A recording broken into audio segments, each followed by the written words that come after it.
Hello there, my sleepy knights. And tonight, we embark on an epic journey into the frostbitten land of Skyrim.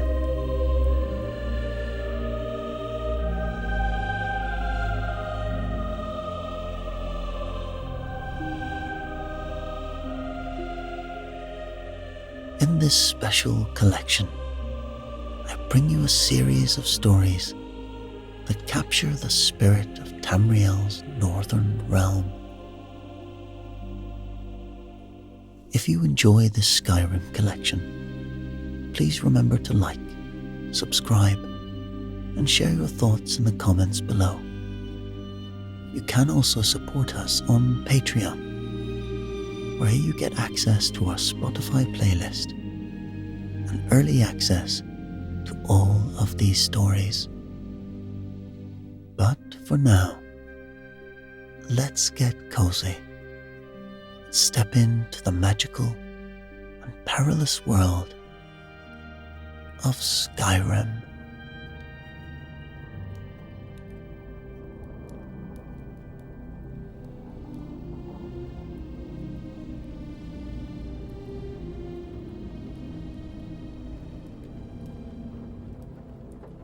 One morning, in the graveyard at Winterhold, Varric, a young man who hailed from the Stone Hand clan of Solstheim, was competing with a few friends in hurling stones.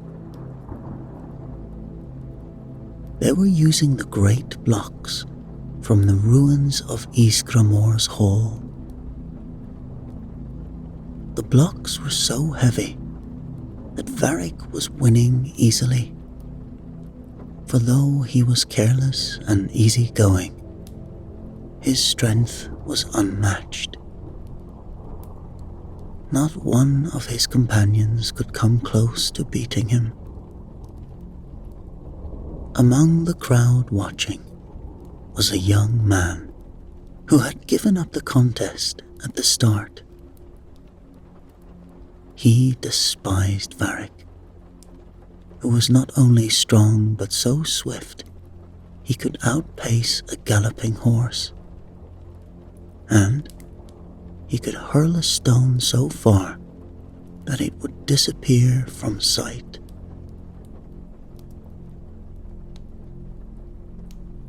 He glared angrily as Varric lifted a massive stone onto his shoulder and flung it easily, laughing at his own power. "Isn't it a pity you have nothing better to do than hurl stones at Windhelm's graveyard?" he jeered. Varric turned to him in surprise. What could be better than casting stones on a clear, cold morning, with Talos's breath blowing in from the sea? He asked. "If my father had been killed here, and the old temple burned over his body, I wouldn't be playing over his grave," declared the other. Varric stopped smiling. He walked over the rough and blackened ground until he stood before his rival. "You say you saw my father was killed here?" he asked. "You seem to be the only one who doesn't know it," muttered the young man bitterly. "Can you tell me who killed him?" Varric asked. The other man hesitated, regretting his words. But Varric was gazing at him intently, waiting.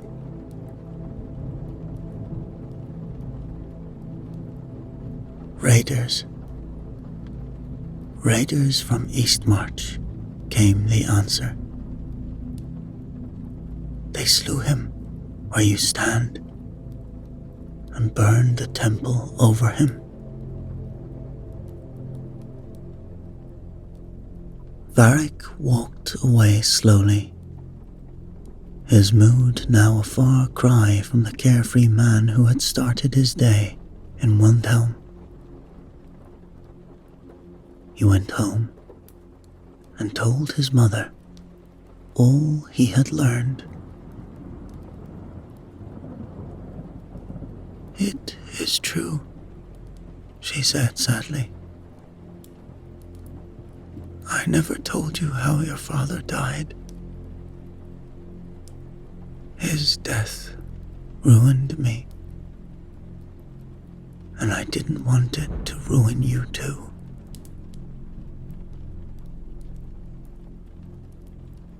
"He must be avenged," Varric declared. "I will hunt down his killers, even if it means traveling to the ends of Tamriel. How can I reach Eastmarch?"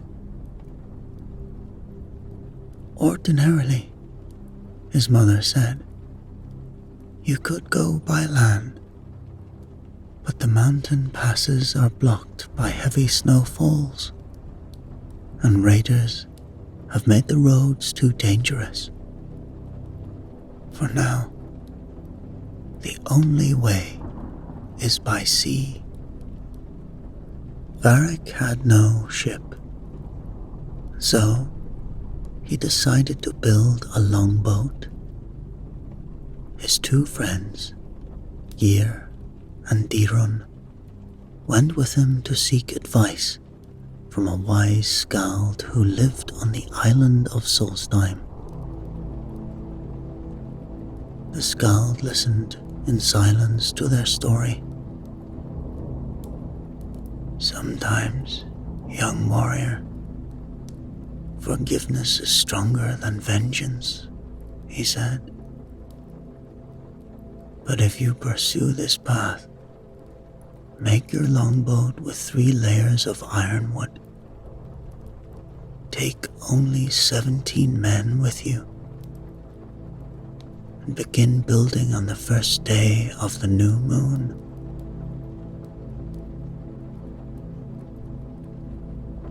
All the young men of Solstheim offered to help with the boat, hoping to join the journey. But Varric chose his 17 carefully, allowing no others to touch the ship. At last, it was finished, their stores loaded aboard, and amid shouts of farewell from their friends and families, they hoisted the sail. As the wind filled the sail, Varric's 3 young foster brothers came running down the shore, calling to him. "Go back home," shouted Varric. "I'm forbidden from taking more than 17. Return." But the boys threw themselves into the sea, swimming after the boat. The waves were so fierce, they were nearly swept away. But Gyr pulled the youngest aboard, and Dirun caught another, and the third clambered up the stern. "It can't be helped," said Varric. "I could not leave them to drown."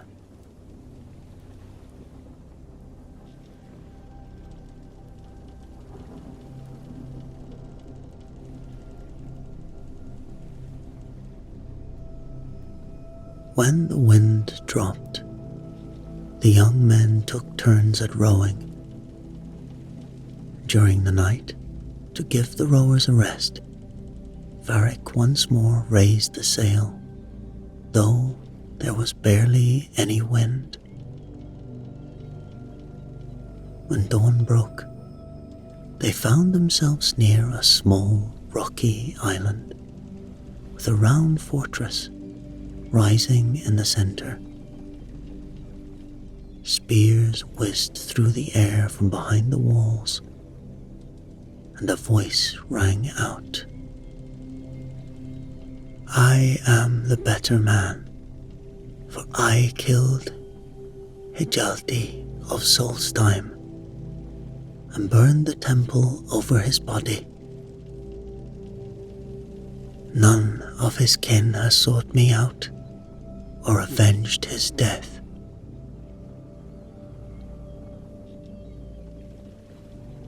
"I never imagined finding my father's murderer in such a place," exclaimed Varric.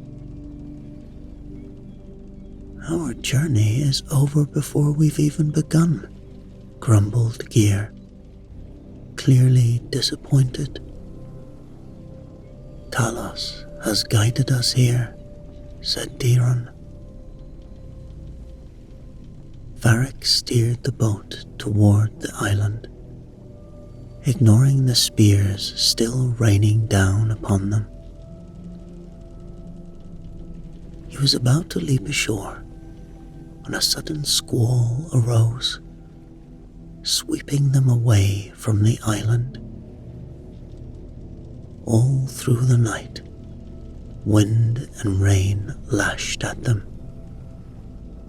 leaving them disorientated and unsure of where they had drifted.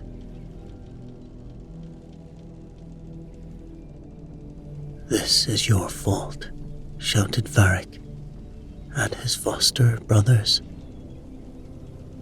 "You knew the Skald warned me to take no more than 17 men.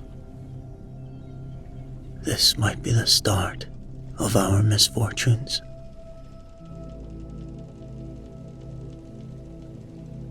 The boys looked so miserable that Varric soon regretted his outburst. "If they hadn't been so young, I might have chosen them myself," he thought. And so, they drifted where the wind and current took them, and Varric could not tell whether to go north or south. He hoped they might find land where someone could guide them.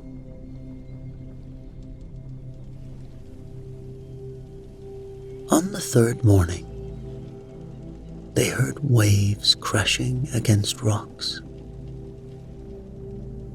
As the sun rose, they spotted a flat, stony island. They were about to row in when a swarm of frostbite spiders scuttled across the shore, their enormous bodies gleaming in the light. The spiders were so fearsome that Varric quickly turned the boat away, rowing desperately as the creatures plunged into the water, swimming after them.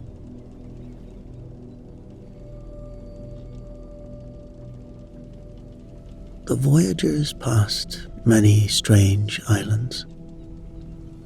One had towering terraces and groves of trees, where giant hawks perched in their branches. Gear and Diron landed on another island, where they found an enormous racecourse. They heard shouting and saw huge white and brown skeletal horses galloping along the track. Yet, there were no people in sight.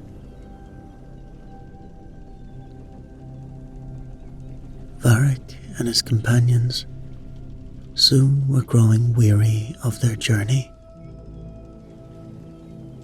They longed to stretch their limbs on solid land.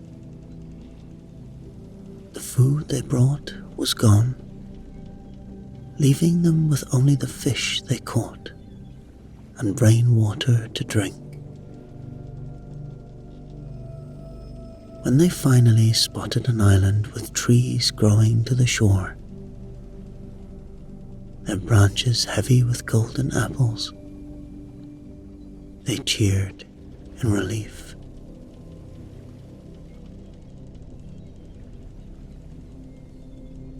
As the boat drew closer, they saw boars running beneath the trees, knocking apples to the ground with their tusks.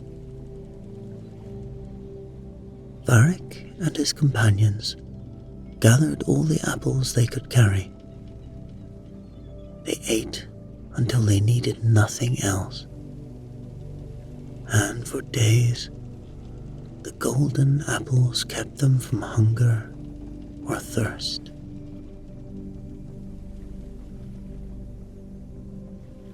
But when the last apple was gone, they once again felt the pangs of hunger. The younger men began to long for home, doubting they would ever see it again. Varric listened to their complaints when he spotted another island. This one, dominated by a tall white tower rising from its center. A great rampart surrounded it, and on either side stood houses, gleaming white as if carved from snow or ice.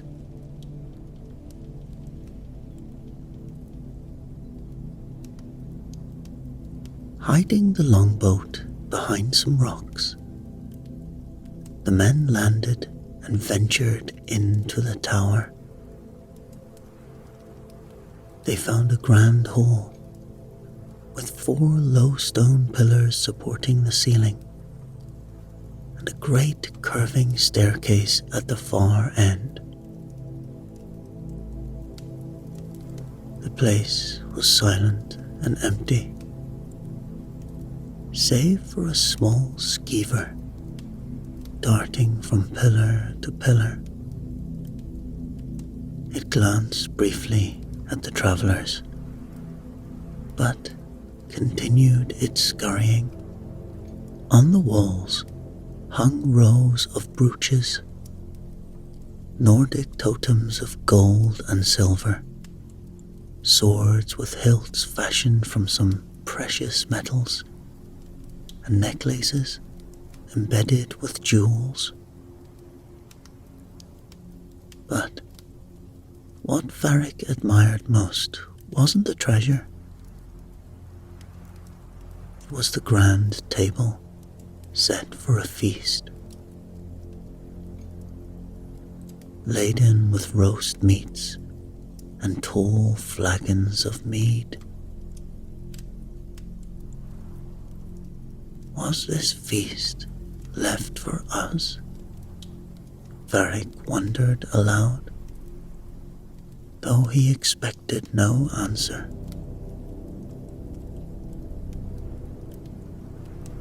The skeever paused for a moment, as if listening to him,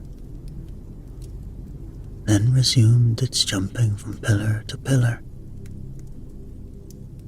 The men sat down at the table, eating and drinking until they were full. Afterwards, they lay on wide, cushioned benches along one side of the hall, pulling heavy fur quilts over themselves. They slept deeply, better than they had ever slept since leaving Solstheim. The next day, after taking what remained of the food, Varric forbade his companions from touching the totems, swords, or quilts. As they were leaving, the youngest of Varric's foster brothers, ran back and snatched an emerald amulet from the wall. Unbeknownst to him, the amulet was cursed, a relic protected by ancient magic. With a fierce hiss, the skeever leapt at him, the curse triggering the moment his hand touched the amulet. In an instant, the boy crumbled into a heap of ashes on the floor, destroyed by the powerful magic guarding the hall.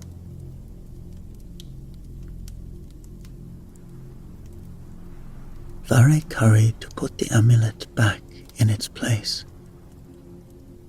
realizing now that the treasures were protected by powerful enchantments. As they left, the skeever resumed, continuing its duty as the guardian of the cursed hall.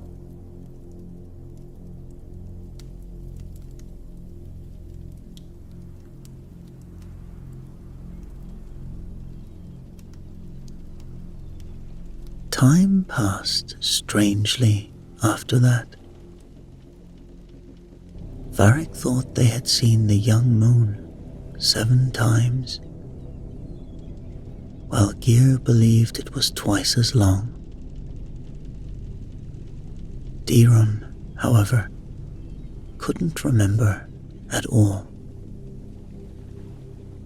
The little dry bread they had left ran out, and they spent their days casting their nets, but with little luck. Diron told stories and sang songs to distract his companions from their hardship.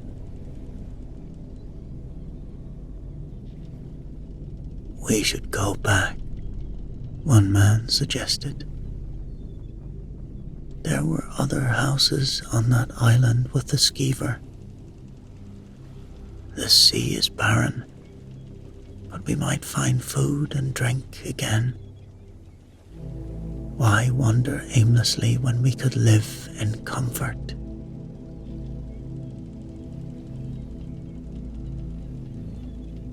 "Have you forgotten what happened to my brother?" said the second foster brother. "I wouldn't return to that cursed place for all the food in the world."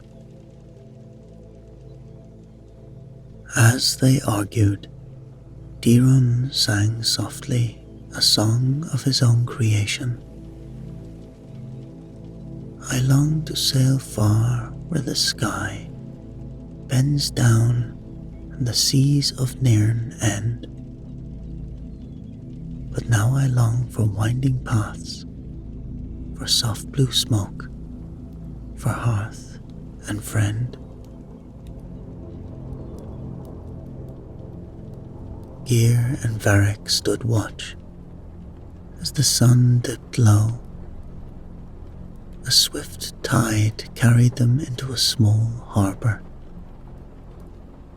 Varric and Diron climbed from the boat, taking narrow steps built into the harbour wall, and soon came upon a massive mill.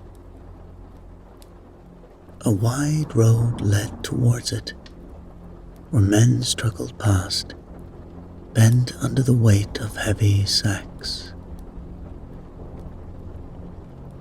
There was no door, only an open archway. The two followed the men with the sacks into a vast room, dominated by a giant millstone. In the dim light, they saw a massive Nordic miller toiling away. The men dumped their sacks into a chamber on one side, then retrieved them from the other where coarse, grey flour poured out in heaps.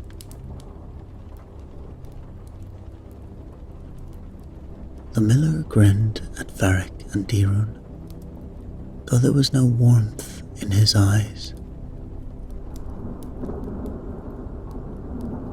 "You've the right to see the work we do here," he said. "Half the grain of your land is ground here in this mill. What you see in these sacks is all the envy and resentment of men. You may carry away what you wish, but heed my advice.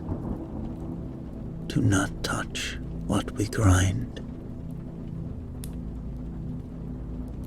This is an ill-fated task," whispered Dirun to Varric. So they crossed their chests and returned silently to their comrades.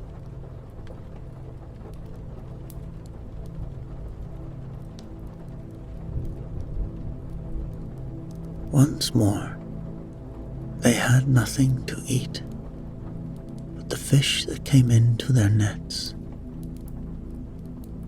The other men grumbled and sighed as they sailed, until they reached an island where the people with ashen skin and hollow eyes wept and wailed ceaselessly for no apparent reason. Varric's second foster brother insisted on going ashore to uncover the source of their misery. As soon as he stepped onto the island, his skin turned ashen, and he began to weep alongside the inhabitants.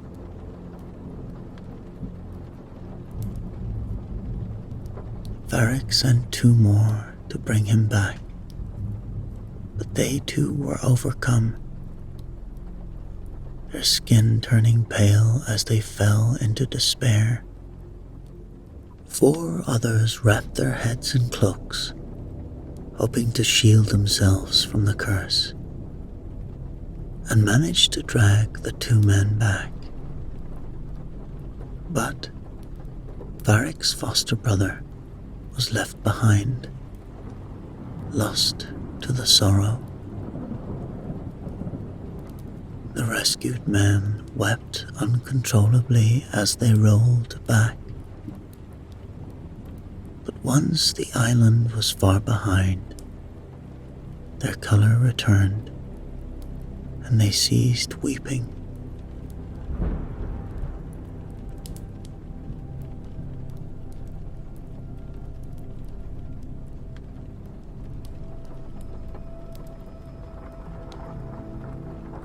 They continued their journey, passing many strange islands.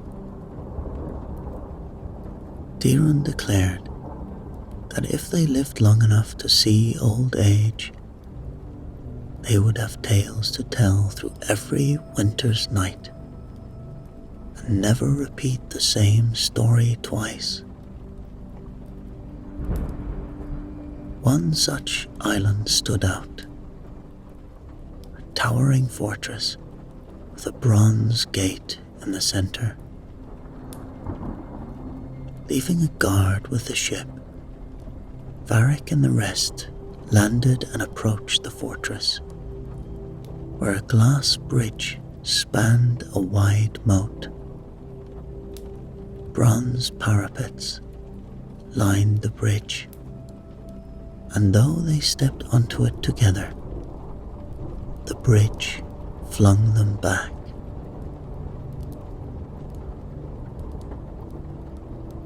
As they scrambled back to their feet, a woman appeared from the fortress, carrying a wooden bucket. She ignored their shouts, let the bucket down into the moat, drew water, and returned without a word.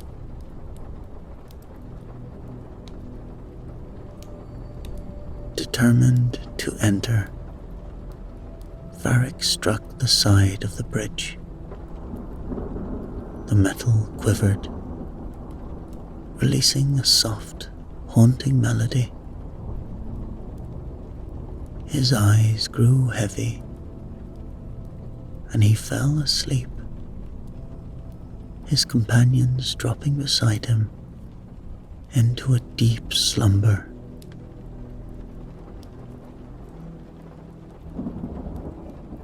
The next day, they awoke to find the woman returning with her bucket. She laughed at their foolishness, but continued ignoring them as they attempted and failed to cross the bridge 3 more times. On the 4th day, she emerged again, this time dressed in white silk, with a golden circlet resting on her long fair hair and silver sandals on her feet. She crossed the bridge with ease, her smile warm and welcoming. "You are welcome, Varric, and you and every man of your crew. Come with me." And so, they followed her across the glass bridge, which now allowed them passage.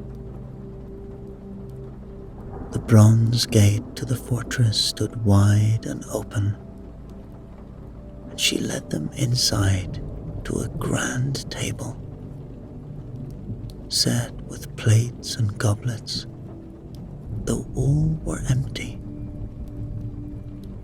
She filled each goblet and plate from her bucket, giving each man his favorite food and drink. They lay on couches afterwards, their dreams blissful, the happiest they had known since their journey began. Yet, when they awoke, they found themselves once again crowded in their boat. The sail was filled with wind, but there was no trace of this island, this fortress, or the woman with the bucket. "I've never heard of islands like these," said Diron. "Strange that none who sailed has ever spoke of them." "Perhaps they found these lands, but could never return," Varric mused. "If we continue, we may find the edge of the world itself."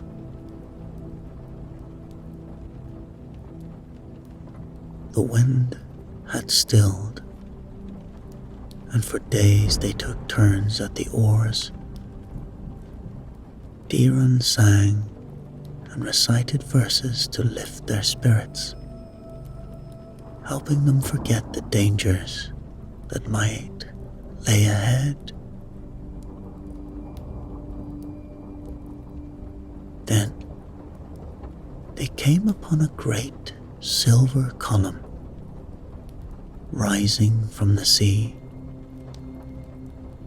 It towered into the sky, the top of it lost in the clouds. A silver net spread out from its base, so large they sailed through its gleaming mesh. Diron, curious, drew his sword and hacked off a piece of this net. "Do not destroy the work of ancient men," Varric warned him. "I want our tale to be believed when we return home," replied Diron.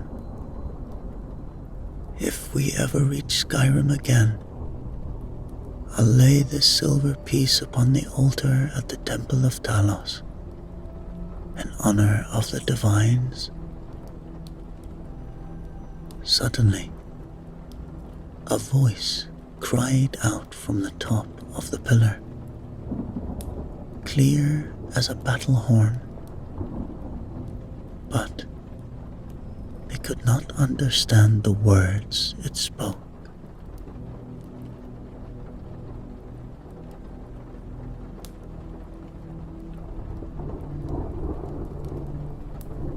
They came next upon an island, and, stepping from the boat, waded to the shore, dragging the boat behind them. A stone wall rose up before them, and after walking around it, they climbed a grassy mound and found themselves bathed in sunlight. Beyond the wall lay a mansion with a marble bath sunk into the ground, where 17 girls were filling the water. They heard the clatter of hoofs, and a grandly dressed woman rode up to the mansion. She dismounted, handed her horse to a waiting girl, and entered the bath. Moments later, a young girl came through a hidden gate in the wall and called to Varric and his men. "The Queen invites you," she said. Gladly they obeyed, walking down from the mound through the hidden gate and up to the mansion. A feast awaited them. Varric sat across from the Queen, while each of his crew was seated beside one of the girls. That night, they slept in soft beds, their troubles forgotten.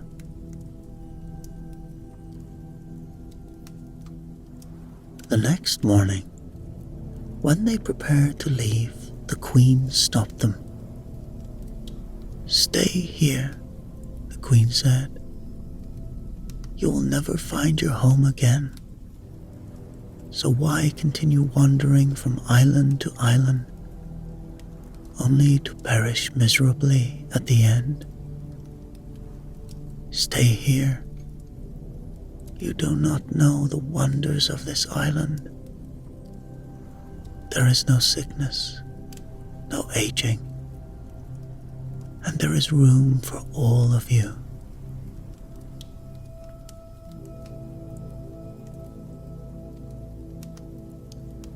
Varric looked at his crew, who had suffered greatly on their journey.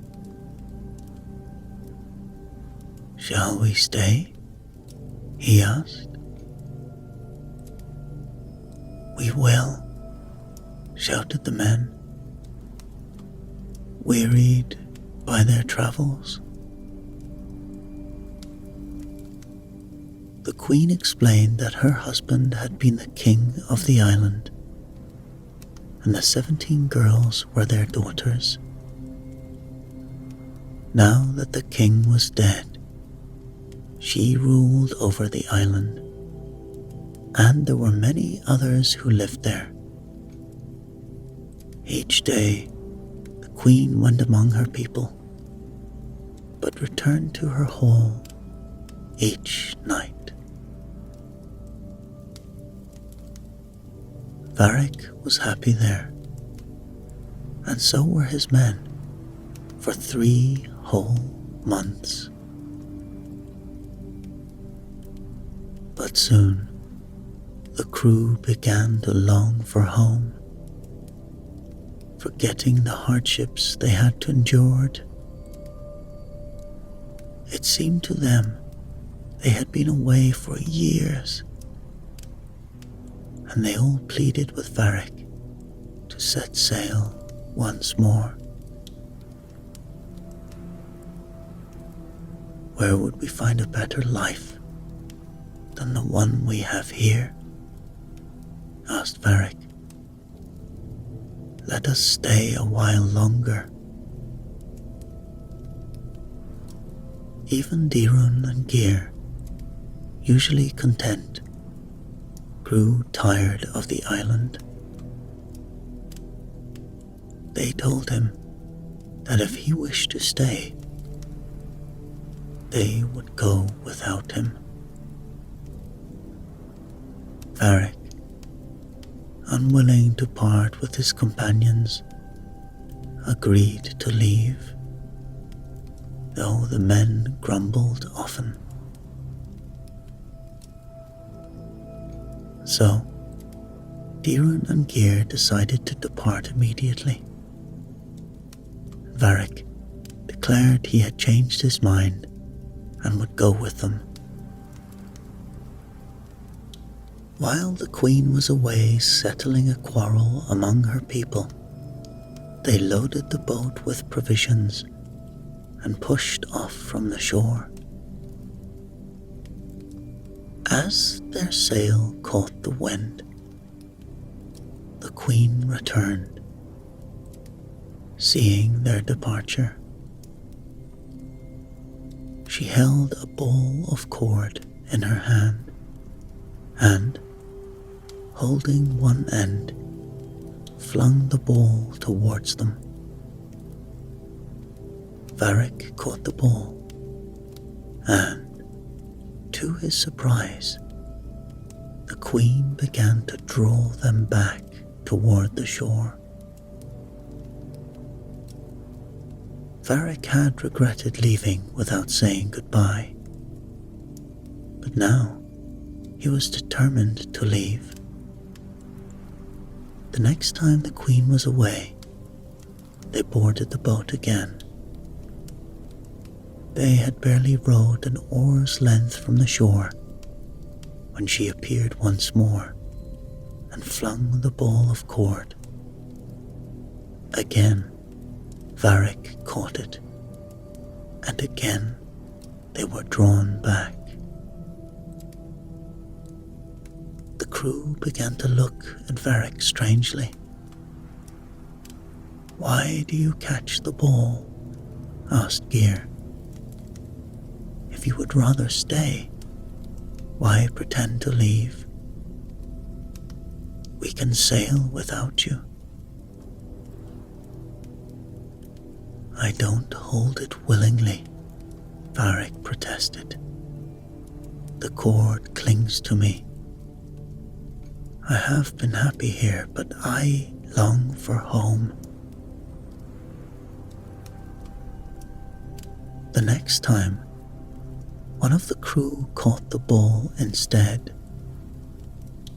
When he could not release it, Dirun drew his dagger and cut off the man's hand, and the cord fell into the sea. The boat sped away from the island. The Queen, on her horse, wept bitterly, as did her 17 daughters. From all over the island rose cries of sorrow. With tears in his eyes, Varric looked back as long as he could see the island where he had been treated like a king.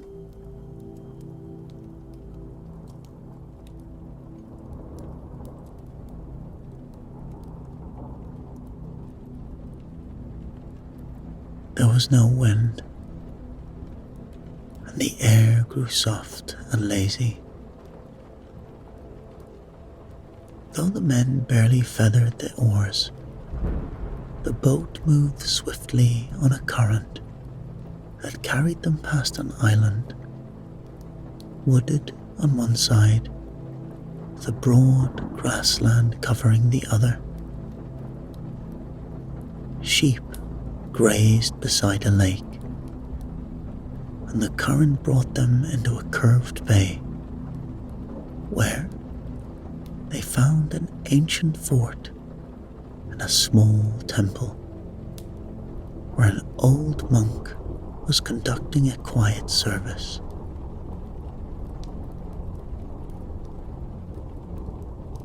"Who are you, holy man?" asked Varric, as they stepped back into the sunlight. "I am last of the monks who went on an ocean pilgrimage with Stendarr's blessing," the monk replied. "I am the only one left alive." The monk, grateful for their company, shared many tales, and the crew stayed with him while they cleaned their boat, mended the sail, and gathered supplies.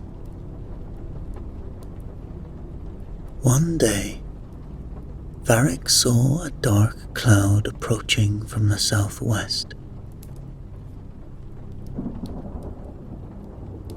It came quickly, too quickly to be a natural cloud.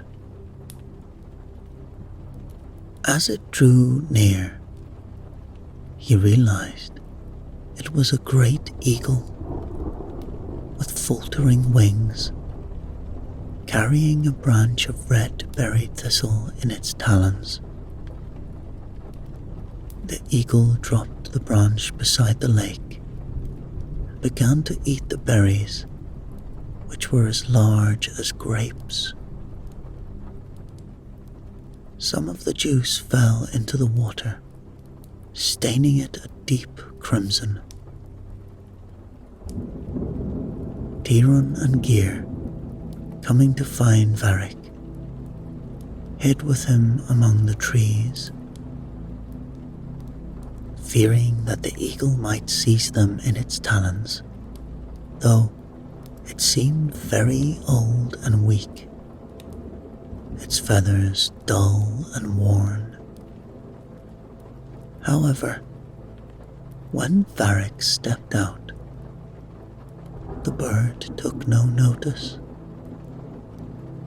The others followed, and they gathered some of the fallen berries. Still, the eagle did not react. As they walked away, two smaller eagles flew down and began to clean and smooth the old bird's feathers. The next day, the birds were still there, and on the third day, the large eagle plunged into the lake. When it emerged, its feathers were glossy and full, and old age seemed to have left it. It flew away, strong and youthful, with its helpers following. "Let us become young like the eagle," Tirun suggested. "I am weary from our travels." "No," Varric cried. "The water may be poisoned by magic."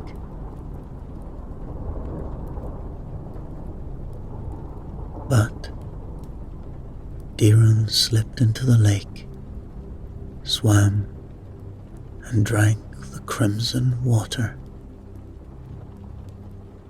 From that day, he never again tired or fell ill. His eyes were clear, his teeth strong, and for the rest of his life, he remained as youthful as a man in his prime. And so they said goodbye to the old monk, and with Diron restored, they set sail once more.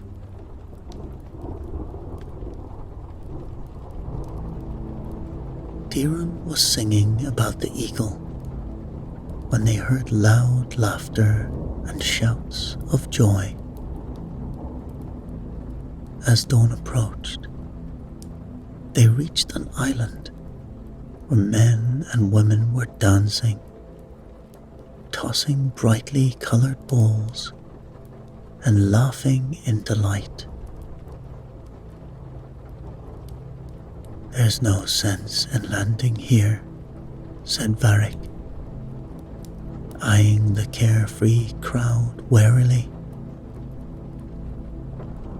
But several of his men were curious about these islanders' happiness and insisted on finding out why they were so merry. To satisfy them, Varric allowed them to draw lots, and his foster brother, the last of the three, was chosen.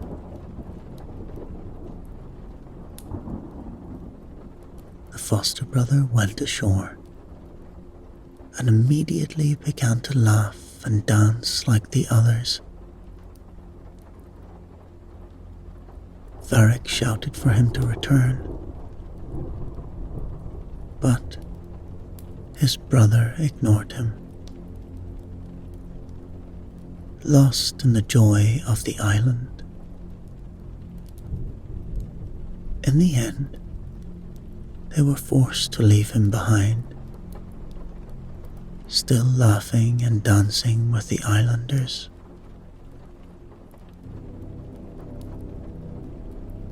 Varric sighed heavily.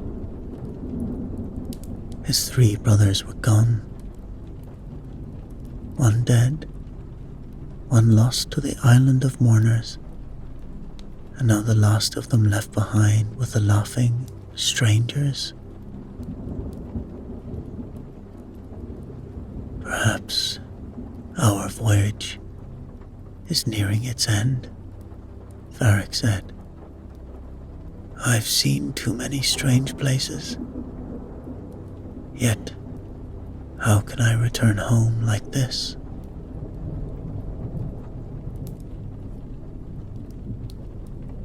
Just then, they saw a white patch floating on the water. At first, they thought it was a wounded seabird,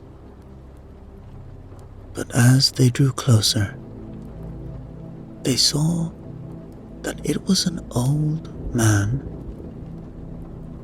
covered in long white hair and beard that trailed to his feet. He lay on a broad, flat rock with no shelter. "Come with us," urged Varric, feeling sorrow for the man's desolation. "How have you come to such misery?" "Do not grieve for me," the old man said. "Listen now. I once lived on Sturk Island. I was born there and raised among the monks. Have you heard of the monastery of Sturk? I was their cook, and all around me were good, honest men. Yet I took the food meant for them and sold it to passing ships for fine clothes, gold, and jeweled manuscripts. When I wasn't found out, I grew proud and thought myself the cleverest man in all of Sturk.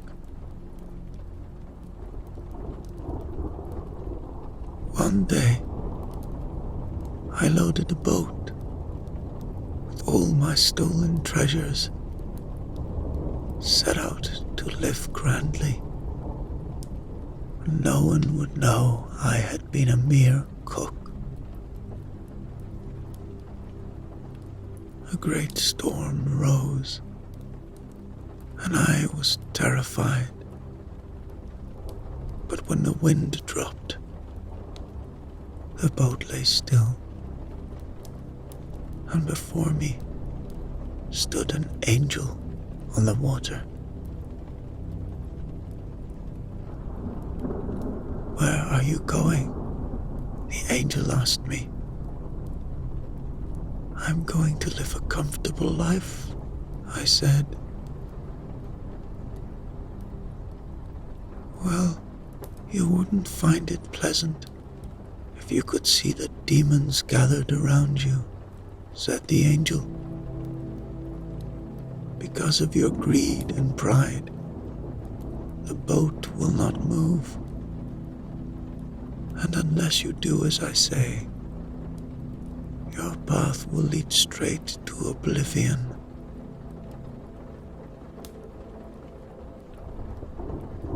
I was frightened, and I began to feel true regret. I asked the angel what I should do, and he commanded me to throw everything I had stolen into the sea. One by one, I tossed out my beautiful clothes, jeweled books, and ornaments, until all that remained was a simple wooden cup, the only thing that truly belonged to me. The boat carried me to this desolate rock, and here I have remained for 7 years. Otters bring me salmon from the sea, and each day this cup fills with fine wine. I never feel cold or wet, and I have an eternity to think.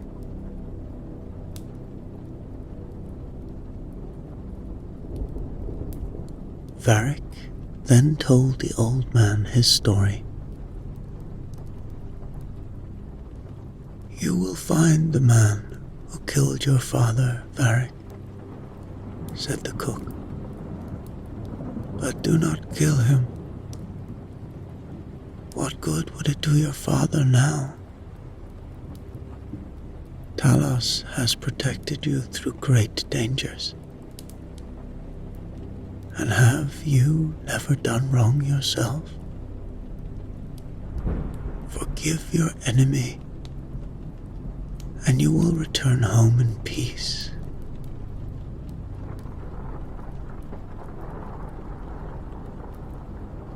Varric thanked the old man, and they sailed on. As darkness fell, they reached a familiar island. "We've seen this place before," said Varric. "It was the island where his father's killer lived." The longboat grated gently on the shore. They lifted it and went quietly to the fort. The gate stood open, and the door to the hall where the company sat for their evening meal was unguarded. "What would you do if you saw Varric?" asked one of the men. "I would welcome him warmly," declared the chieftain, the man who killed Varric's father. If he is still alive, he has endured great toil and suffering because of my evil deeds. I would beg his forgiveness. Just then, Varric struck the door with the butt of his spear. "Who is there?" called the chieftain. "Varric is here." They entered in peace and were given such a warm welcome that it made the entire voyage seem worthwhile. Dirun told the full story of their wanderings. The night wore on, and another day arrived before the tale was finished. They returned home in comfort and ease, but Dirun journeyed on to Windhelm and laid the piece of silver he had cut from the net upon the altar at the Temple of Talos. There, he once more told the story of the voyage of Varric.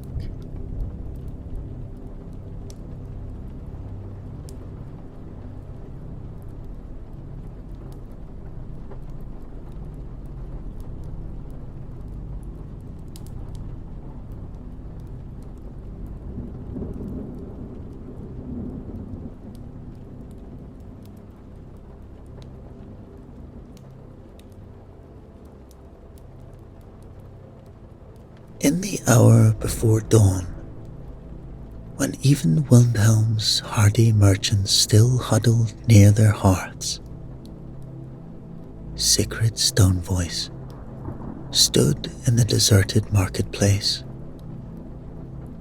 her breath forming crystals in the bitter air. Before her knelt a boy of 12 winters, his small hands trembling as they traced ancient symbols in a circle of mammoth ash. Around them, the stone walls of Windhelm loomed like sleeping giants, their surfaces rimmed with frost that caught the first whispers of morning light. "Speak the words, Erikr," Sigrid commanded, her voice carrying the weight of old mountains. "Speak them true, as our ancestors did."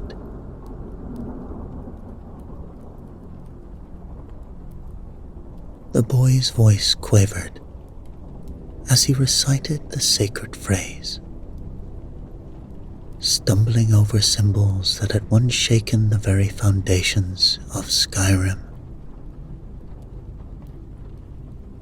"Pa, ban, mia tus." Sigrid closed her eyes, remembering how the words had once sparked with power, how they had woven threads of light between Oathmaker and Oath Speaker. But now, watching young Erikr struggle, she felt only the hollow echo of what was being lost. Nothing happened. No shimmer of magic. No ghostly threads of light. The mammoth ash remained lifeless, scattered by the pre-dawn breeze that whistled through the empty market stalls. "I'm sorry, Mistress Stonevoice," Erikr whispered, his shoulders slumping. I've failed you again."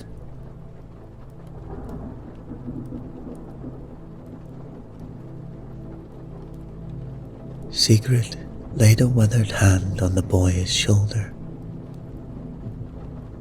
Her fingers bore the ritual scars of 50 years of oath binding, pale lines that crisscrossed like a spider's web. The failure is not yours, child. The old magics fade like snow in spring, whether we will it or no.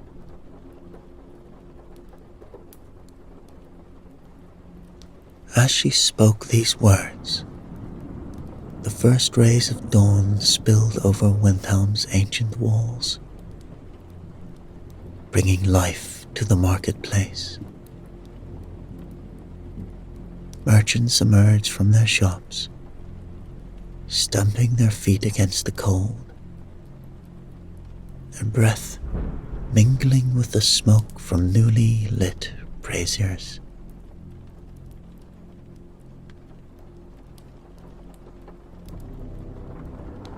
Two merchants approached her,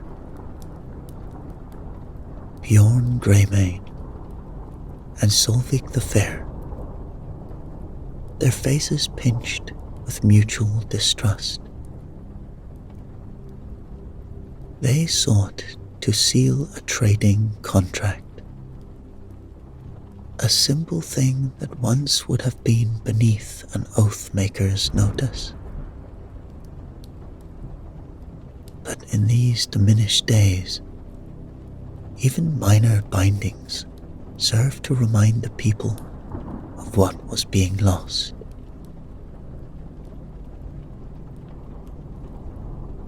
Stand before me, Sigrid commanded, drawing herself to her full height. Though her hair had long since turned white as Windhelm snows, she carried herself with the dignity of the old ways. Speak your oaths. As the merchants stated their terms, Sigrid reached out with senses honed by decades of practice. There, like the last ember in a dying fire, she felt the familiar stirring of power. Golden threads of light, thin as spider silk, but strong as steel, began to weave themselves between the merchant's clasped hands.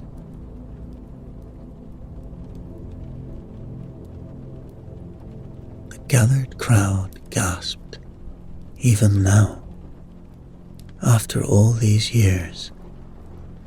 The sight of true oath magic could still wander in Nordic hearts. Threads pulsed once, bright as sunshine on snow, before fading into invisibility. Though Sigrid knew they would remain, binding the oath-takers to their words. It was then that the guard arrived, his boots crunching on the frozen ground. He was young, but he bore the insignia of Jarl Skjold Ironfist's personal guard, and his face was grave. Mistress Stonevoice, he said, bowing slightly. Your presence is required in the Palace of Kings. Both Jarls await you.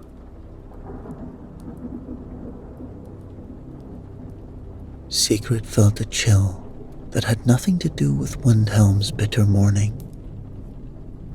Two Jarls, seeking an Oathmaker's services. Such a thing had not happened since before the Great War. Whatever brought them together, it would not be a simple trading contract.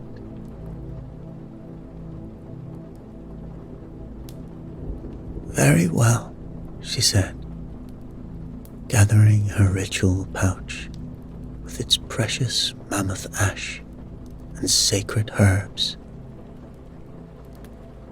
To Erica, who still knelt in the scattered ash of his failed attempt, she added softly, "Watch and remember, child. The old ways may be fading, but their echoes will outlive us all."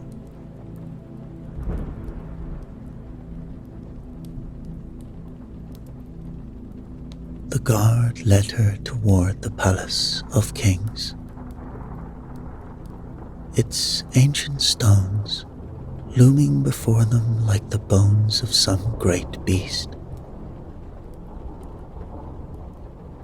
As she climbed the worn steps, Sigrid sent a silent prayer to the divines. Let there be enough magic left, she thought, for whatever task awaited her within these hallowed halls. For she was the last of her kind, the final keeper of a dying art,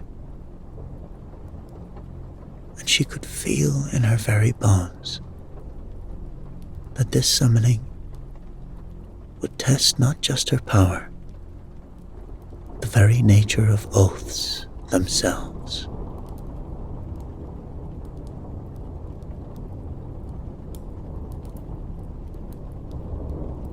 The Palace of King's Great Hall stretched before Sigrid like the throat of some ancient beast,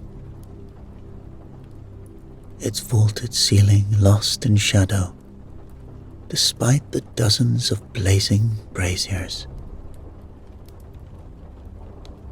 At its heart, where Ysgramor's throne had once stood, two jarls faced each other across a war table, scarred by generations of daggers. Maps lay scattered between them, their corners weighted with weapons instead of stones. An old Nord insult that did not go unnoticed. Jarl Skjold Ironfist dominated his end of the table, a giant of a man whose white beard could not hide his proud jaw. His arms, thick as young trees, bore the ceremonial bands of 40 years of rule. Yet Sigrid noticed how his fingers drummed restlessly on his axe hilt, a warrior's habit, betraying an old man's fears.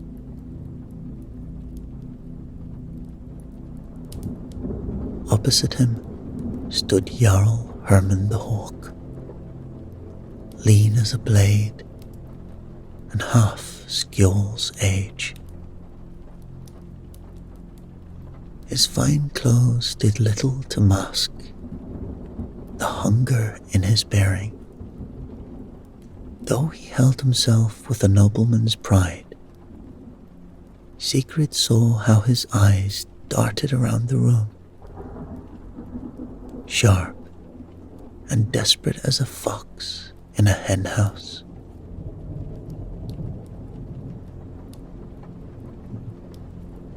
The border stands where it has for 10 generations, Skjold was saying, his voice echoing off ancient stones since before your grandfather's grandfather drew breath. His massive fist crashed down on a point on the map. Here, at the Three Wolves Ridge. The borders stood thus in times of plenty, Herman countered, his words precise as poisoned needles. But these are not such times. My hold's children grow thin, while your granaries burst with surplus. Around them, thanes shifted uneasily, hands never far from weapons.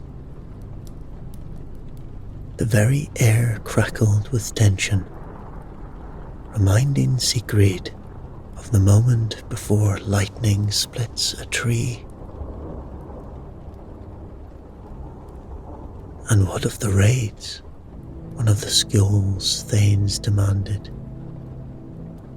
3 farmsteads burned in a fortnight. Tracks leading back to your lands, Hawk. Bandits plague all our holds, Hermund replied smoothly, though Sigrid caught the slight tremor in his hand as he traced the disputed boundary. Perhaps if we had access to the eastern pastures. Enough. Skjold's word fell like a headman's axe. You speak of children and bandits, yet your men mass at Weeping Rock. Think you we cannot see your war preparations from our walls?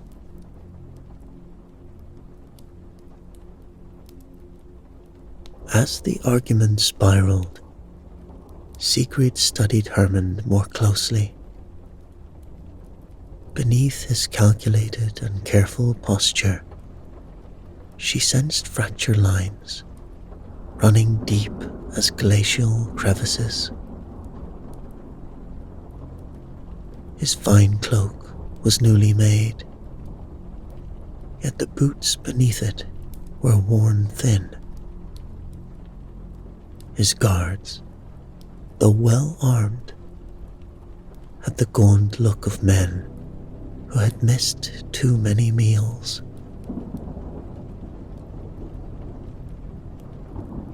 My lord speaks of traditions, Herman said finally. But what are traditions to the dead?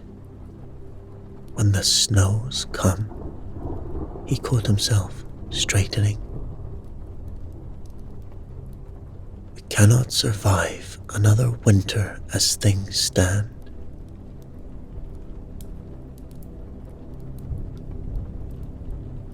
Something in his tone made Sigrid step forward from her place in the shadows. Lords, she said, you called for an oath maker. Speak plain. What binding would you have of me? The Jarls exchanged glances. Centuries of distrust, warring with present necessity. It was Skjold who answered finally. We would have peace, he rumbled, bound by the old magics, witnessed by the gods themselves. A formal declaration of boundaries and obligations, sealed with oath light and sacred ash. Peace, Hermund echoed, and and Sigrid heard the crack in his voice. Yes, peace and cooperation between our holds. His eyes held something that might have been hope, or might have been despair.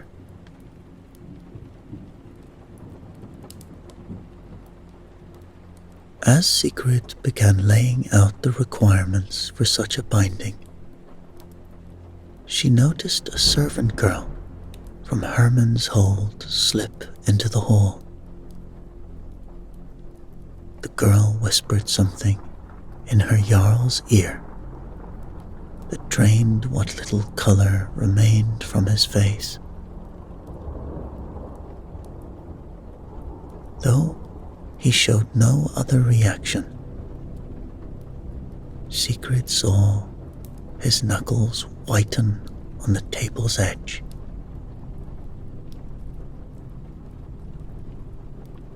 Whatever afflicted Herman's hold, it was worse than mere border disputes or empty granaries. There was something broken in the very foundations of his land, something that drove him to risk everything on this desperate gambit.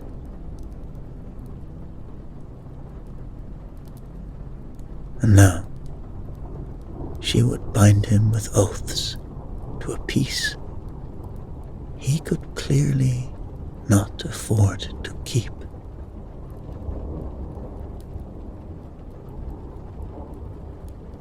As she began the preparations, grinding the sacred herbs and inscribing the ancient circles, Sigrid felt the weight of coming tragedy settle around her shoulders like a funeral shroud. For the first time in her long years as an oathmaker, she found herself dreading the shimmer of oath light and what truths it might reveal.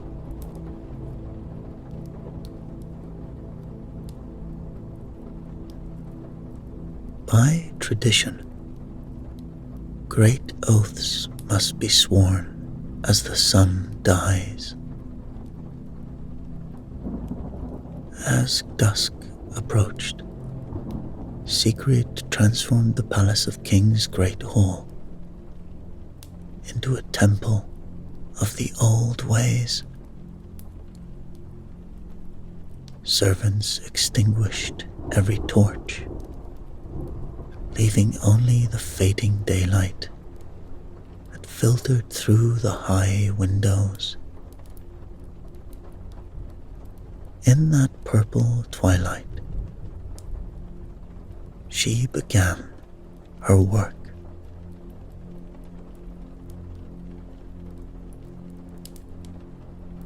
First came the mammoth ash,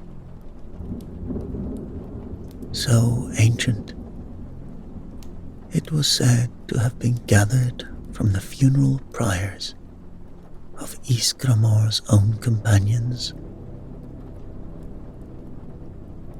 Sigrid poured it through her fingers, letting it fall in precise patterns upon the stone floor. Each line and curve was a word in a language older than Winterhold itself. Prayers for truth, bindings of honor, invocations of consequence.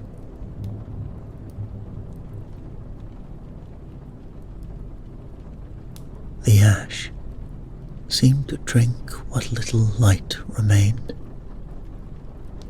creating a circle of darkness that made hardened warriors step back in unease.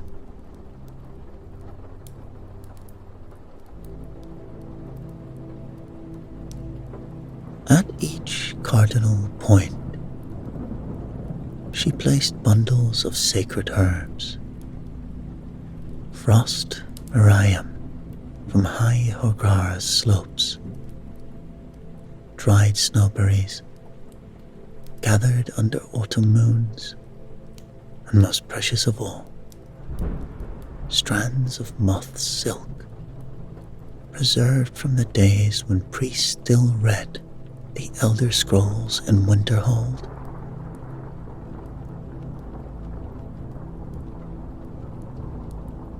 As she crushed and burned each offering, the smoke carried whispers of older times, when oaths had power enough to shake mountains.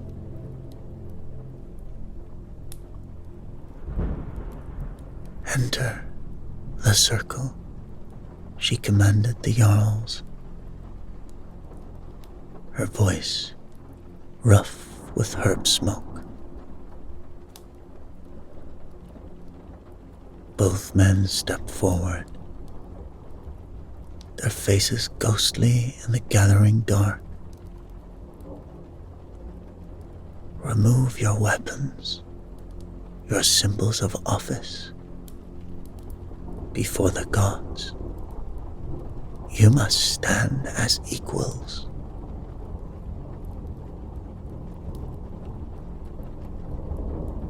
The ritual words came in the ancient Nordic tongue, harsh syllables that echoed off the walls like the voices of the dead. With each phrase, Sigrid felt the power building, not the clean, crisp force of her morning bindings, but something deeper, wilder. This was old magic, drawing strength from the very bones of Skyrim itself.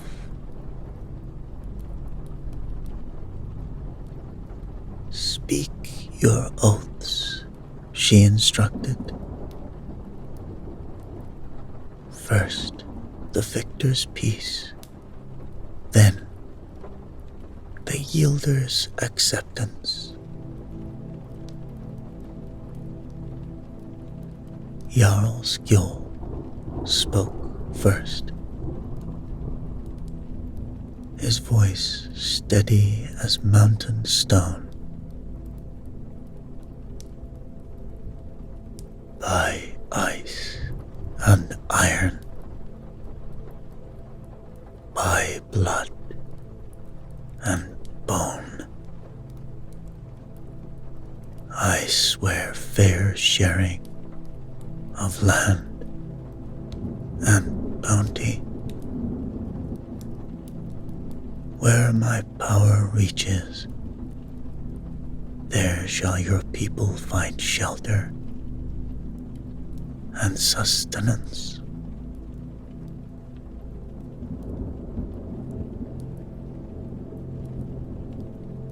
The oath light kindled between them,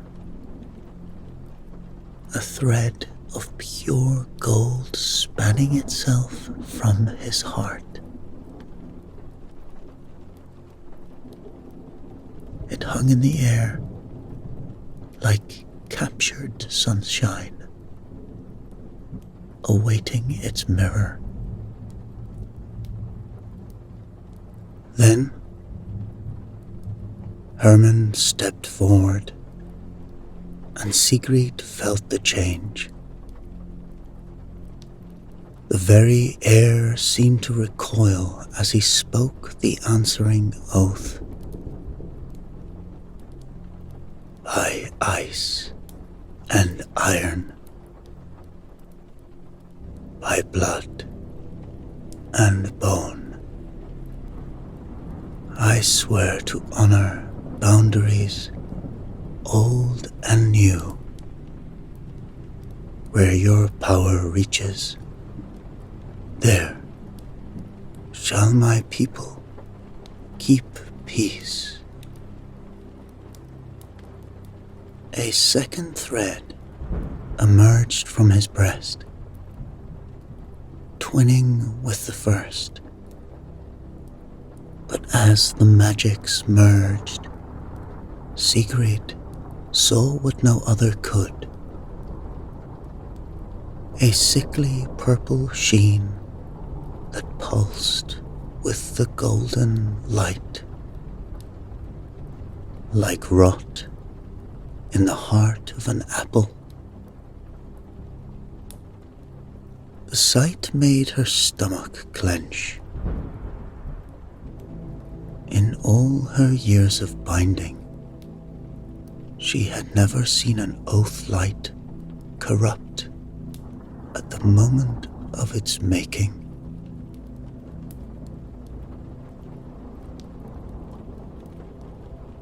The assembled crowd gasped in wonder as the combined thread flared brilliant white and sank into the ground, sealing the oath. None but Sigrid saw how the mammoth ash turned black where the light had touched it, or how the sacred herbs withered in their bowls. Horns blew. Torches were lit. The great hall erupted in cheers as servants rushed forward with mead and platters of food. A feast to celebrate peace between the holds. A moment that would be remembered in songs and stories for generations to come. Sigrid stood apart from the revelry, her hands shaking as she gathered her materials. The corrupted ash crumbled at her touch, falling through her fingers like grave dirt.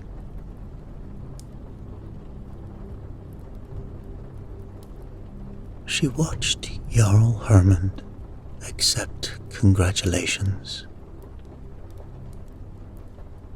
saw how his smile never reached his eyes,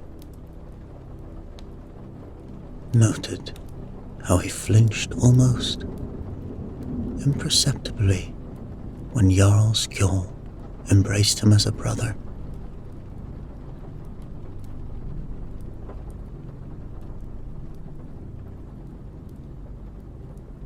She had bound countless oaths in her long years of service. Marriages and treaties, fostering arrangements and blood prices. She had seen oaths broken after their making,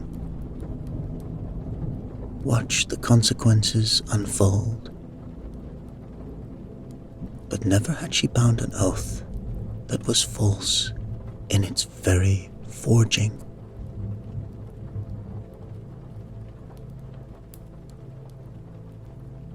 The implications chilled her more deeply than any Windhelm winter. A false oath bound with the old magics would demand a price, not just from the oathbreaker, but from the land itself. And this was no simple marriage vow or merchant's contract. This was an oath of peace between halls, witnessed by the gods themselves.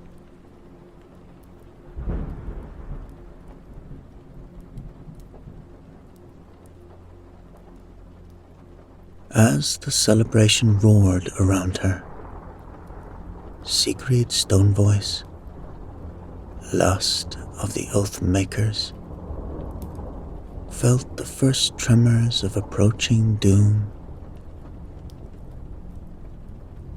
In binding this oath, she had not prevented a war. She had merely changed its nature.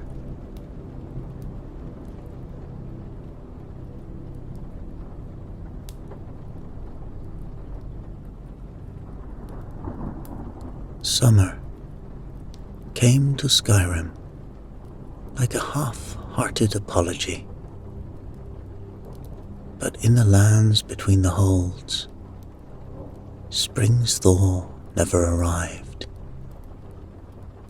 Frost crept across the earth in strange patterns that reminded Sigrid of the corrupted Oathlight's sickly threads. Fields that should have burst with life lay barren, their soil glittering with rime even under the midday sun.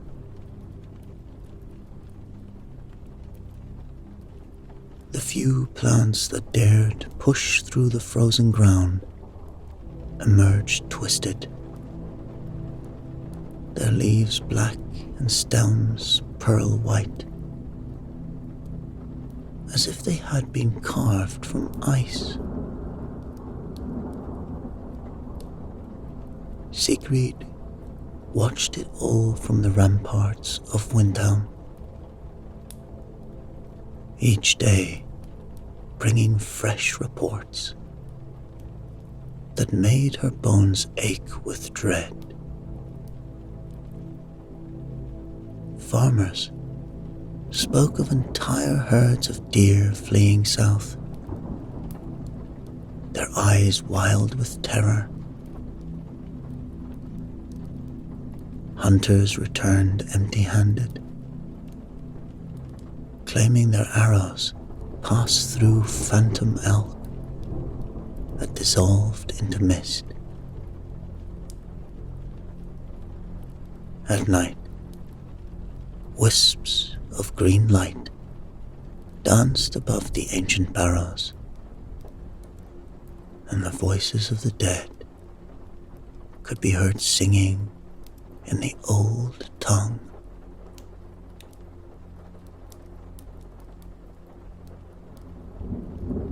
The land remembers broken oaths, the old woman whispered in the marketplace, making signs against evil. They were right, though they didn't know how right.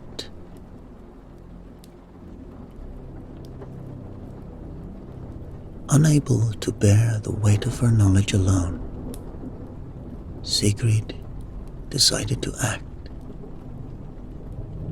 Disguised as a wandering healer, a common sight in these troubled times, she made her way into Hermann's hold. The journey showed her horrors that confirmed her darkest fears. Villages lay half abandoned, their remaining inhabitants hollowed-eyed and gaunt. Fields that had once grown enough grain to feed 3 holds now produced only a peculiar blue-tinted wheat that crumbled to ash at the touch. The very air felt wrong,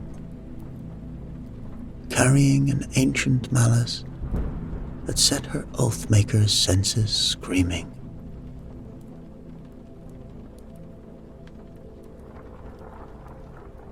In one particularly hard-hit village, an old woman pulled Sigrid aside her grip surprisingly strong. "It's not just the cold that kills us," she whispered, glancing fearfully at the mountains. "It's the dreams. Everyone dreams of ice and darkness, of pale eyes watching from below. And the children." She stopped, shaking her head. Sigrid pressed her for more.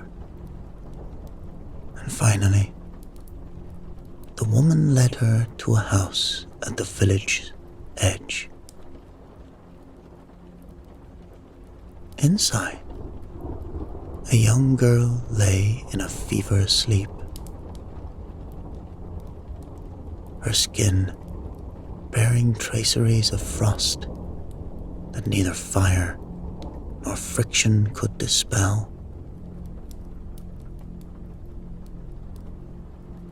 As Sigrid examined the markings more closely, she recognized them. Ancient Falmer script, writing itself on human flesh.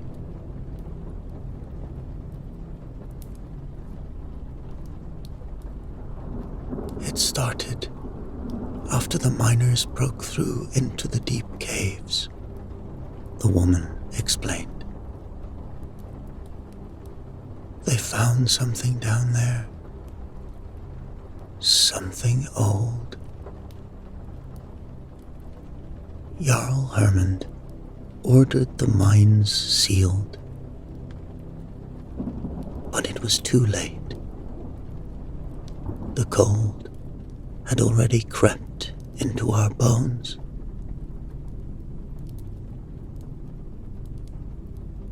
That night, as Sigrid made camp in a sheltered valley, she witnessed the truth of these stories.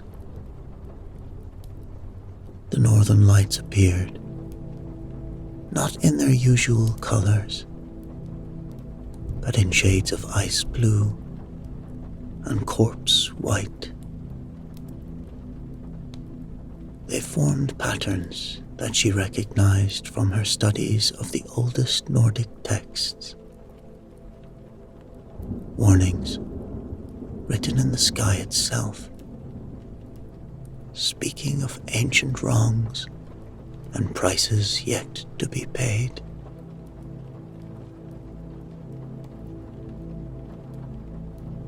From her camp, she could see the sealed mine entrance the old woman had mentioned. Even at this distance, she felt the wrongness emanating from it. Not just the physical cold, but the spiritual chill of an ancient curse stirring from its slumber. The false oath had done more than corrupt the land. It had awakened something that had slumbered since the days when snow elves still walked under the stars.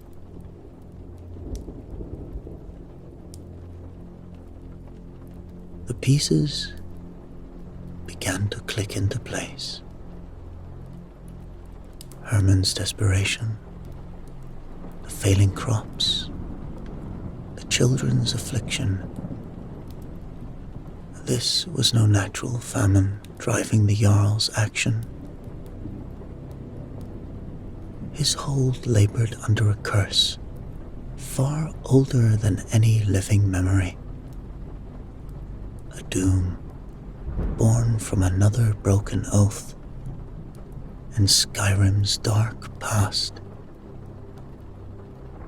And in swearing falsely in the present, he had somehow strengthened the ancient curse's hold.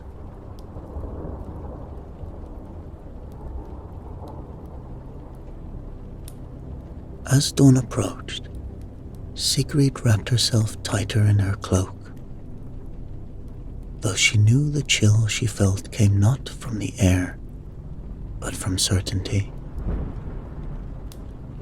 She was no longer dealing with a simple matter of oath-breaking. She faced something far older and more terrible. A chain of broken promises, stretching back to the very roots of the conflict between Nord and Falmer. The question was no longer how to punish a false oath, but how to break a cycle of betrayal that had poisoned the land for generations. And somewhere in the darkness below, in those sealed mines where ancient eyes watched and waited,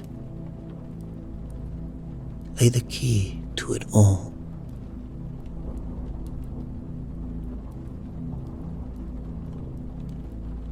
In the deepest hour of night, Sigrid slipped past Hermann's guards into the sealed mine, her Oathmaker's magic dimming their torches just long enough to pass unseen. The tunnel's walls bore tool marks that gave way to older cuts, precise angles and smooth surfaces that spoke of Falmer craft. As she descended, the air grew thick with ancient malice. The passage opened into a vast chamber. Elegant arches soared overhead, their surfaces covered in spiraling script that glowed with a faint, poisonous light. At the chamber's heart stood a pillar of black ice, seamless, save for the carvings that wrapped around its surface like a serpent.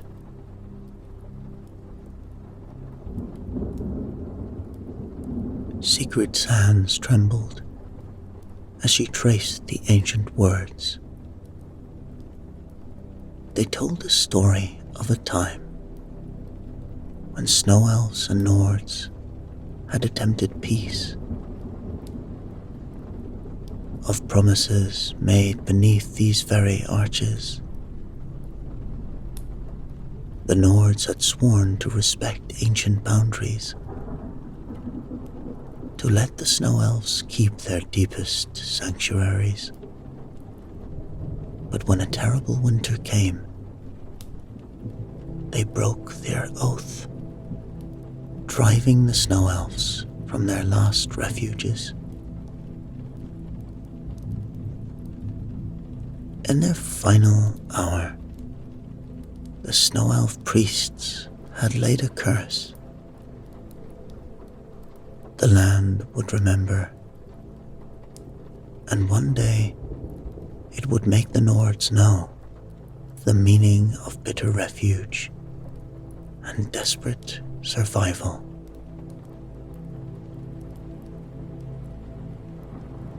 Now you know. Jarl Hermann's voice echoed through the chamber. He emerged from the shadows, looking older than when she'd bound his oath. Why, I had no choice.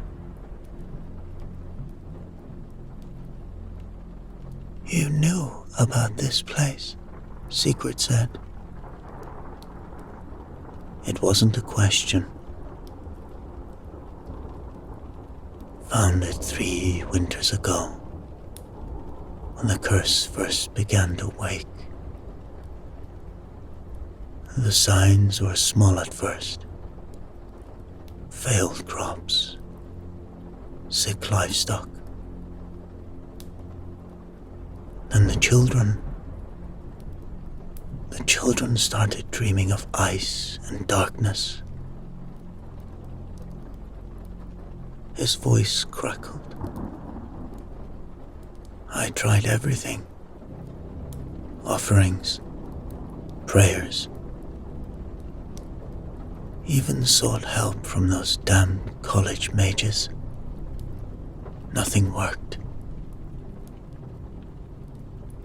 He gestured at the black pillar. The curse grows stronger each season. This winter, half my hold will starve. I needed Windhelm's resources, their fertile lands. His laugh was bitter as winter wind. Better to bear the curse of one broken oath than watch my entire hold perish from one sworn centuries ago.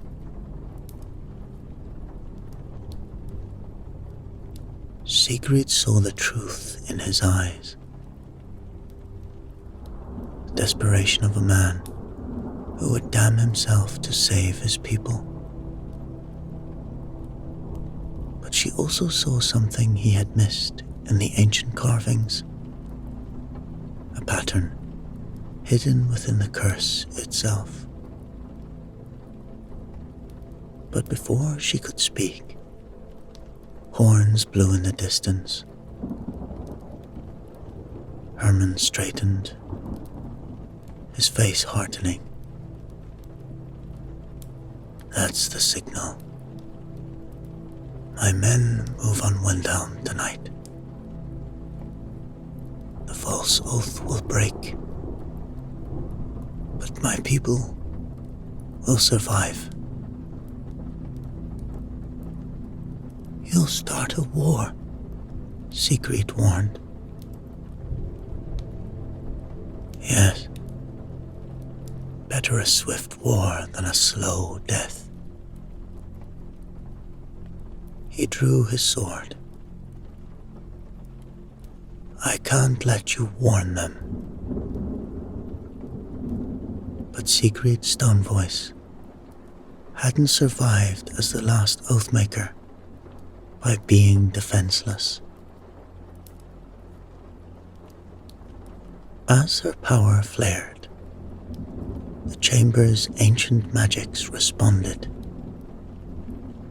The curse light casting strange shadows on the walls.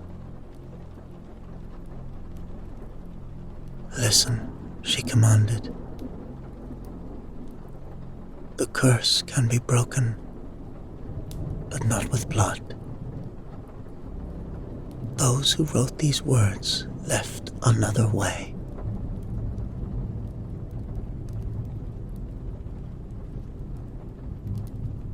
The curse manifested first in small ways that grew impossible to ignore. Morning frost refused to melt, spreading in patterns that resembled ancient script. Wells froze solid, despite burning summer days. The ice within them, black as night and cold enough to shatter steel. In the barrows of the honored dead, the Droker stirred from their ancient sleep, their eyes gleaming with memories of betrayals long past. They walked the nights in formations, as if refighting battles only they could remember. Village elders spoke of ghost lights hovering above the snow, singing with voices that brought tears to mortal eyes. Those who followed these lights were found days later, wandering and babbling of underground halls where snow elves still danced. If they were found at all, that is. very ground groaned with old magic awakening, and in both holds, even the most hardened warriors whispered that the land itself had declared war upon the living. Sigrid raced against time, following the paths of power deep beneath Hermann's hold. The tunnels changed as she descended, rough mine shafts giving way to corridors carved with painful precision, their surfaces smooth as glass, yet somehow softly luminescent. The Falmer she encountered seemed different here, moving with terrible purpose. Their blind eyes tracked her movements, their weapons lowered not in submission, but in ancient recognition of her Oathmaker's power. They let her pass, but their chittering whispers followed her into the depths, speaking words that teased the edges of comprehension. In the deepest chamber, where ice-rimmed pillars rose like ribs of some great beast, she found what the curse had been protecting all along. The walls held memories in crystal, each facet a window into the time before. Sigrid watched, transfixed, as scenes played out in ghostly light. Snow elves and Nords sharing meals beneath the aurora, their children playing games that mixed magic and merriment. She saw them weaving complex enchantments together, binding their peoples with oaths that sang in harmonies no living throat could produce.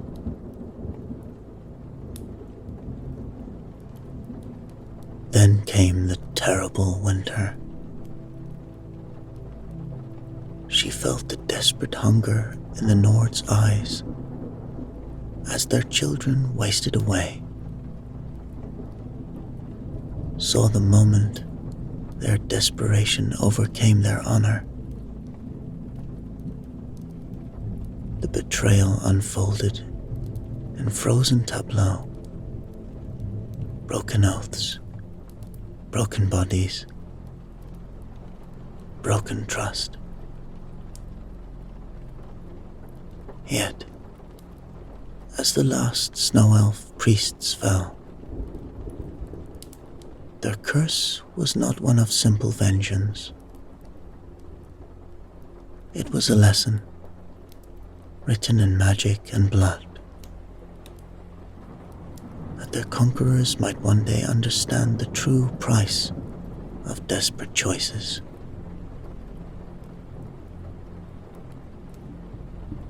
Understanding struck Sigrid like lightning.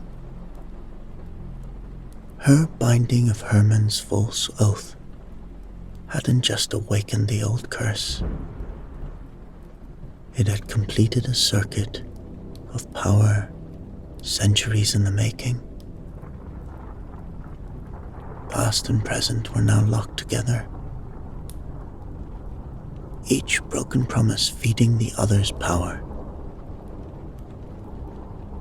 The land would die unless both wrongs could be addressed as one. Racing back to the surface, she found both holds mobilizing for war. But in those ancient crystals, she'd seen something else. The original form of oath magic, when Nord and Snow Elf worked in harmony. It would require both Jarl's participation, willing and true, in a ritual that hadn't been performed since before the Dragon War.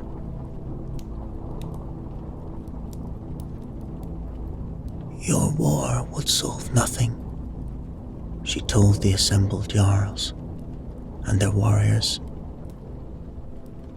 The land sickens not from one broken oath, but from generations of them, layered like ice in a glacier's heart.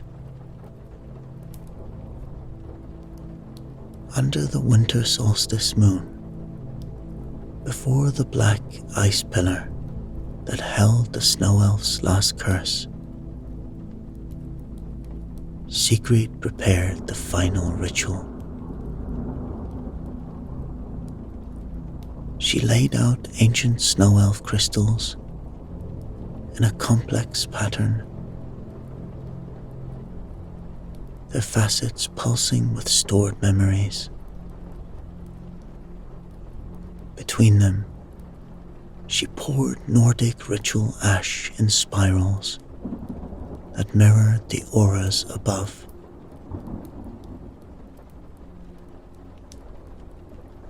Both Jarls stood facing each other in the ceremonial space, their breath frosting in patterns that matched the crystal's light. To break a curse born of broken oaths, Sigrid intoned, requires the making of a new kind of promise. Her hands moved through patterns she'd learned from the crystal memories. Magic older than Ysgramor's landing. Not a bond of dominance or submission, but one of shared fate. Both peoples failed when they tried to survive alone. Only together can this wrong be righted.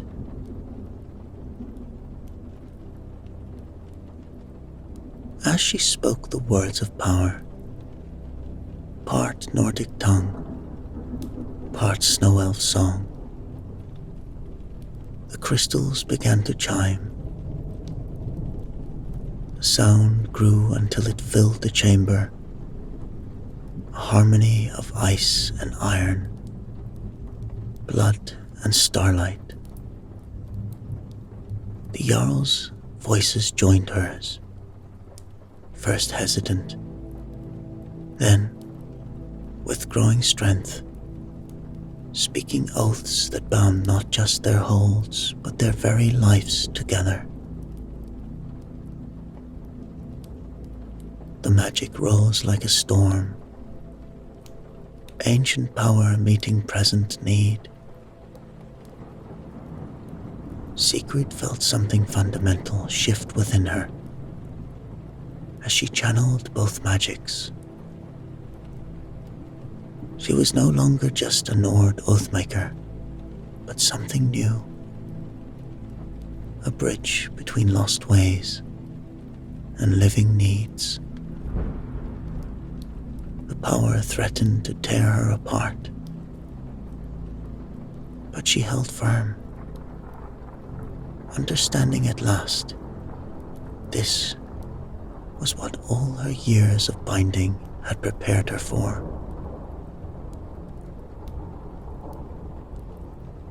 The price was heavy. The old form of oath binding would fade, its power transformed into something both holds would share. The land would heal, but bear forever the marks of what had happened. And deep below, the watching Falmer would remember and wait, perhaps to begin to understand that not all surface dwellers were oath breakers. In the years that followed, children in both holds learned a new kind of oath-making. One that spoke of shared burdens and mutual care. They played in fields where flowers bloomed with petals of frost, beautiful and strange. The barriers between holds slowly dissolved as people realized their fates were now inexorably linked. Their prosperity and hardship shared like bread at a common table. The crops that grew in those lands bore touches of ancient magic. Grains that glittered like frost, but nourished deeply. Fruits with flesh like crystallized honey. Wells that had frozen solid became sacred places. Their waters holding memories that could be read by those who knew how to listen. And on clear nights, when the moons rode high and the aurora danced, wise ones said you could still hear the ancient harmonies, Nord and snow elf magic, singing together in the land's deep places. Some even whispered that in the deepest caves, the Falmer were changing, remembering fragments of what they had once been. Sigrid Stone Voice, last of the Oathmakers, first of the new, would often stand upon the walls of Windhelm in winter, watching the lights play across the snow. The aurora would catch the crystal scars on her hands, marks left by the ritual that had changed everything. And she would smile, remembering how the greatest truths often lie in the spaces between broken promises and new understandings. For in Skyrim, as she had learned, oaths never truly die. They only change their shape, like ice floating down from the mountains, finding new paths to ancient seas. And sometimes, in the breaking of the old, something stronger and stranger can take root and grow.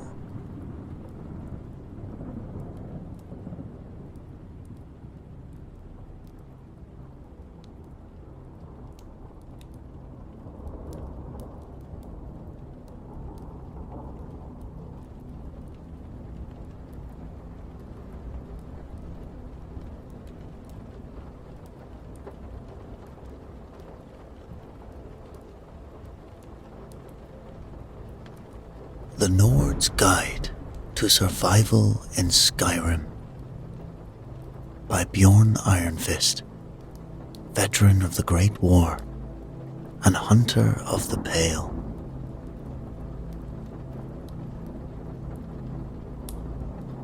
Listen well, traveler, for you hold in your hands knowledge paid for in blood, sweat, and more than a few lost toes to frostbite. I am Bjorn Ironfist, and I've walked Skyrim's lands from the stream pools of Eastmarch to the ice fields of Winterhold. Fought in the Great War, hunted every beast that roams these lands, and survived more winters than most Nord warriors have seen summers.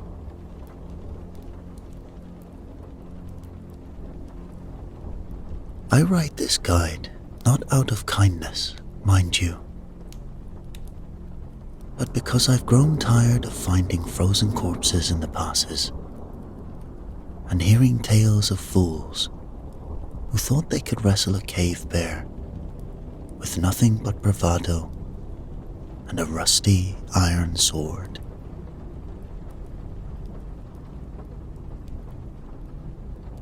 Skyrim's hard enough on her own children. She's downright murderous to the unprepared. These are dark times in the homeland of the Nords. Dragons darken our skies. Brother fights brother in the civil war. And ancient evils stir in the barrows. The roads grow more dangerous by the day, filled with bandits, beasts, and worse things that hunt in the long nights. Even the weather itself seems eager to claim the unwary, with blizzards that can freeze a man solid before he realizes that he's lost. In these pages, you'll learn what every Nord child knows by their 10th winter, and what every Outlander learns too late, if they learn it at all. How to read the sky before a storm, where to find shelter when the snow blinds you, which berries will keep you alive, and which will stop your heart. I'll teach you how to track a saber cat, how to tell if a cave's worth sheltering in, or if it's home to something that'll make you wish you'd braved the storm, and how to navigate by stars you've never seen before. You'll learn about our ways, too, which might save your life as surely as knowing how to start a fire in a blizzard. There's wisdom in knowing when to keep your sword sheathed, and your opinions about Ulfric's Stormcloak to yourself. Sometimes, knowing the right way to greet a jarl or share a mead can keep you alive longer than skill with a blade.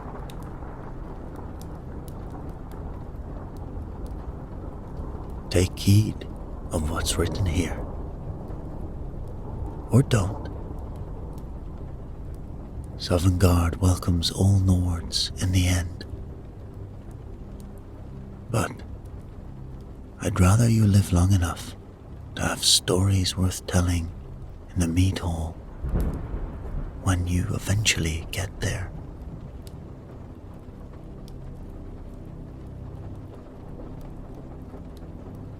Surviving the elements. The cold claims more fools than the sword ever will. Listen well, for I've seen too many strong warriors laid low by Skyrim's bitter winds.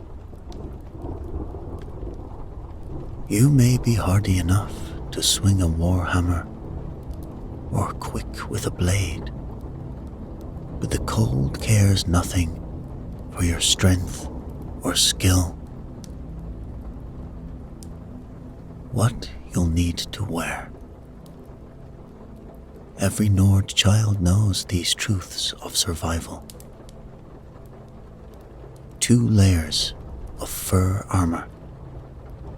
Get it from snow bears if you can. The pelts of ice wolves will serve if you must.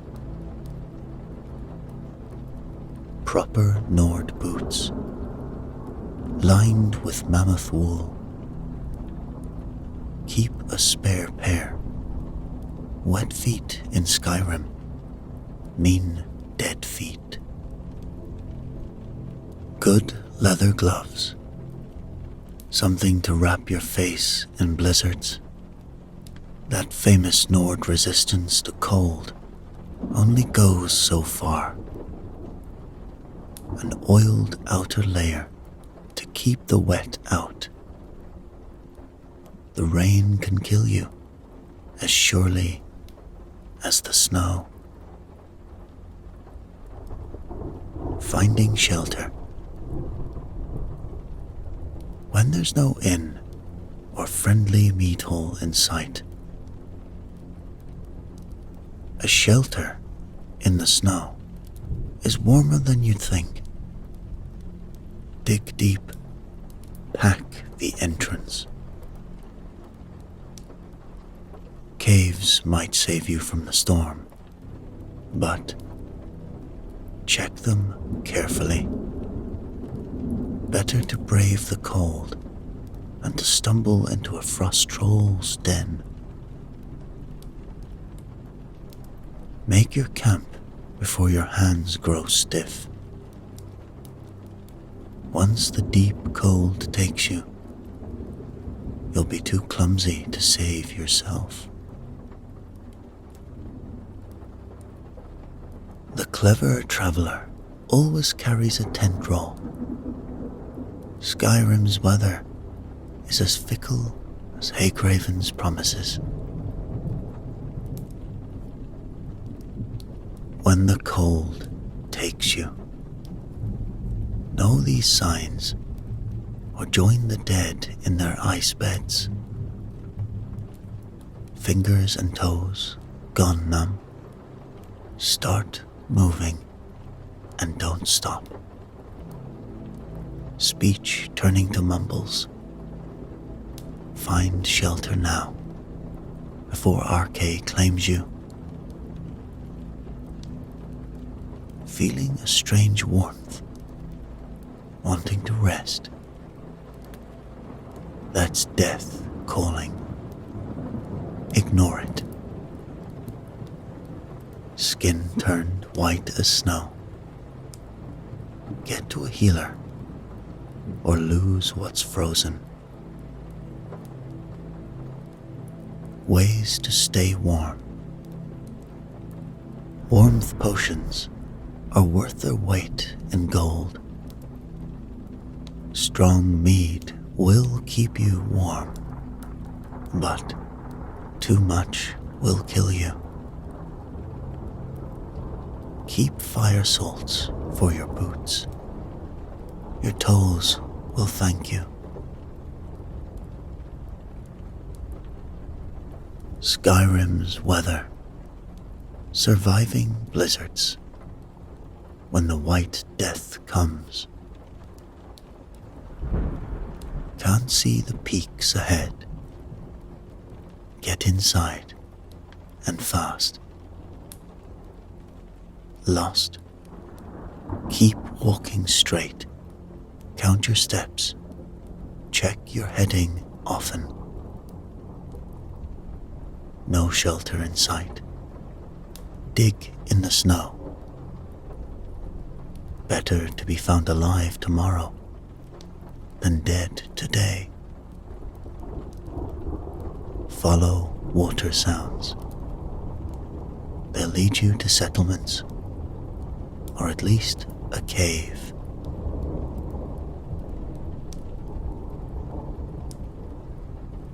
Mountain dangers. Walk where others have walked. Fresh snow hides death. Cross high passes early. The sun makes the snow treacherous.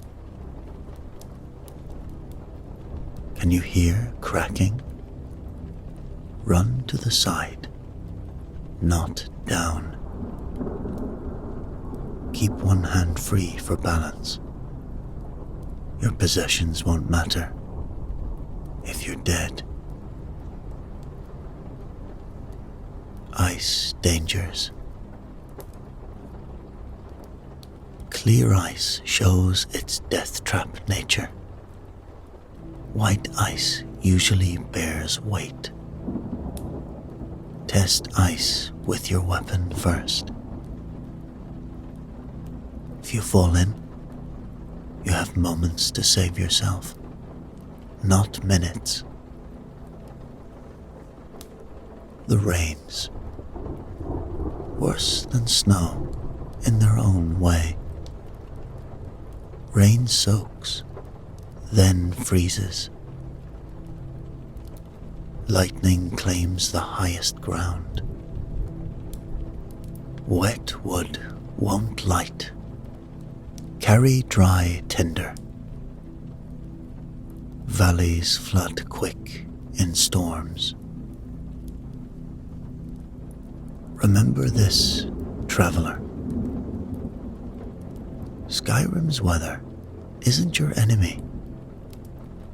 It's just utterly indifferent to your survival. Respect it as you would a sleeping giant. Prepare as you would for battle, and you might live to see the spring. Quote, "Weather's like a drunk Nord. It strikes without warning and cares nothing for your plans."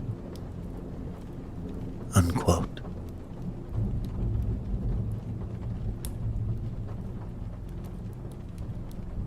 Beasts and where to avoid them. Quote, "A dead hunter can't brag about his courage."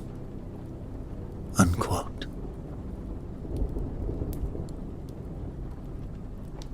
Common threats. Wolves and bears. Wolves aren't the problem. It's thinking you can handle wolves that gets you killed. 3 wolves means 6 more you don't see. A lone wolf is either sick or bait. Either way, trouble follows. Bears might look slow, but they'll outrun you uphill or downhill. A bear on its hind legs isn't trying to look tall. It's about to charge. Never run from wolves. That's how they decide you're prey. Saber cats. The perfect hunters, and they know it. They'll stalk you for hours, waiting for you to make camp. That strange feeling of being watched? Yes, trust it. They always attack from behind, always aim for the neck. If you see one, there's probably another. The white ones are worse. They've learned to use the snow for cover. Trolls. 3 eyes, no brains, and all hunger. Fire is your friend. They heal from everything else. Never fight one in a cave. They can see in the dark. You can't. They're faster than they look, and twice as strong. That arm you just cut off, it'll grow back while you watch. The frost ones are worse. They've learned to use blizzards for cover. Mammoths and giants. Leave them be, and they'll usually return the favor. Giants remember faces. Slight one, and all its kin will know you. A giant's club doesn't need to hit you to kill you. The ground shock will do that. Mammoths never forget, and they hold grudges for generations. Their camps mark safe paths through dangerous lands.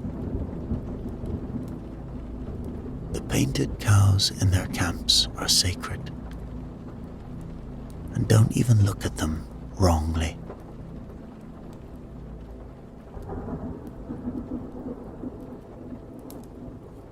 Uncommon but deadly.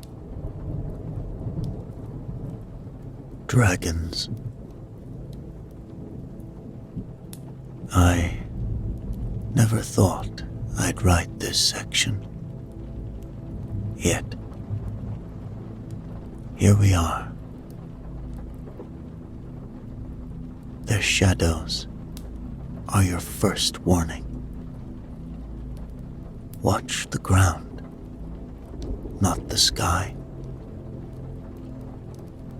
They're smarter than you, stronger than you, and they know that. Find cover that won't burn or freeze. Stone archways are best. Different colors mean different deaths. Learn them. The old tales about them understanding our speech, all true.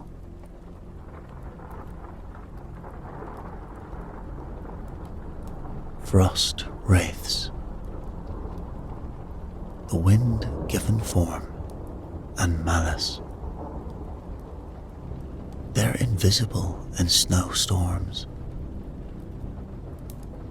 Cold magic just makes them stronger. They can freeze your blood solid. Fire spells work, but the steam can blind you. Even other monsters avoid them. Ice wraiths. The initiation beast of true Nords. And for good reason. They're faster than anything you've ever fought. Regular weapons pass right through them. Silver and fire are your only friends. Ancient Nords used them as guardians. More appear as the winters grow colder.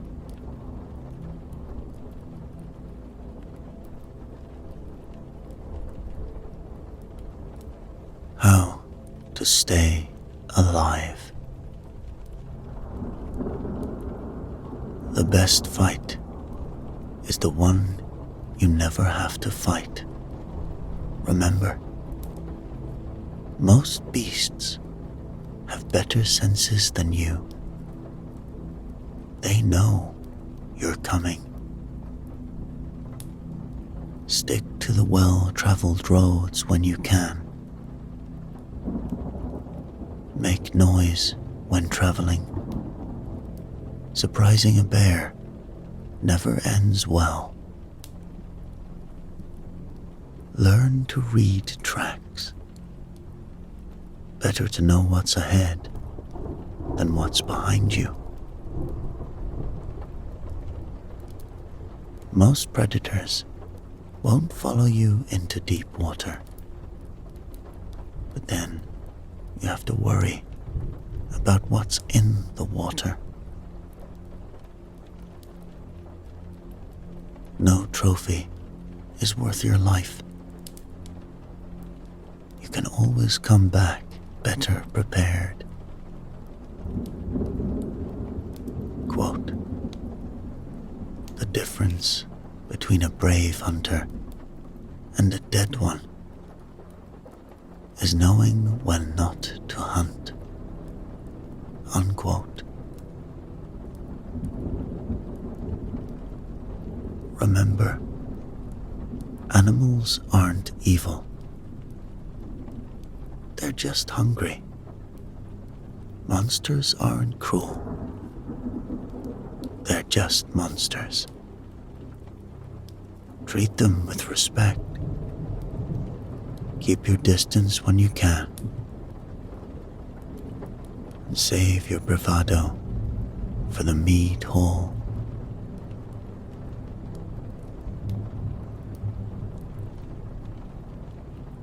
Food and hunting. Quote, "An empty belly makes more noise than a drum and attracts deadlier attention." Unquote. Hunting techniques. Tracking in snow. The snow tells tales to those who can read them. Fresh tracks sink deep and have sharp edges. If the tracks are filling with loose snow, you're hours behind. Blood in snow stays red under the surface. Dig to check age. Prey moving slow and deep means wounded or tired. Tracks that stop suddenly, look up, could be a saber cat's leap.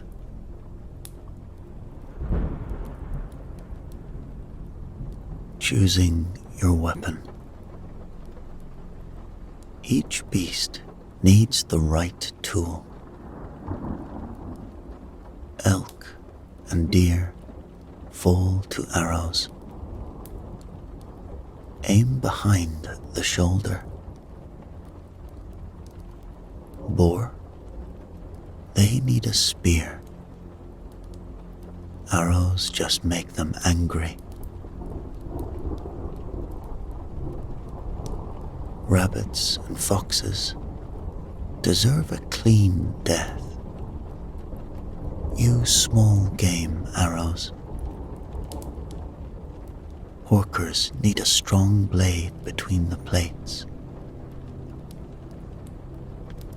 Never hunt a mammoth, but if you must, poisoned arrows from high ground.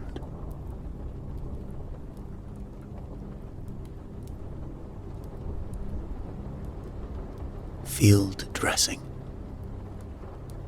Do this wrong, and you'll spoil good meat. Cut away from yourself, always. Spill the gut pile downwind from your camp. In warm weather, get the hide off quick. Save the organs. Heart and liver won't freeze like meat. Blood draws predators. Bury what you don't use in deep snow.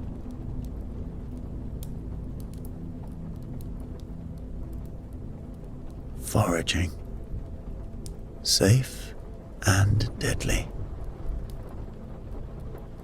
One mistake, and you'll never make another. Mora tapanella grows on dead trees, safe if cooked. Blue mountain flowers heal. Purple mountain flowers kill.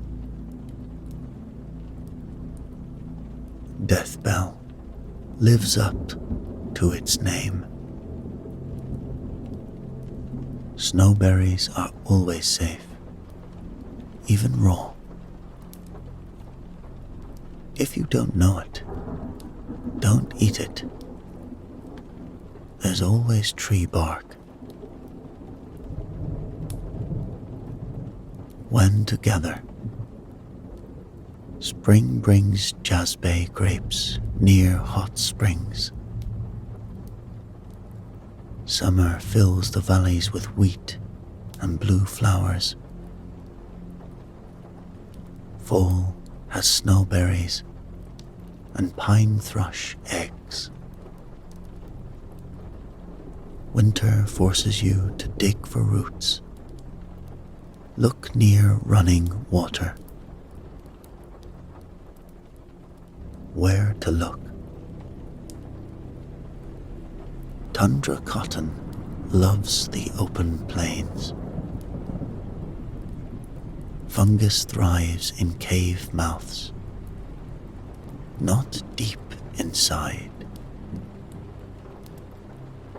Creep clusters grow where dragons have burned the ground.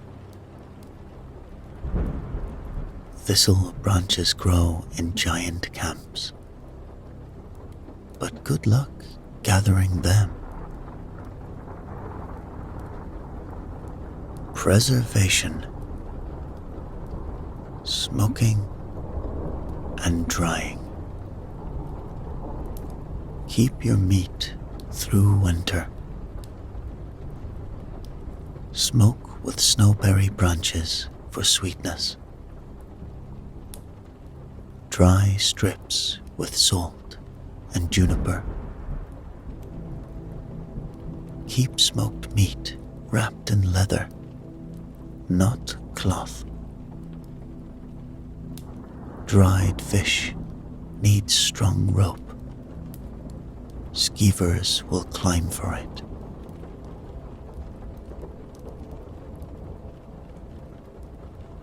Salting. Salt is worth its weight in gold. Rock salt from mountains lasts longer than sea salt. Rub it in until your arms ache. Then rub more. Salt fish within the hour of catching. Keep salted meat off the ground. It draws moisture.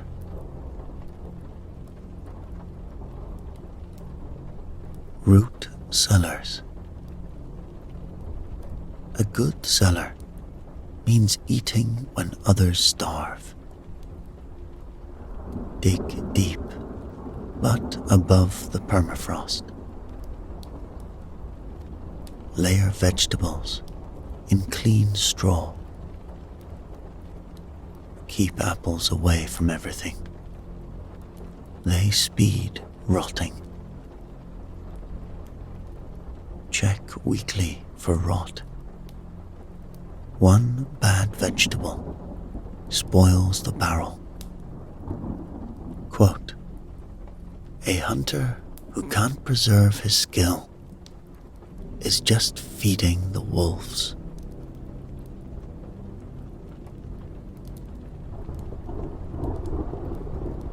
Weapons and combat. Quote, "A rusty blade makes a quick grave." Unquote. Weapon selection. the right tool for killing. Choose wrong and join the dead. Two-handed weapons catch the wind. Keep your feet wide. Frost enchantments are useless in Skyrim. Everything's already resistant. Fire-enchanted blades save lives. They'll keep you warm, too. Bows turn sluggish in the cold. Keep the string waxed. Light weapons for mountains. You'll need that free hand for balance.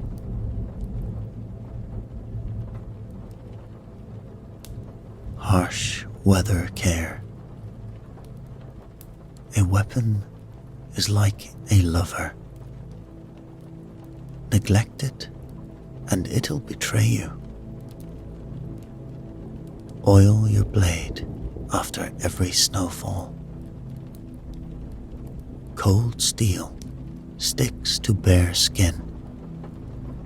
Wrap your handles in leather. Keep arrows in a watertight quiver.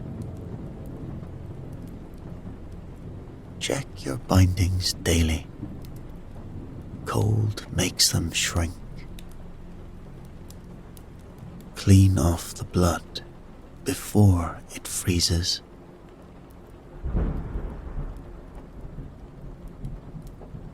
When things break, and they will break, leather strips and wood wedges fix most handles. Warm your blade before working it. Cold steel shatters. A cracked bow can be splintered if you're desperate. Keep spare bowstrings under your armor. The warmth keeps them supple. Know when to abandon a weapon. Better to drop it than die with it.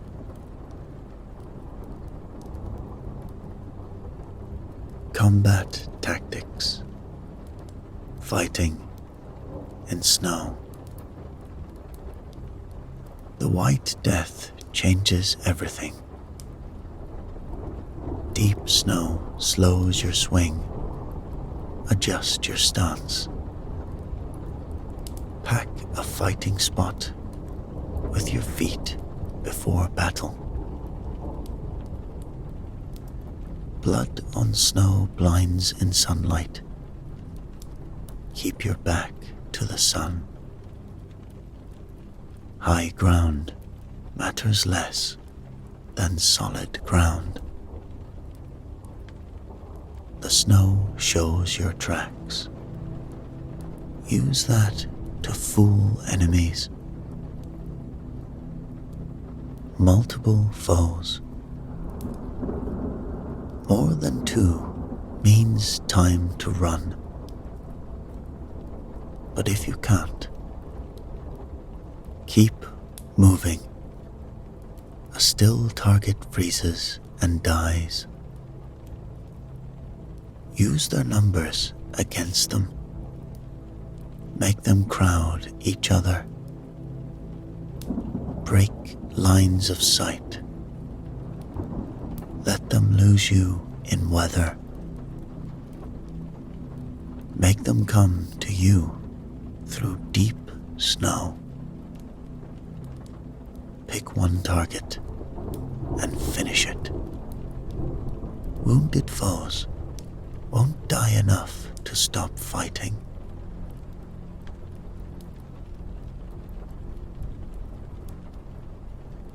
Terrain mastery.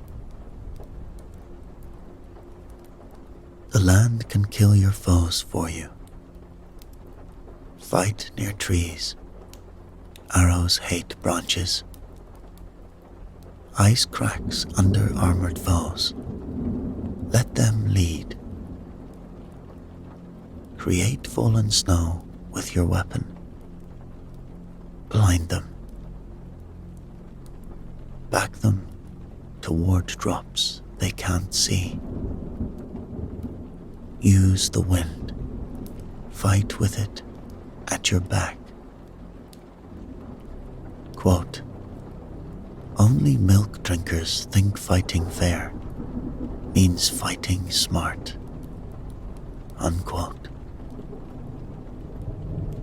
Remember, in Skyrim, the weather's as deadly as any blade.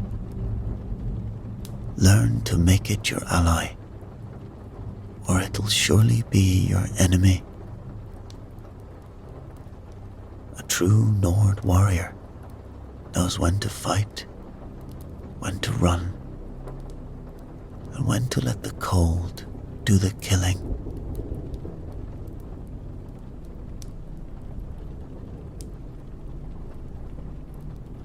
Shelter and settlements. Quote, a warm bed's worth more than a sharp blade some nights. Unquote. Temporary shelters. Snow shelters. When you're desperate enough to sleep in snow, dig down where snow's deepest. Pack the walls tight. Loose snow means cold death. Leave a breathing hole the size of your fist. Sleep on pine branches, not snow. Mark your shelter. Getting lost leaving your own bed is a fool's death.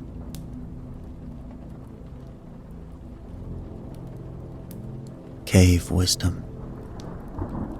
Most caves in Skyrim want to kill you. Check the entrance for bones. Fresh ones mean danger. Look for spider silk catching the light. Multiple exits mean multiple threats. Old campsites are good signs, unless they're bloody. Dripping caves stay warmer, but watch for trolls.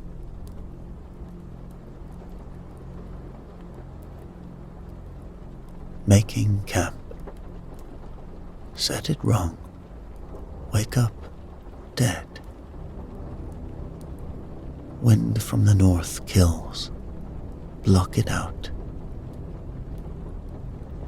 Camp above the valley. Cold sinks like water. Keep fire smoke from filling your shelter. Never sleep right on stone. It steals warmth faster than snow. Always have 2 ways out.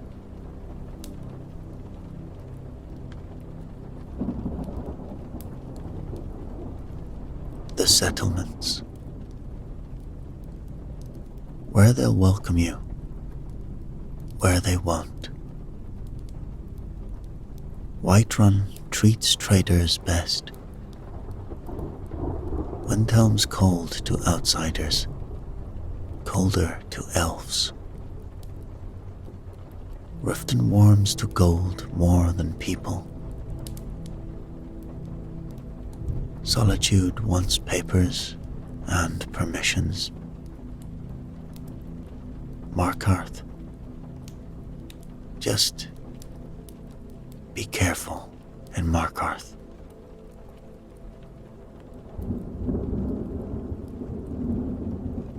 Finding honest work. Keep your blade sharp, but clean. Stables always need strong arms. Chopping wood pays little, but builds trust. Caravans hide guards. Ask at inns. Learn to smith. Every hold needs smiths. Hunters can sell anywhere.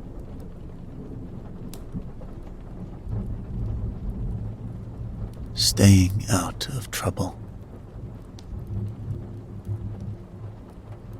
Keep your blade sheathed in towns.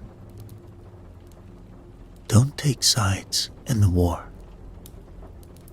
Both sides remember. Show respect to guards. They talk to each other. Buy your first drink.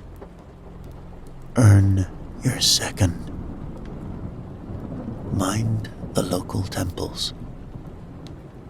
Gods have long memories. Quote,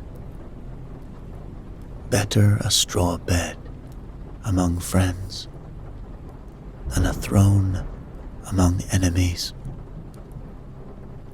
Unquote.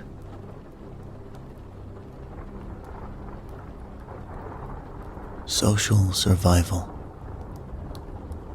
Quote, a loose tongue spills more blood than a sharp knife. Unquote. Civil war wisdom. In these divided times, keep your colors muted. Blue and red draw wrong eyes. Let others speak first of politics. I'm just trying to feed my family. Works in both camps. Trade with everyone. Fight for no one. Your real enemies are cold and hunger, not other Nords.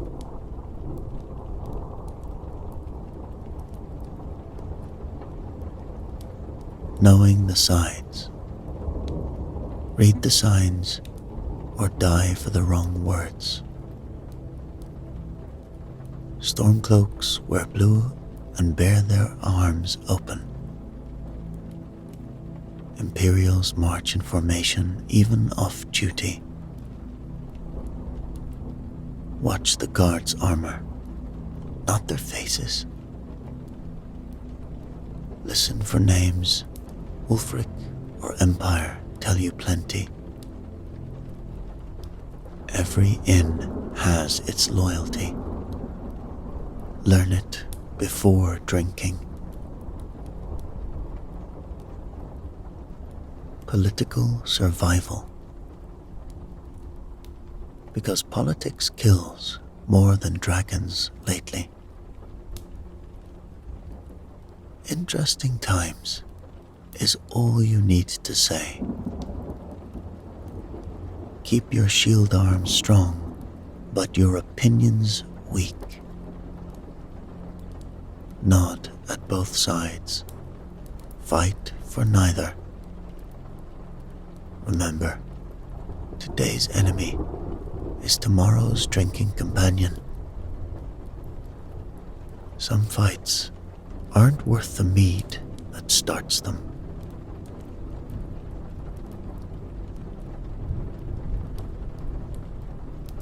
Nordic ways. Sacred customs. Break these at your peril. Never refuse offered mead. Sip slowly if you must. Shield arm handshakes show you're not reaching for steel. Boasts are fine, but back them with deeds. Respect the dead. all the dead. Honor your host's hearth. It's older magic than you know. The Nine and the Old Ways. Watch your words about the divine.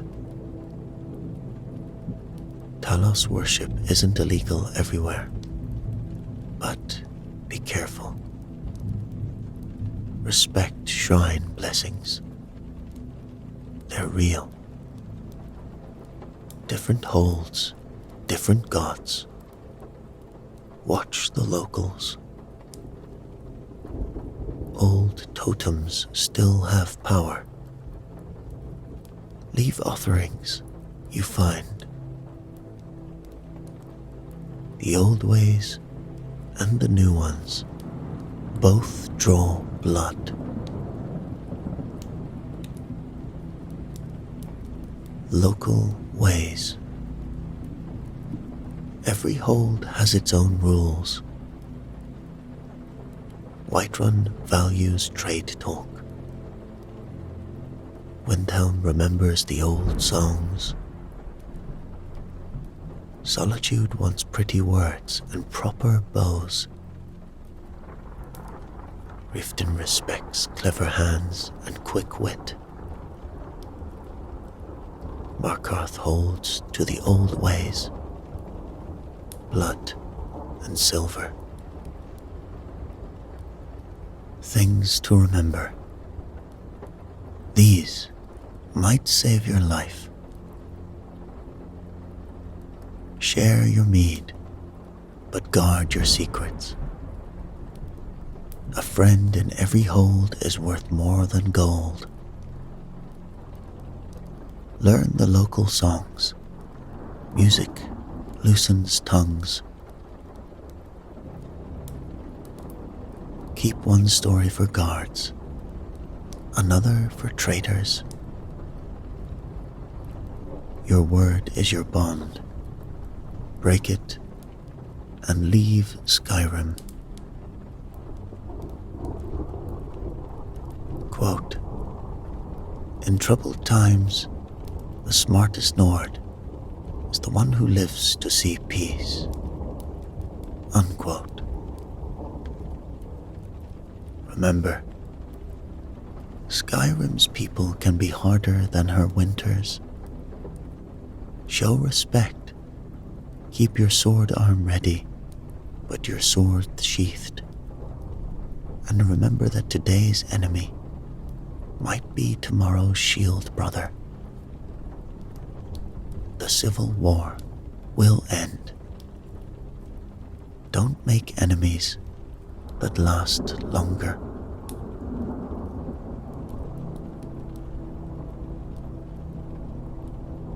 Essential skills. Quote, a warm fire tells the cold you're not ready to die. Unquote. Fire making. Finding the dry. When everything's wet and you're freezing. Birch bark peels even when wet. Find the inner layers. Dead branches on standing trees stay dry. Check under fallen logs for dry moss. Cave mouths often hide good tinder. Break dead wood to find the dry center. Keeping it burning, because a dead fire means a dead Nord. Build a proper base of stone. Wet ground kills a fire. Layer wood like a pyramid. Lets the smoke draw. Feed it slowly. A greedy fire dies young. shielded from wind with your shield or stones. Keep spare wood close. The fire's heat dries it.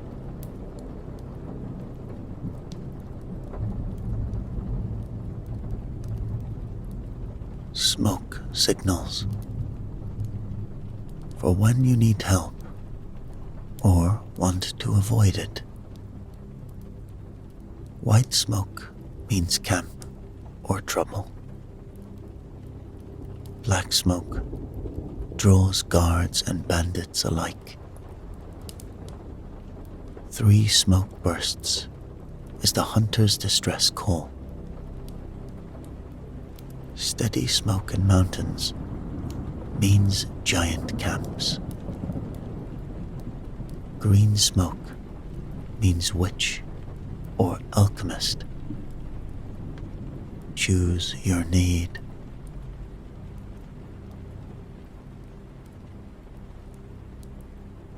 Finding your way. Reading the sky. The stars guide those who listen. The warrior points south always.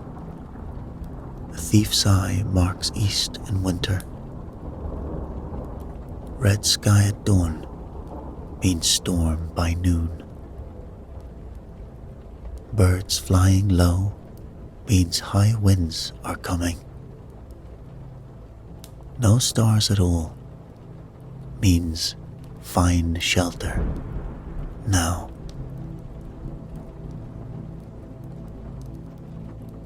Landmarks that last. When snow hides all else, the throat of the world points to the way to all holds. Lightning split trees usually face east. Old stones mark old roads. Follow them. Shrine paths never fully vanish. Dead trees point away from harsh winds. Surviving blizzards. When white death surrounds you, keep the wind on your sword arm to hold direction. Count your steps. Know how far you've gone. Mark your path. Tie rags to branches. Snow drifts build up on south sides. If totally lost, find running water. It leads to settlements.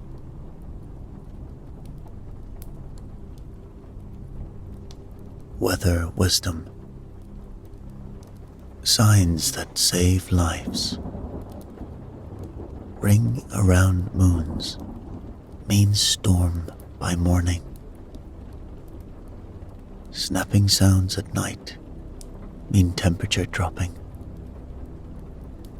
Silent woods means something's hunting.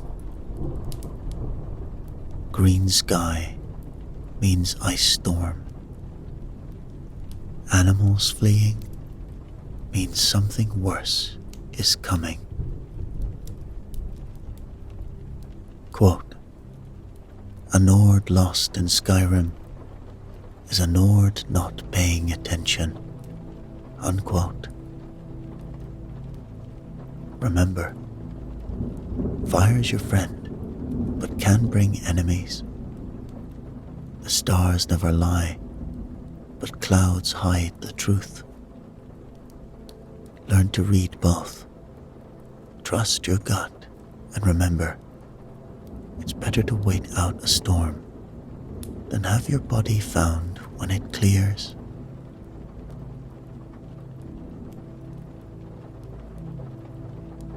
Healing and medicine. Quote, pride kills more than steel. Swallow it and seek help. Unquote. Common injuries. Frostbites bite. When the cold takes its due, white flesh means dying flesh. Warm it slowly.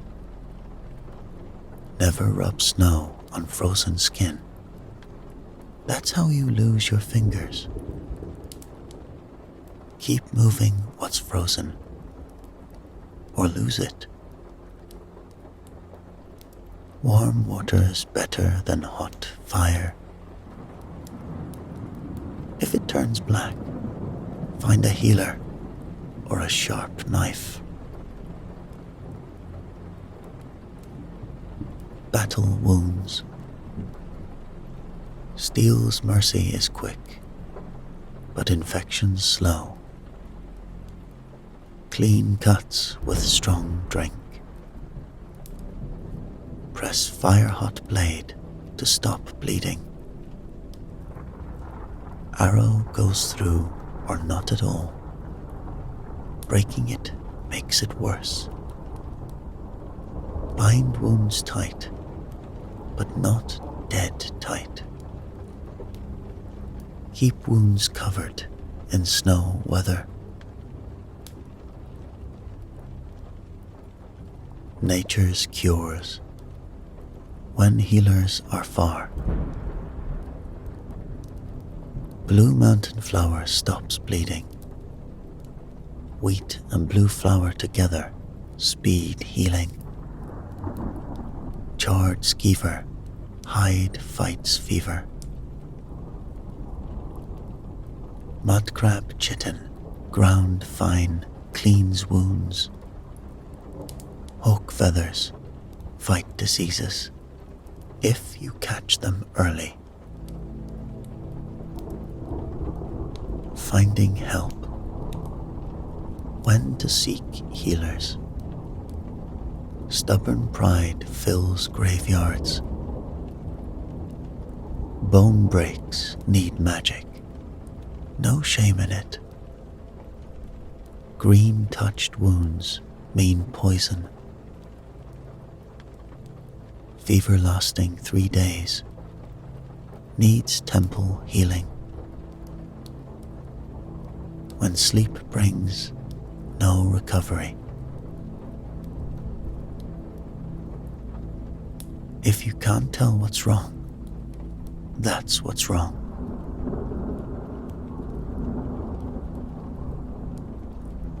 Where to find them. Know before you need them.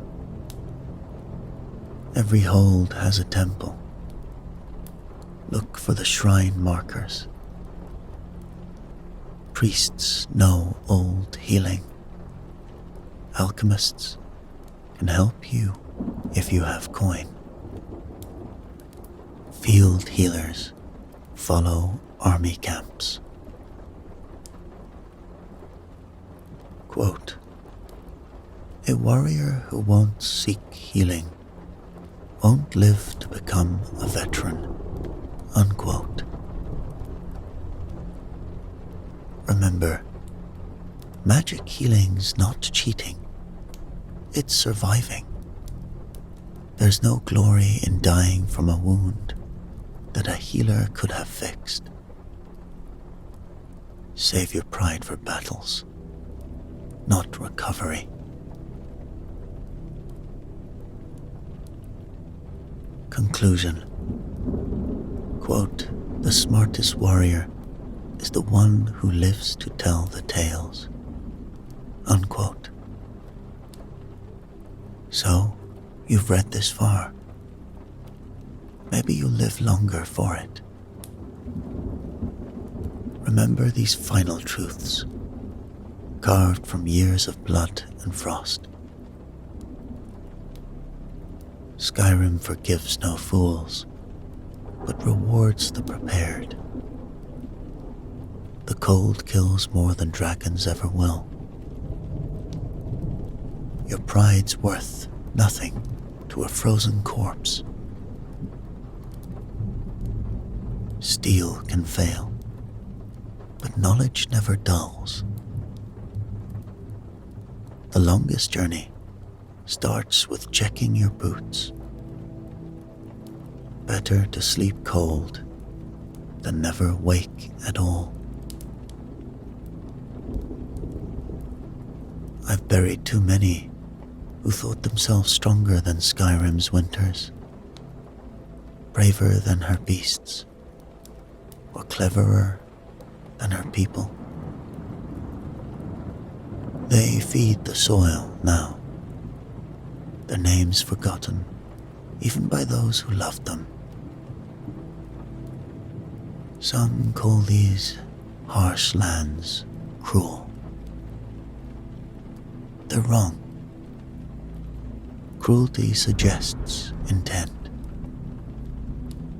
Skyrim simply is what she is, as unchanging as the mountains, and as merciless as the sea. She doesn't care if you live or die. That's your task. Take these words or leave them. I'll not lose sleep over your choices.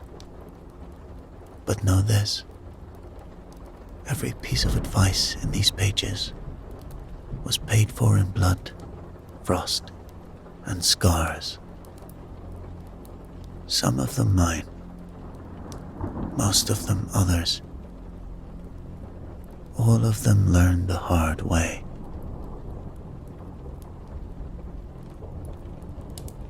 If we meet on the road, you owe me a mead for saving your hide with this knowledge. Until then, keep your blade sharp and your wits sharper. Bjorn Iron Fist.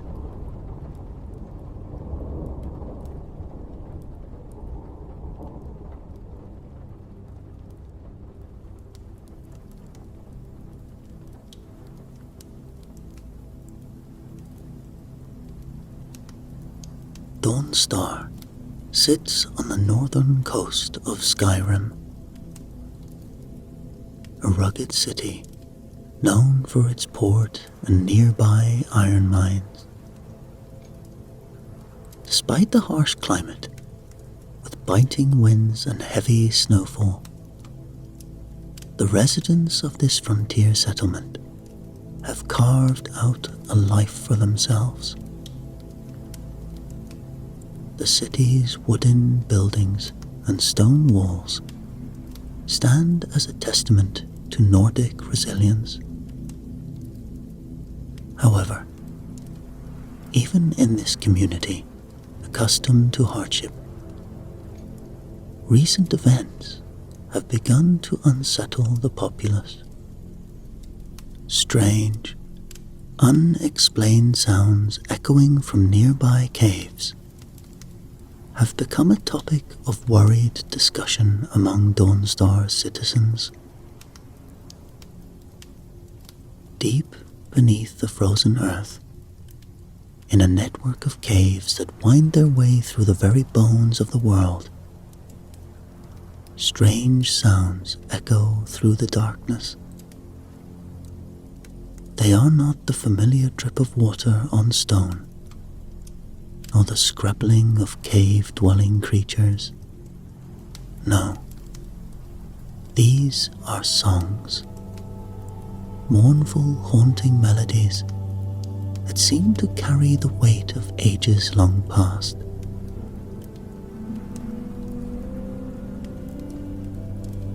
Olaf, a grizzled fisherman, with more salt in his beard than the sea itself, first heard these eerie notes while seeking shelter from a storm in a shallow cave near the shore.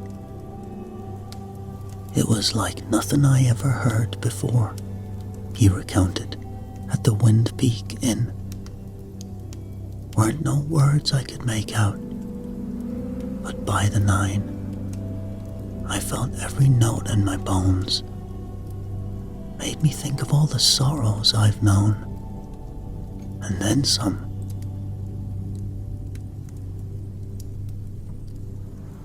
Word spread quickly through Dawnstar, as it so often does in small towns where gossip is as vital as bread. Soon, others ventured into the caves, drawn by curiosity or the urge to prove their bravery. Some returned shaken, speaking of melodies that brought unbidden tears to their eyes. Others fled in terror, claiming they'd heard voices of the dead calling them to join their ranks. Brina Merilis, the town's imperial-trained guard captain, tried to maintain order and reason, but even she couldn't entirely hide the doubt in their eyes, and her patrols gave the cave entrances a wide berth.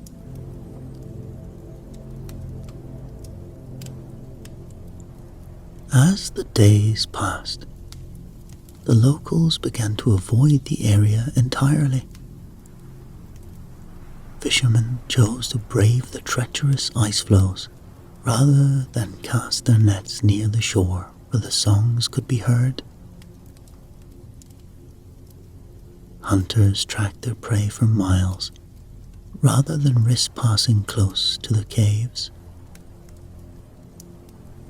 Children were warned with stern voices and worried glances to stay far away, lest they be lured in by the mysterious music.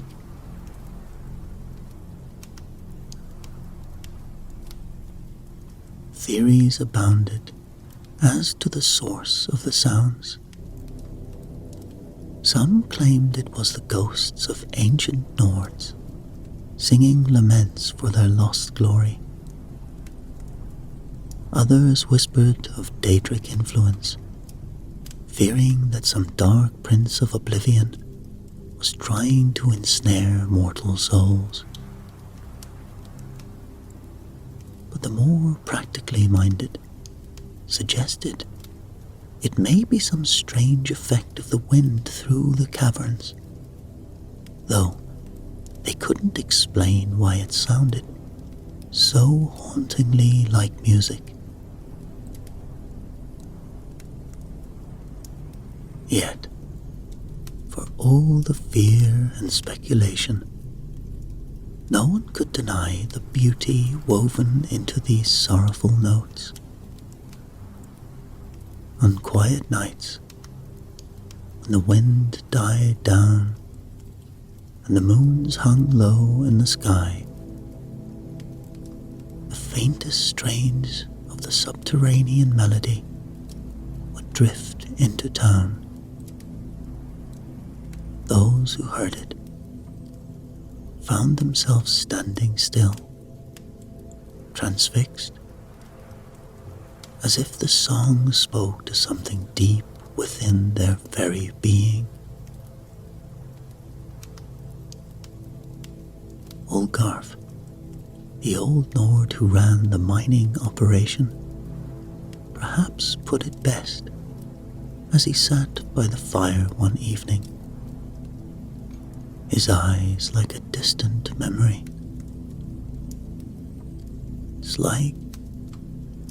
It's like the land itself is crying out. Not in pain, mind you, but in remembrance. As if all the joys and sorrows of ages past have been distilled into pure sound. Makes a man feel small, it does. Makes you wonder what secrets this old world of ours is keeping.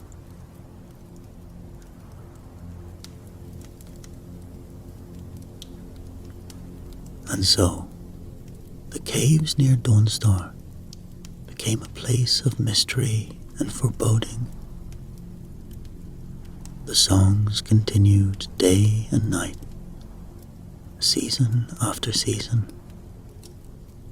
a constant reminder of something ancient and unknowable dwelling beneath the frozen ground. To the people of Skyrim, accustomed to facing dangers head-on with steel and spell, this unseen, ungraspable phenomenon was perhaps the most unsettling of all. But little did they know that these forgotten echoes were but the first notes in a symphony of revelation, a prelude to a tale that would challenge everything they thought they knew about their world and its history.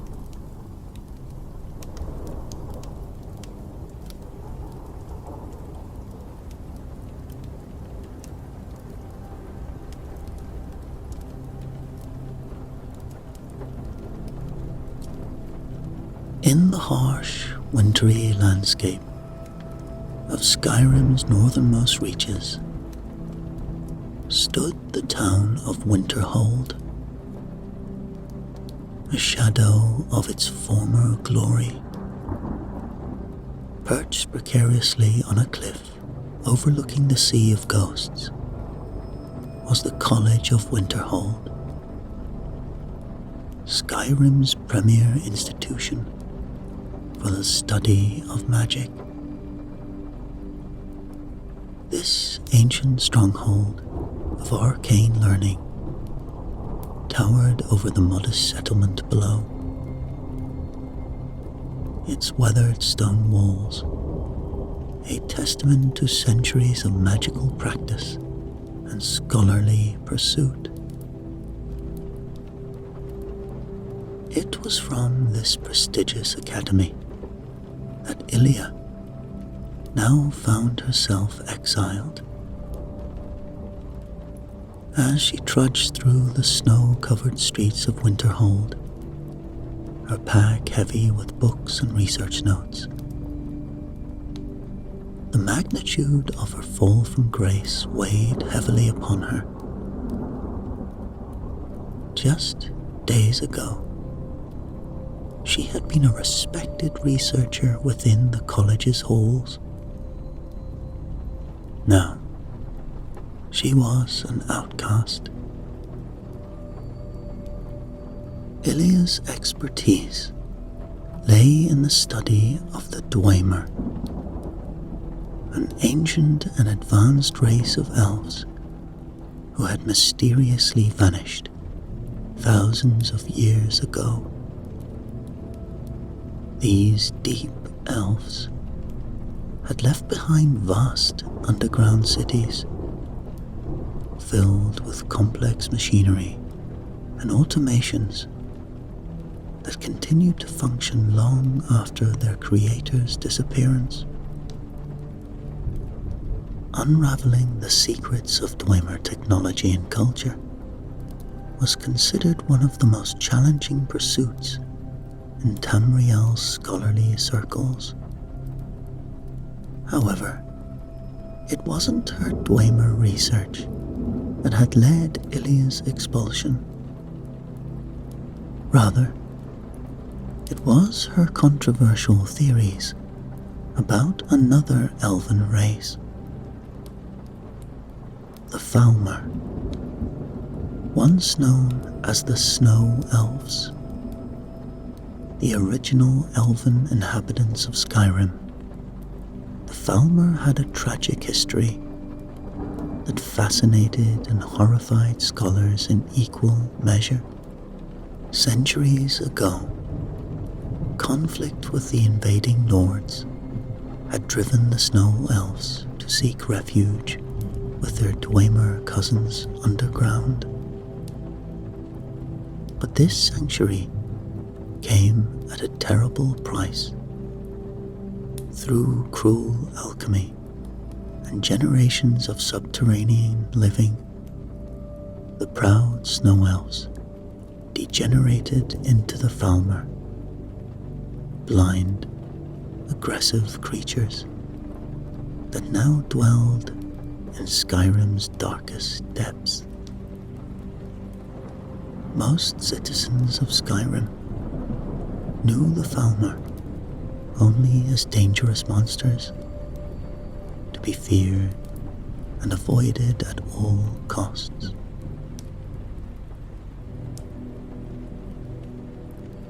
Ilia, however, saw something more. Her research had led her to believe that the Falmer retained far more intelligence and cultural memory than was commonly assumed. They're not mere beasts, she had argued passionately before the college's senior members. The Falmer possess a sophisticated form of communication, complex social structures, and craftsmanship that hints at retained knowledge from their past.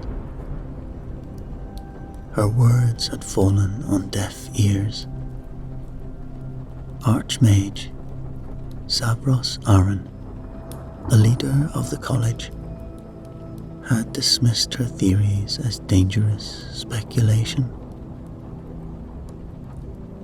And so, cast out from the only home she had known for years, Ilia found herself at a crossroads. The College of Winterhold had always been her gateway to knowledge, resources, and the respect of her peers. Without it, how could she hope to continue her research or prove her theories? As she reached the town's edge, Ilia paused to look back at the imposing silhouette of the college. Its magical lights glimmered against the stormy sky, a reminder of all she had lost. But amidst the ache of rejection, a fire of determination still burned within her. She would find a way to uncover the truth about the Falmer, to bridge the gap between their tragic past and their misunderstood present. Little did Ilia know that her path would soon lead her to the heart of a mystery far deeper than she ever imagined.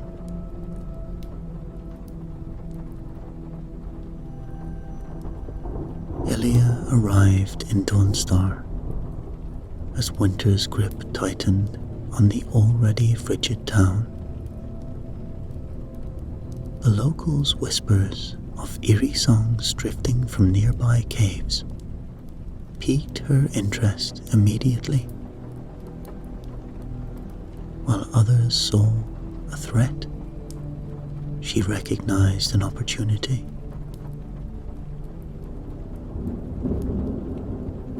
Preparations for her expedition were met with a mixture of concern and skepticism from Dawnstar's residents. Thoring, the innkeeper at Windpeak Inn, shook his head as he helped her gather supplies. Those caves aren't meant for the living, he warned. Whatever's making those sounds, it's best left alone. But Ilia was undeterred. On a grey morning, with snow falling in lazy flakes, she set out for the maze of caverns that honeycombed the cliffs near Dawnstar. Her pack was heavy with equipment: ropes, torches, writing materials, and rations. More precious still were her notebooks, filled with years of research on Falmer culture and linguistics.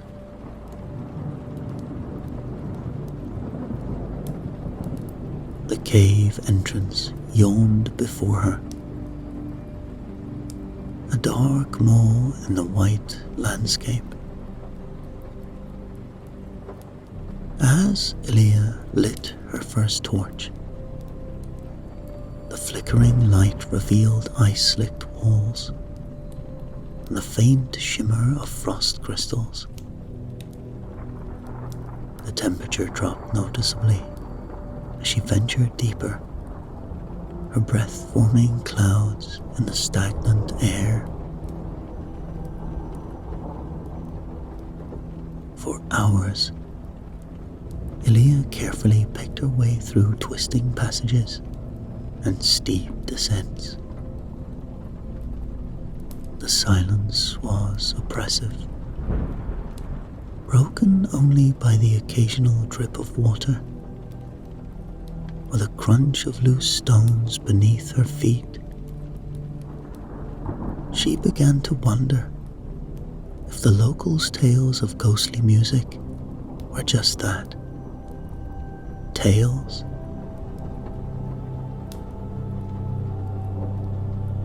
Then, faintly at first, she heard it. A sound so subtle, she almost mistook it for the wind. But as Ilia pressed on, the notes became clearer. It was unlike any music she had ever encountered. Haunting, complex, with harmonies that seemed to defy conventional scales.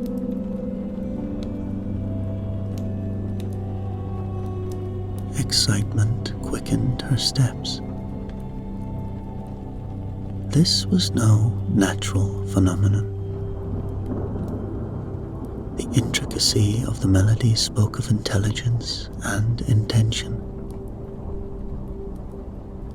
Ilia's torch illuminated a widening in the passage ahead.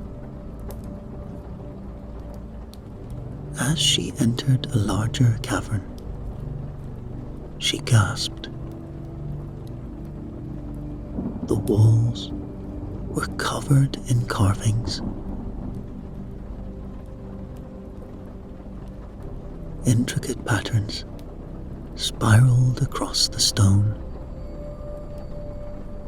interweaving in ways that reminded Ilia of musical notation, yet far more complex. Some symbols were clearly Falmer in origin, bearing similarities to artifacts she had studied.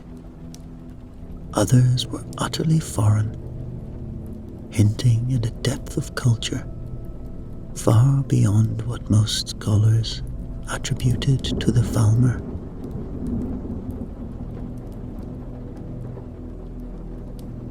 With trembling hands, Ilia began to sketch the carvings in her notebook.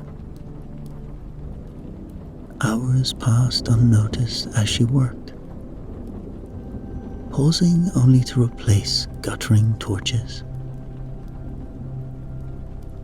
The music ebbed and flowed around her,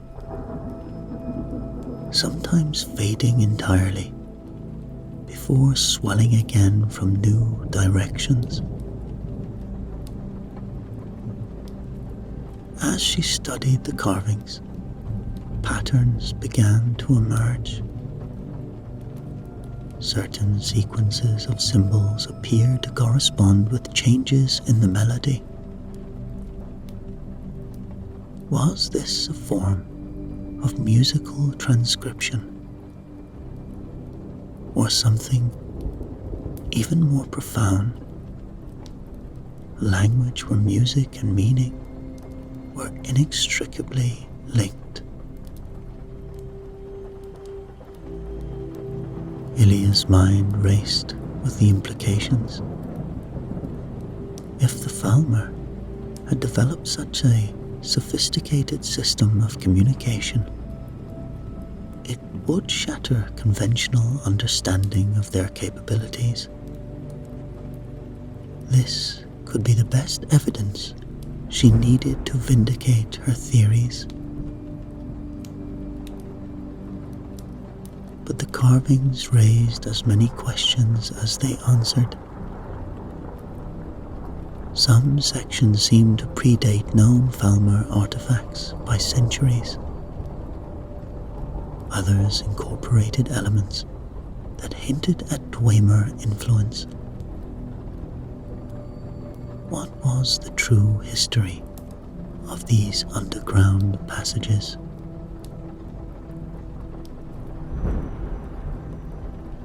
As Ilya delved deeper into the cavern system, the music grew stronger.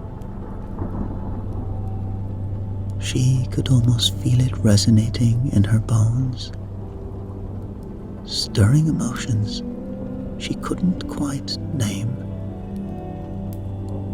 There was a sadness there, certainly, but also a fierce determination and flashes of what might have been joy.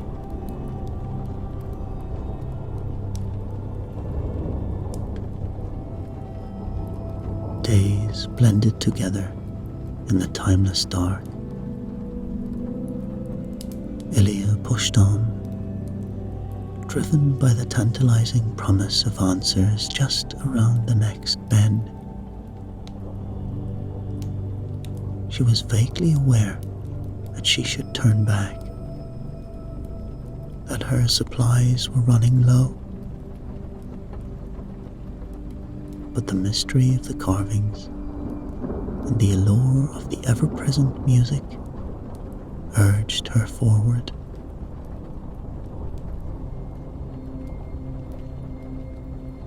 It was during a moment of rest, as she reviewed her notes by torchlight,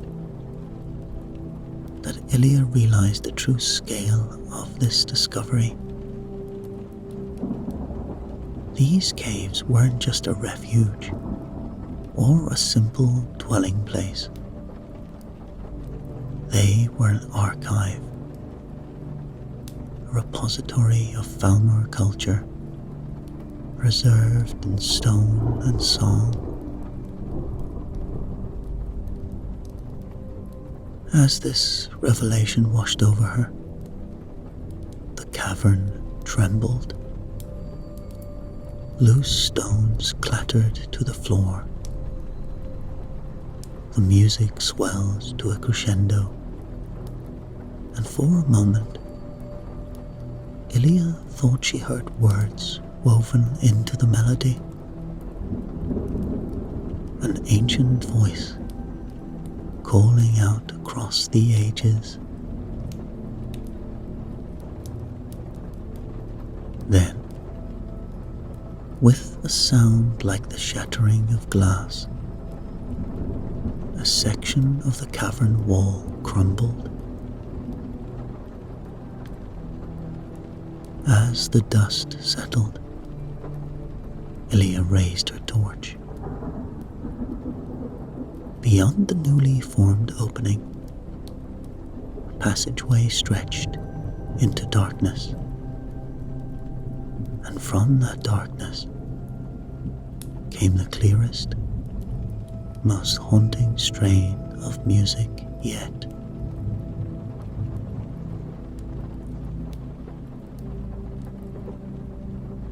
With a deep breath, she gathered her courage and her notes and stepped into the darkness.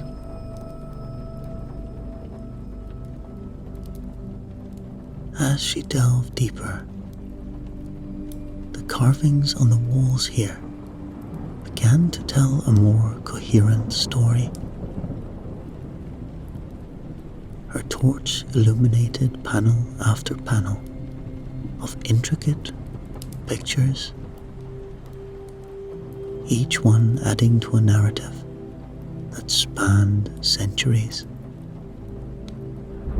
At the center of this tale was a figure named Virthur, a snow elf bard of extraordinary talent and foresight. The snow elves were the original elven inhabitants of the province. They built a sophisticated civilization in the frozen north long before the arrival of humans. Tall, fair, and gifted with powerful magic, the snow elves were a proud and accomplished people.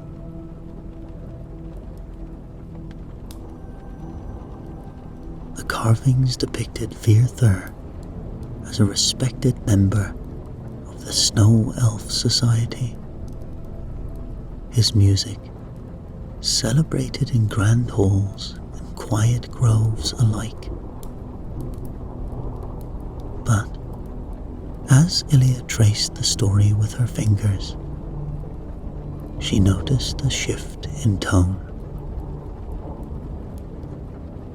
The images began to show scenes of conflict,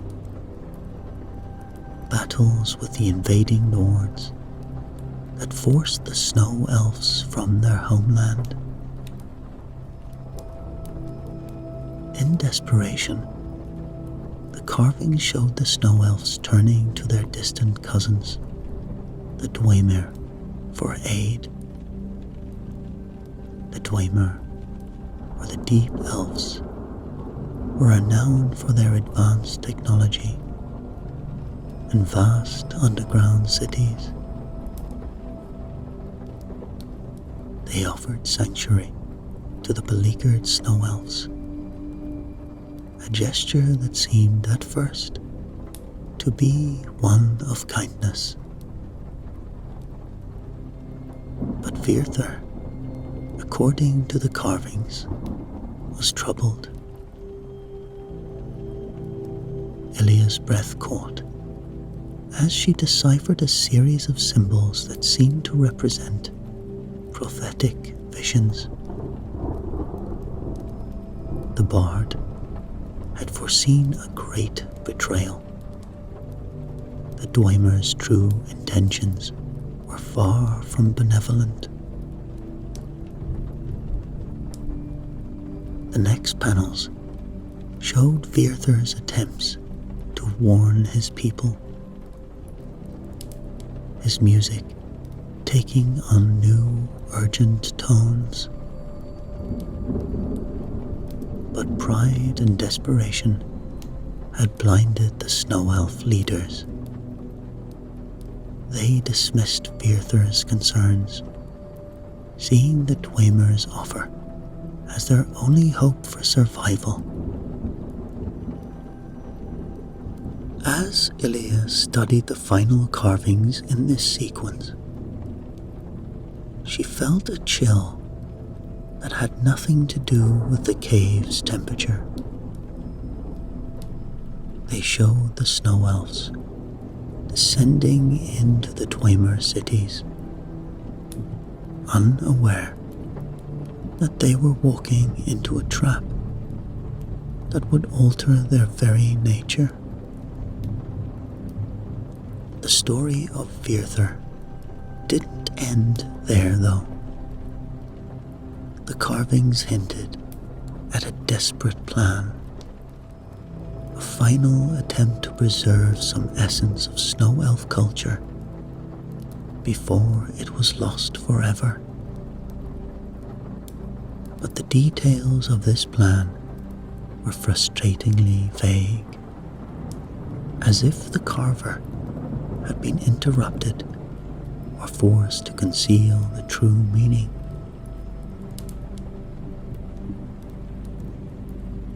Ilia sat back, her mind reeling from the implications. This was more than just confirmation of her theories about Falmer intelligence. It was a window into to a pivotal moment in Skyrim's history, one that shaped the fate of an entire race.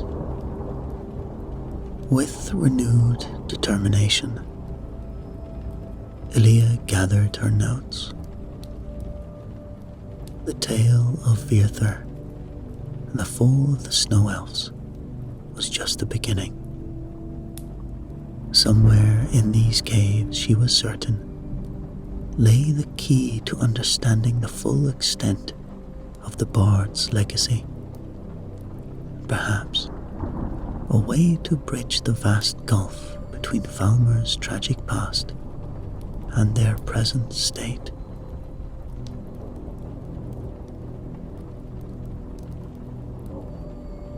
As Ilia delved deeper into the caverns, the carvings revealed Virthur's desperate plan to preserve Snow Elf culture.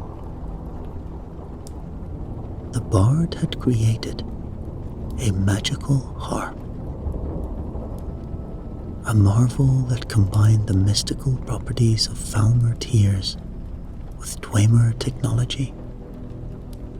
And it is said that the instrument, when played, could restore some vision to the blinded Falmer for a short period and awaken memories of their noble past. However, the Dwemer soon learned of the harp's power.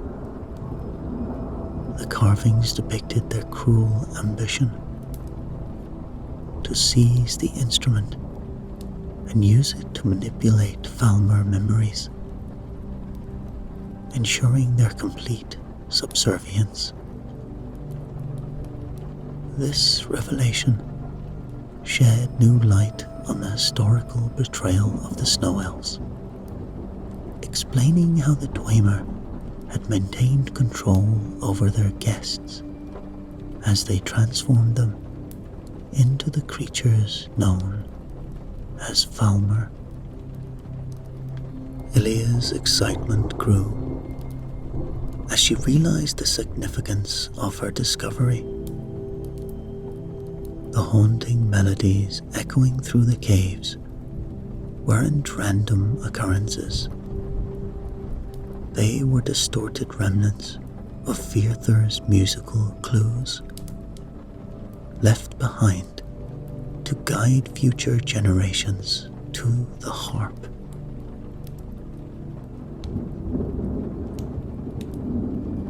This realization forced Ilia to adapt her research methods. Traditional scholarly approaches wouldn't suffice in this environment. She had to learn to see with her ears, to interpret the subtle changes in the cave's acoustics as potential indicators of hidden passages or chambers.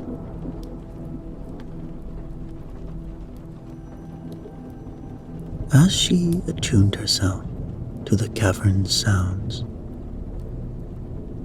Ilia felt a growing connection to Virthur's mission. The Bard's foresight and determination to preserve his people's legacy, even in the face of overwhelming odds, resonated deeply inside of her. With each passing hour, the echoes seemed to grow clearer, guiding Ilia further into the mountain's heart. She knew she was on the verge of a discovery that could rewrite Skyrim's history. If only she could decipher the final clues that would lead her to Virthur's legendary harp. The flickering torch illuminated a hunched figure in the cavern ahead. Ilia froze, her heart racing, as she realized she was face to face with a Falmer. But something was different. Its clouded eyes seemed to follow her movements. "Don't come any closer," the Falmer growled, brandishing a jagged blade. Ilia raised her hands slowly. "I'm not here to fight." The Falmer tilted its head, nostrils flaring. "You smell of the surface. Why are you here?" I'm looking for something," Ilia said cautiously. "An old artifact. A harp." The Falmer's grip on his weapon tightened. "Those songs, you've heard them too." Ilia nodded, then realizing her mistake, spoke. "Yes, they led me here." A moment of tense silence passed before the Falmer lowered his blade slightly. "I'm Saran," he said, his tone still wary. "Ilia," she replied. "I've never met a Falmer who could see," Saran finished bitterly. "It's why I'm alone. My people don't trust what's different."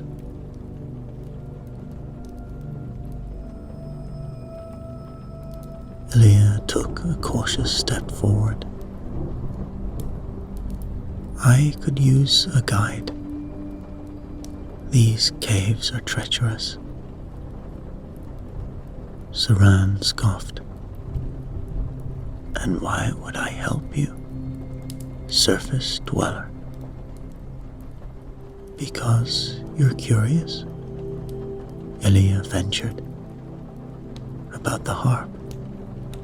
About why I'm here. Maybe even about the world above." Saran was quiet for a long moment. Finally, he grunted. "Fine, but try anything, and you'll never see daylight again." As they set off deeper into the caverns, an uneasy alliance was formed. Neither fully trusted the other, but both sensed the potential of their unexpected partnership. Their journey would test not only their survival skills, but also challenge everything they thought they knew about each other's worlds. Ilia and Saran's journey deeper into the caverns tested their fragile alliance. The echoes of Virthur's music grew stronger, guiding them through treacherous passages and hidden chambers. "The melody changes here," Saran muttered, his sensitive ears picking up subtle variations. "It speaks of a path beneath rushing water." Ilia nodded, impressed by Saran's ability to interpret the sounds. Together, they discovered a narrow ledge behind a subterranean waterfall.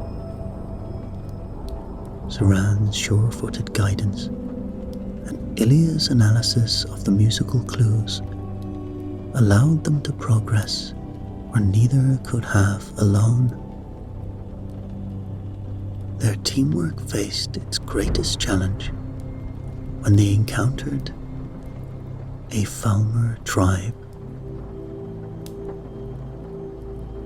"We must pass through their territory," Saran said grimly.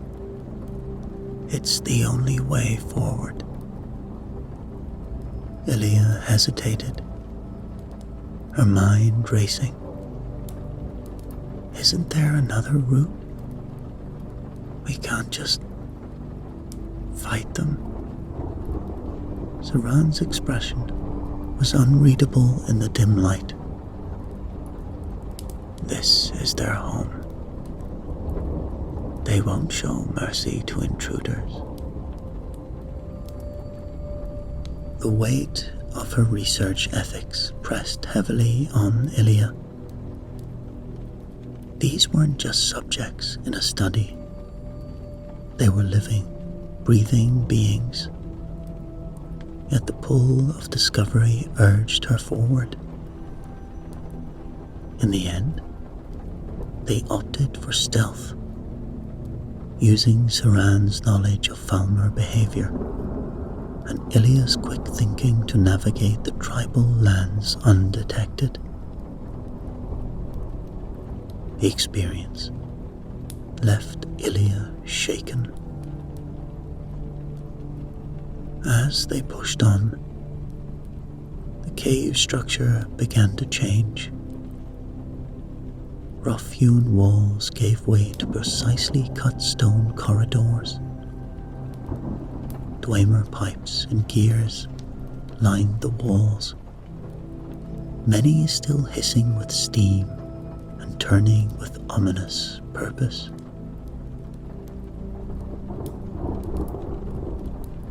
"The Dwemer's torch is heavy here," Ilya observed, her voice hushed with awe.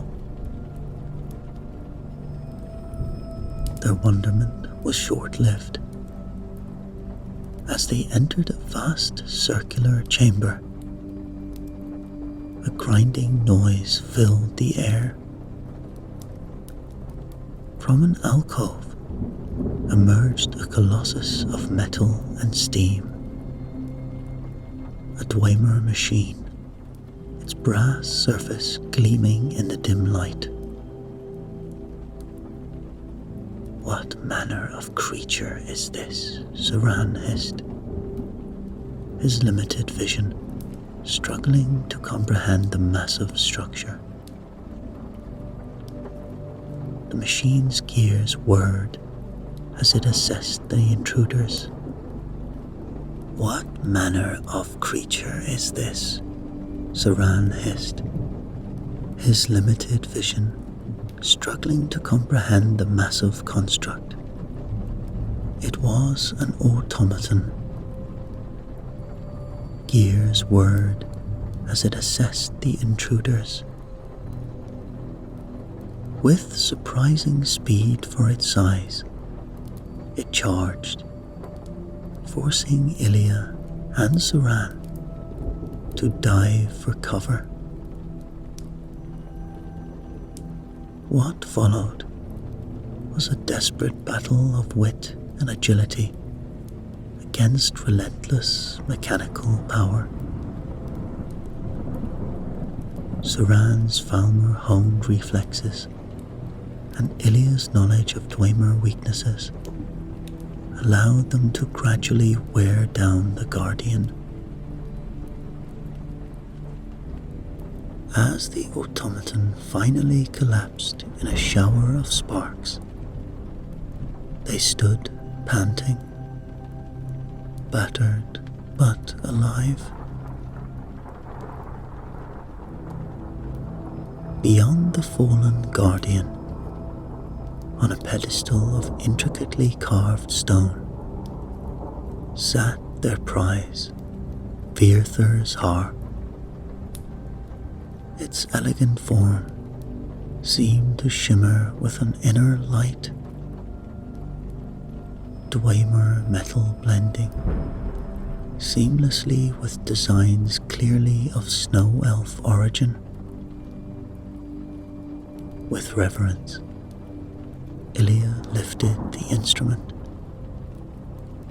Her fingers trembled as she plucked a string, producing a clear, pure note that seemed to hang in the air. Saran tilted his head, listening intently. There's power in that sound. Play more.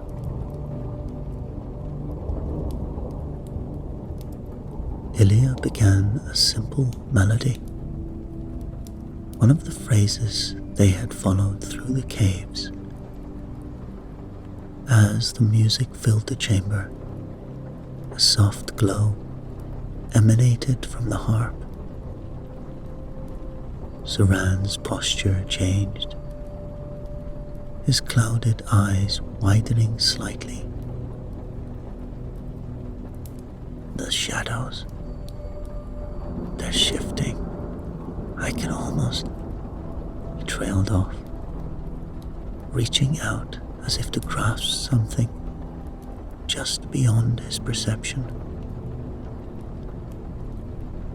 Ilia watched closely, her excitement tempered by growing concern. The harp's glow was already beginning to dim, the notes losing their resonance. "What do you feel?" she asked urgently. He shook his head, frustration evident in his voice. Visions, flashes of something, places I've never seen yet somehow remember. But it's fading, slipping away like mist. As the last notes died away, Saran's shoulders slumped. It's gone now. Whatever it wasn't enough to restore what we've lost.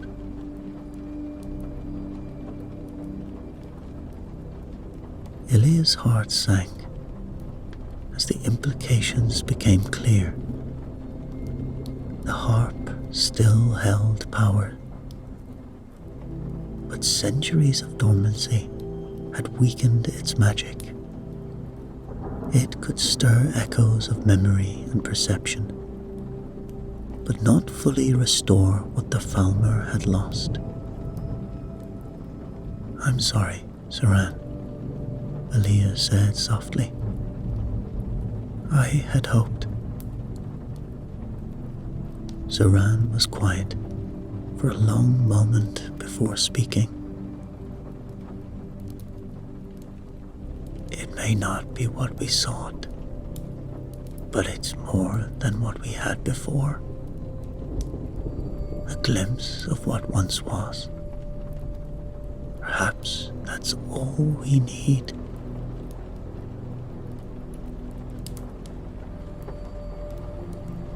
As they stood in the ancient chamber, the weight of their discovery settled upon them. The harp was both a triumph and a poignant reminder of all that had been lost. Yet, in that moment, as a scholar on the surface and an outcast of the depths stood side by side, a spark of understanding flickered between them. Perhaps the harp's power had diminished, but the bond forged between Ilia and Saran hinted at a different kind of restoration, one that could begin to bridge the chasm between two worlds, long divided. Soon, Ilia and Saran found themselves grappling with an unexpected ethical dilemma. We can't simply leave the harp here, Ilia mused, her academic mind racing with possibilities. Think of what this could mean for your people, Saran. A chance to reclaim your history, your culture. Saran's expression darkened. And what good would that do? To give my people a taste of what was lost, only to have it slip away again.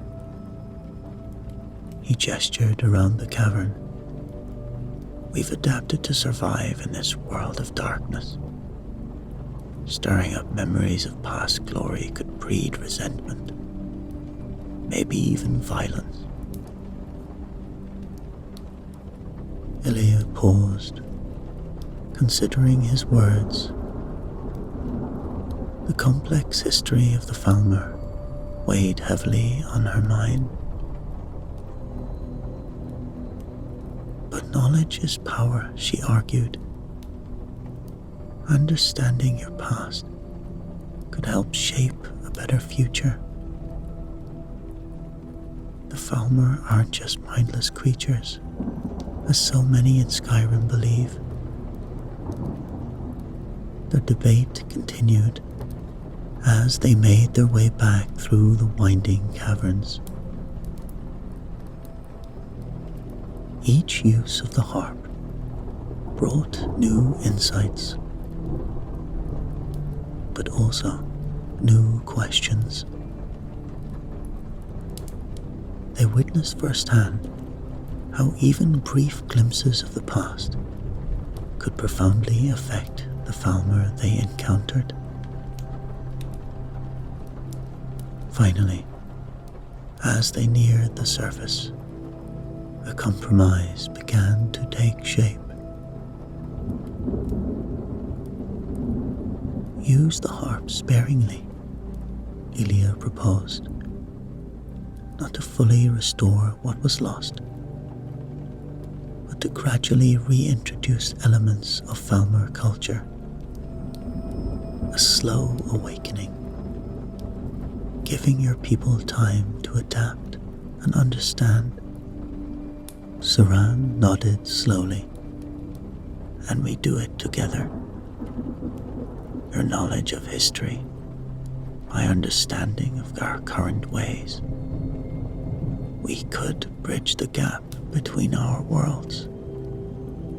And so, a new partnership was born. Over the months that followed, Ilia and Saran worked tirelessly. They used the harp in carefully chosen moments, introducing snippets of snow elf music, art and history to small groups of Falmer. The process was slow and often fraught with challenges. Some Falmer reacted with fear or aggression to these strange new visions. Others embraced them with an eagerness that was almost heartbreaking.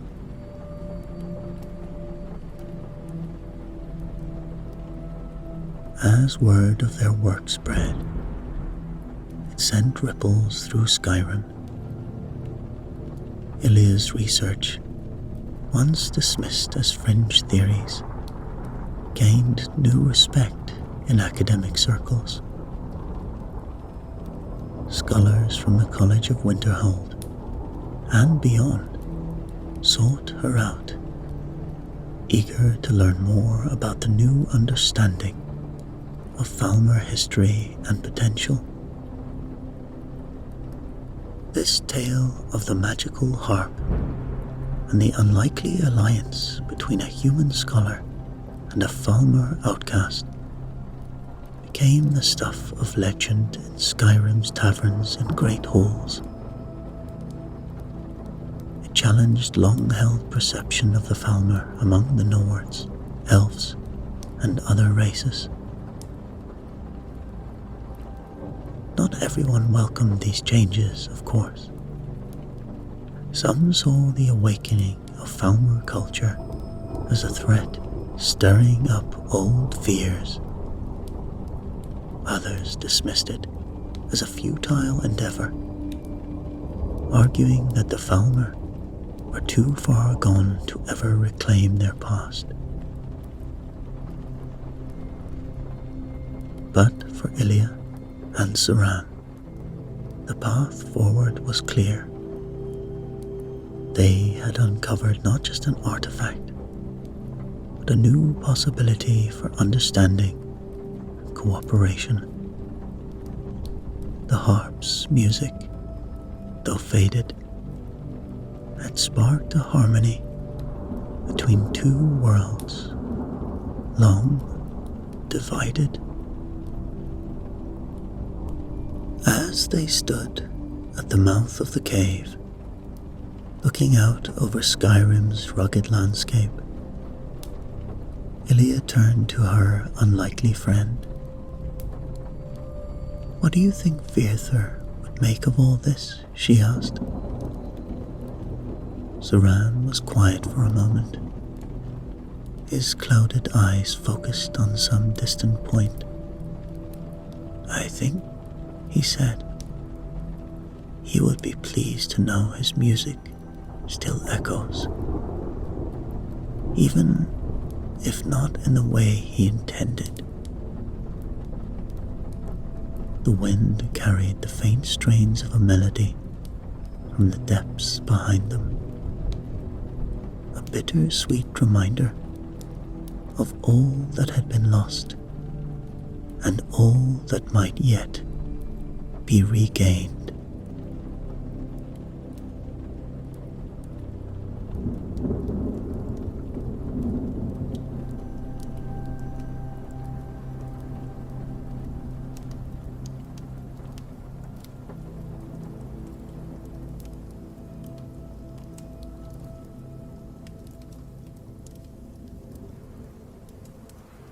In the mist-laden annals of Tamriel's early Fourth Era, there existed a relic of profound and malevolent power, the Ebony Crown. Forged in the shadowed depths of Cold Harbor by the Daedric prince Molag Bal, the crown was a cursed artifact, a dark emblem of corruption and ambition. It was said that whoever donned the crown would be granted immense power, but at a terrible cost, for the crown twisted the mind and soul of its wearer, driving them to madness and ruin. The legend of the Ebony Crown was steeped in ominous history and vivid imagery. Tales of its creation recounted how molten ebony was drawn from the heart of Cold Harbor's infernal furnaces, cooled in the blood of innocents, and inscribed with ruins of domination and despair. Molag Bal himself bestowed this dark gift upon King Vuldar of the Reach, a tyrant whose heart was as cold as the Daedric prince's own. King Vuldar's reign, once marked by brutal conquest and unyielding power, soon became a nightmare of paranoia and tyranny. The crown's influence twisted his thoughts, turning his dreams into visions of betrayal and his desires into obsessions. Under its dark influence, Vuldar unleashed horrors upon his kingdom, inflicting suffering and fear upon his subjects. His madness, culminated in a desperate and bloody rebellion, led by his court mage, Thorthrin, who sealed the crown within the mountain, hoping to bury its curse forever.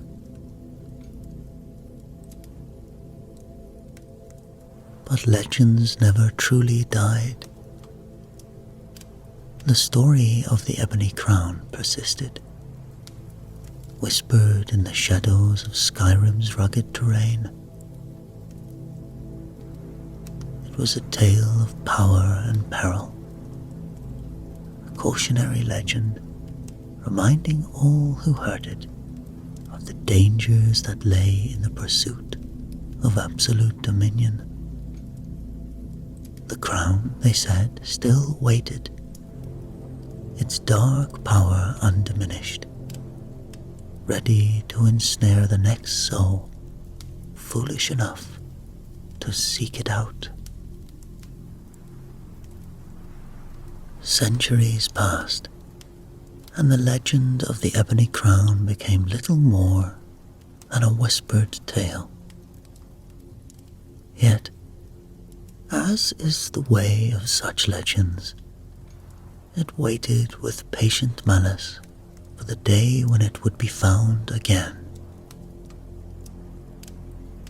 In the rugged mountains of Skyrim, where the air was crisp and biting, and the land was both beautiful and harsh,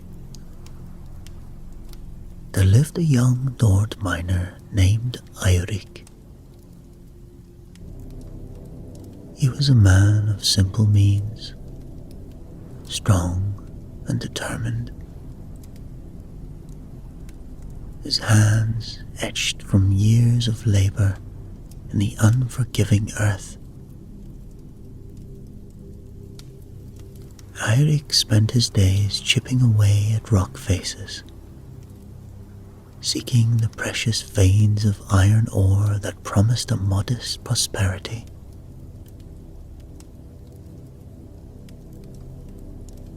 One cold, clear morning, as the sun crested the jagged peaks and cast long shadows into the valleys below, it is said Eirik ventured further into the mountains than he had ever done before.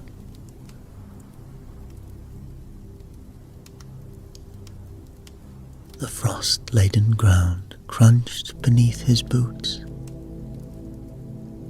and his breath formed fleeting clouds in the frigid air.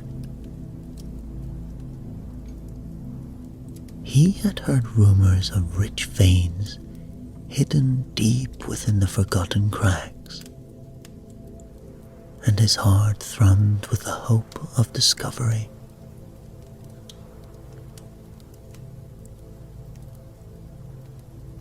Hours passed as he navigated the treacherous terrain, his pickaxe slung over his shoulder.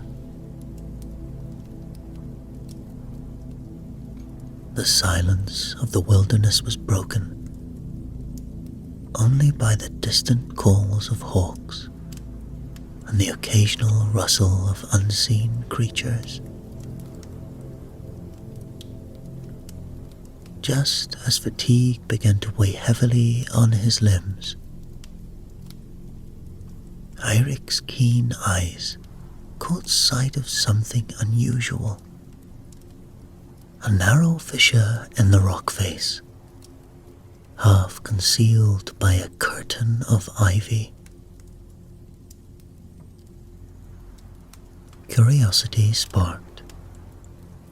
He approached the opening and peered inside. The darkness within seemed to beckon him, and with a deep breath,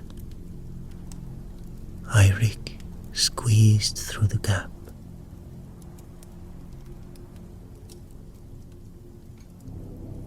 His boots scuffed against the stone as he descended into the unknown.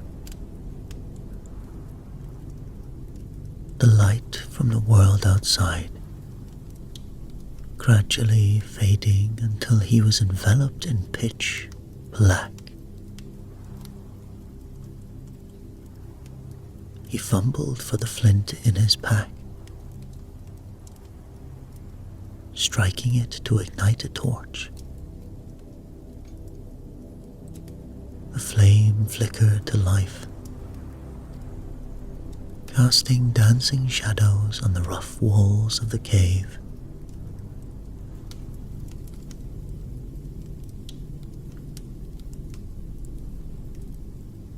Eirik's breath caught in his throat as he ventured deeper. The air grew colder, and an eerie stillness hung heavy in the space.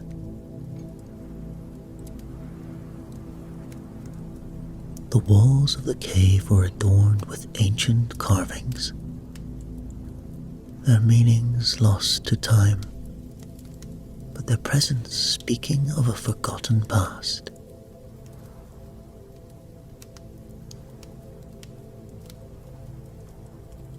As he turned a corner, the narrow passageway opened into a vast chamber. The sight that met his eyes made him freeze in awe. The cavern was immense, its ceiling lost in the gloom above. And there, in the center of the chamber,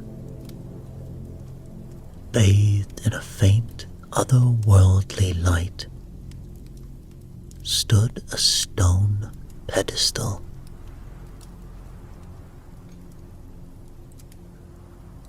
Eirik's pulse quickened as he approached, his torch held high to pierce the shadows.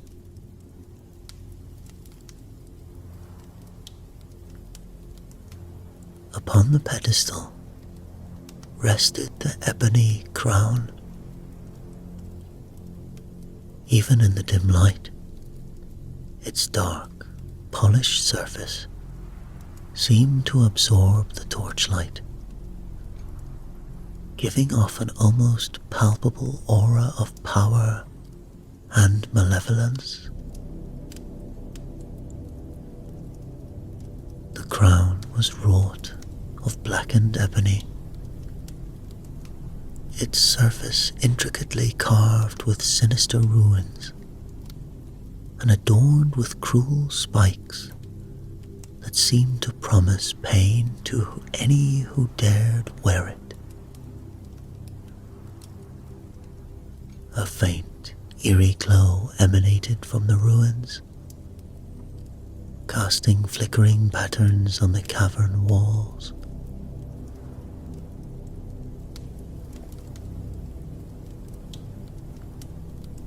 Eirik's awe was tinged with trepidation as he stared at the relic.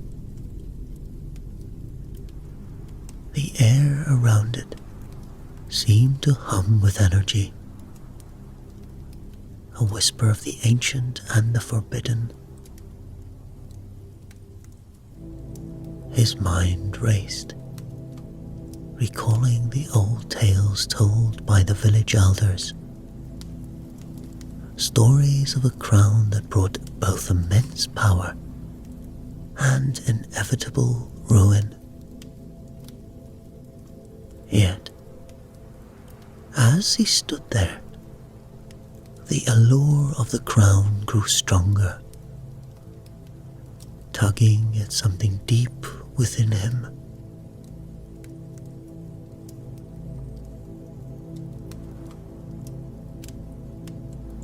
Compelled by a force he could not name, Eirik reached out, his fingers trembling as they brushed against the cold, smooth surface of the ebony crown. The moment his skin made contact, a shiver ran through him,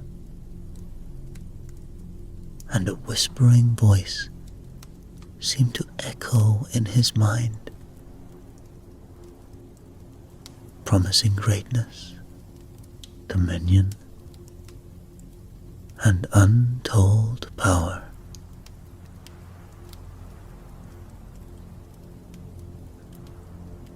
With a deep breath, Eirik lifted the crown from its pedestal.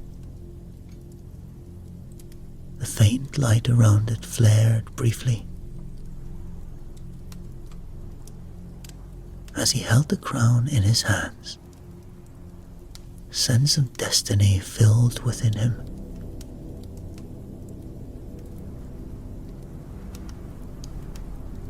The cave seemed to exhale a sigh as Eirik made his decision. He turned and made his way back through the labyrinth of passages. The crown clutched tightly to his chest. The legend of the ebony crown had been reignited,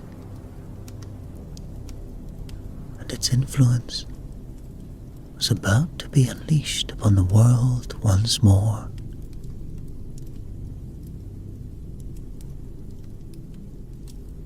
The journey back to the village was long,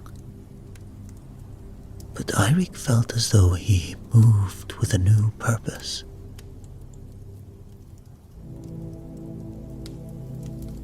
The cold of Skyrim bit at his skin, but he barely felt it. His mind consumed by thoughts of the crown, its dark beauty had captivated him, and the memory of its cold, smooth surface lingered in his thoughts like a shadow. A shadow he could not shake.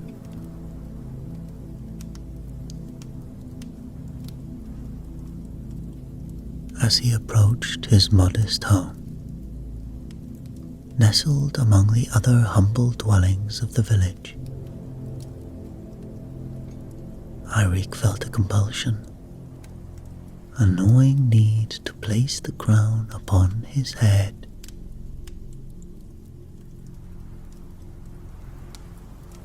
He hesitated only a moment, standing in the dim light of his hearth, before succumbing to the crown's silent call. And with deliberate slowness, he lifted the crown and set it upon his brow.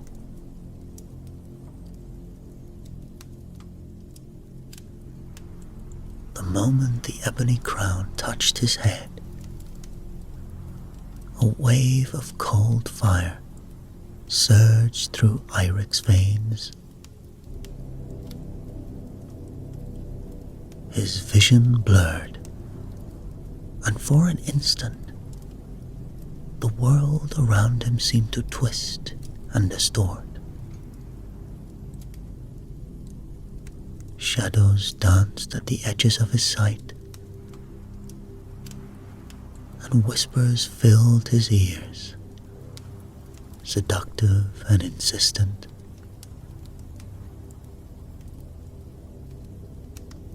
It is said that he saw visions of himself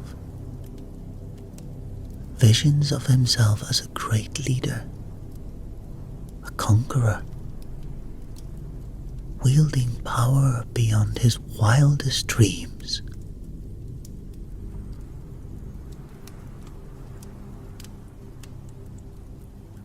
Eirik's initial fascination with the crown quickly grew into an obsession. He found himself constantly reaching up to touch it, feeling the cold against his skin.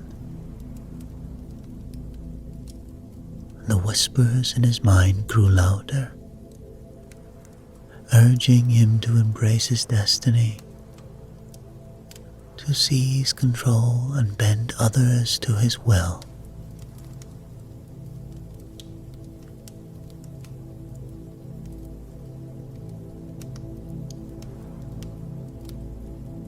It wasn't long before Eirik's behavior began to change.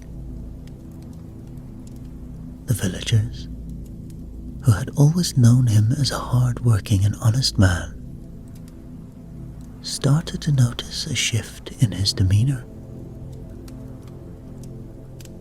Eirik, once humble and kind, became increasingly ambitious. His eyes, once clear and blue like the sky, now held a hard, almost predatory gleam.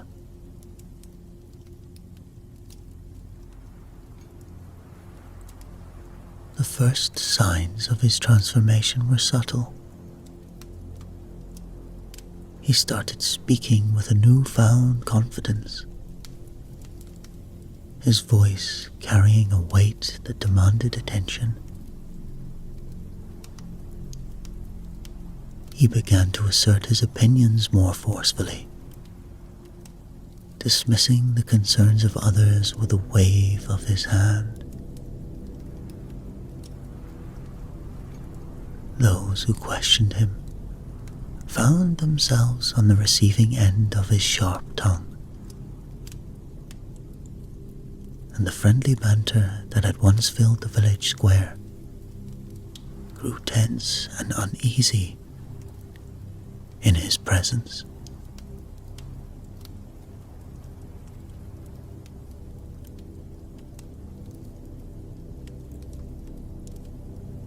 One evening, as the village gathered for a communal meal, Eirik stood before them, the crown gleaming darkly atop his head. He spoke of grand plans to lead the village to prosperity, promising riches and power to those who would follow him. It is said that his words were persuasive and laced with a charisma that was hard to resist.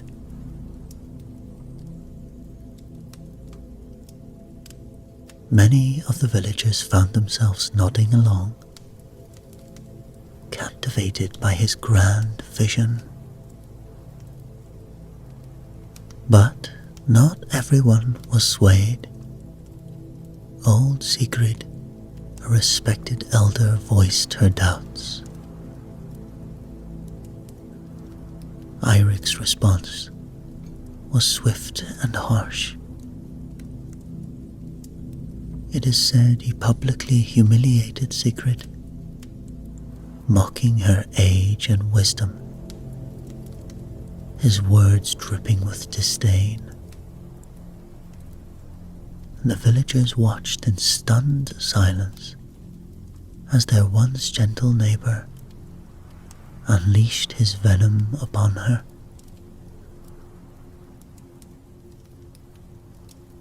As the days passed, Eirik's transformation became more pronounced.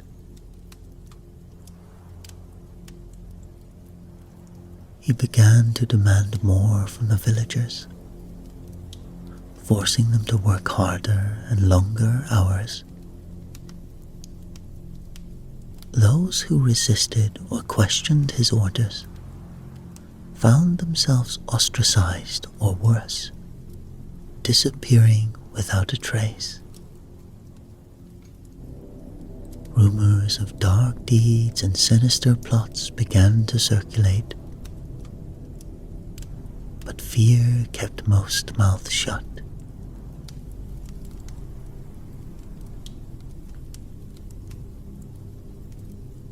Eirik's ambition knew no bounds. He took over the village's resources, hoarding supplies and wealth for himself. And slowly he began to build a personal guard, a group of loyal followers who enforced his will with ruthless efficiency. The village, once a place of cooperation and community, now lived under the shadow of fear.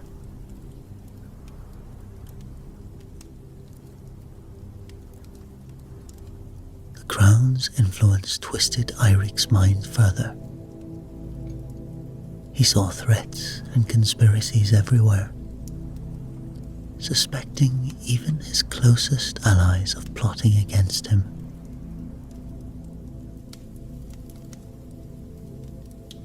One fateful night, Eirik's oldest friend, Bjorn, confronted him in the village square. Bjorn had always been loyal, but he could no longer stand by and watch his friend become a monster.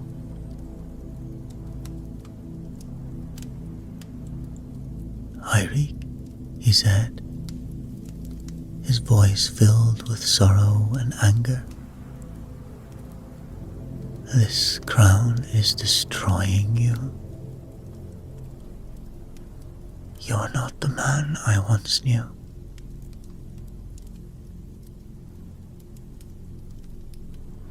Eirik's response was immediate and brutal. He accused Bjorn of treachery, his voice echoing with the authority of a king.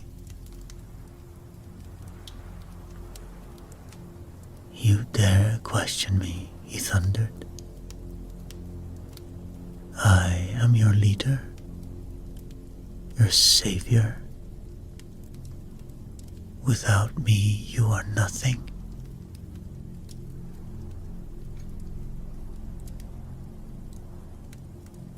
In a fit of rage, Eirik ordered his guards to seize Bjorn. The village watched in horror as Bjorn was dragged away, his cries of protest falling on deaf ears. The village's atmosphere grew tense and uneasy. Those who opposed Eirik's rule began to disappear, one by one. On one particularly chilling night, a group of villagers gathered in secret, huddled around a small fire in the forest. They spoke of their fears, the strange and dark changes that had come over their village. "Eirik was a good man," one said, "but that crown, it is cursed. It has twisted him into something else."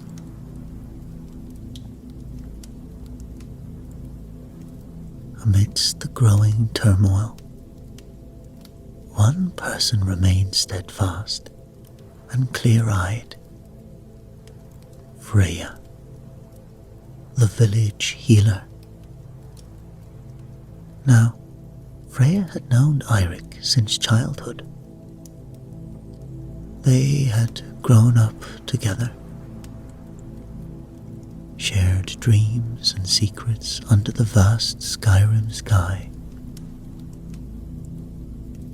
She knew the kind, determined boy who had always been ready to help others,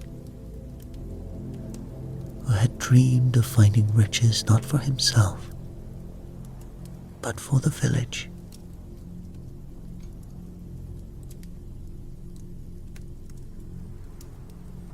Freya had always been a pillar of the community.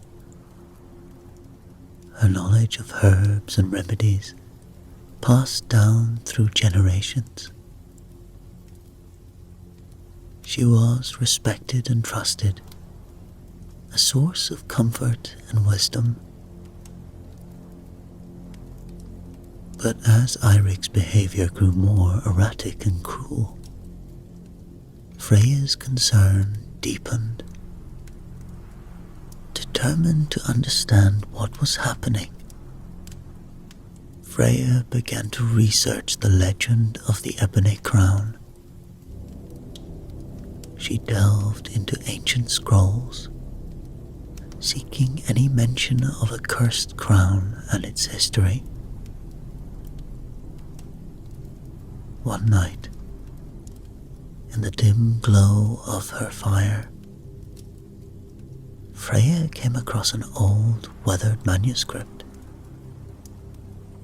It spoke of the crown's creation by Molag Bal, its dark power, and the madness it had inflicted upon King Vuldar. The scrolls spoke of the crown's insidious whispers, how it fed on the wearer's desires and fears, driving them to acts of madness. She realized that this crown was not just a relic. It was a living, malevolent force, corrupting all who dared to wear it.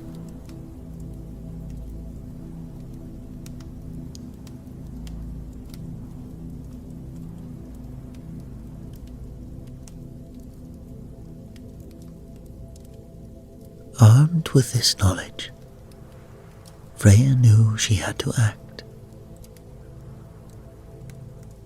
She decided to confront Eirik, to try and break the crown's hold. But she also knew that she would need help, wisdom beyond her own, to save her friend and her home.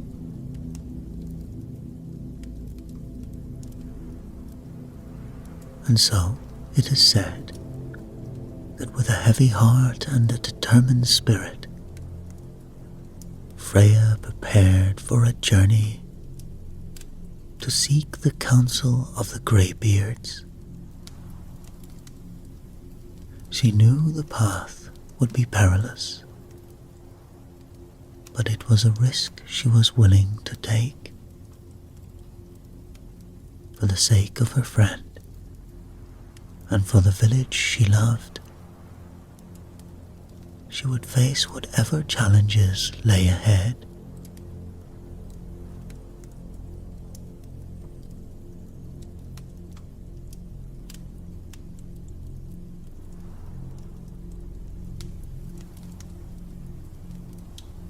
Her journey began at dawn, the first light of the sun casting long shadows over the village she left behind. She carried only the essentials: satchel of herbs, flask of water, and a small knife for protection. The road was long and fraught with danger, but she pressed on, driven by the hope that the Greybeards would have the answers she sought. Days turned into weeks as she traversed the harsh landscape of Skyrim. She climbed steep, rocky trails, her legs burning with the effort. She crossed icy rivers, the frigid water numbing her feet. At night, she sought shelter where she could find it, huddling close to her small campfire for warmth. The howling winds and the cries of distant wolves were her constant companions.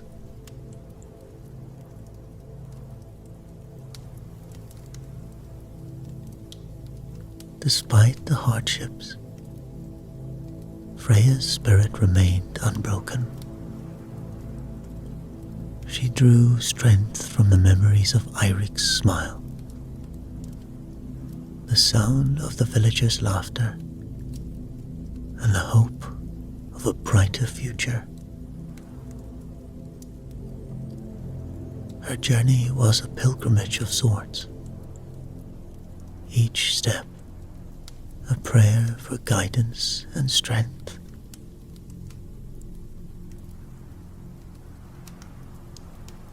At last, she reached the foot of High Hrothgar. The ancient steps leading up the mountain seemed endless, disappearing into the clouds above. She took a deep breath, steeling herself for the final ascent. When she reached the summit, she was greeted by the solemn silence of the Greybeards' sanctuary. The ancient stone walls and towering arches exuded a sense of timeless wisdom and serenity. Freya felt a profound sense of awe and reverence as she stepped into the hallowed halls of High Hrothgar.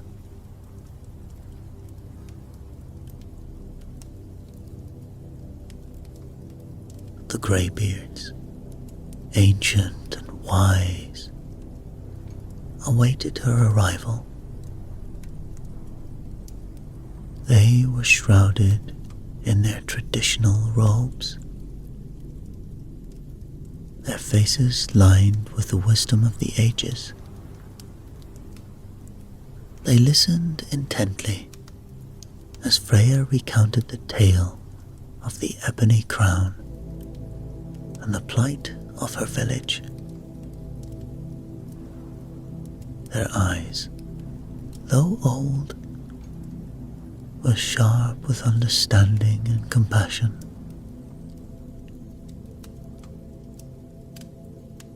As she finished her tale, the eldest of the Greybeards spoke. His voice was deep and resonant. The ebony crown is indeed a relic of great power and great evil. Its curse is not easily broken,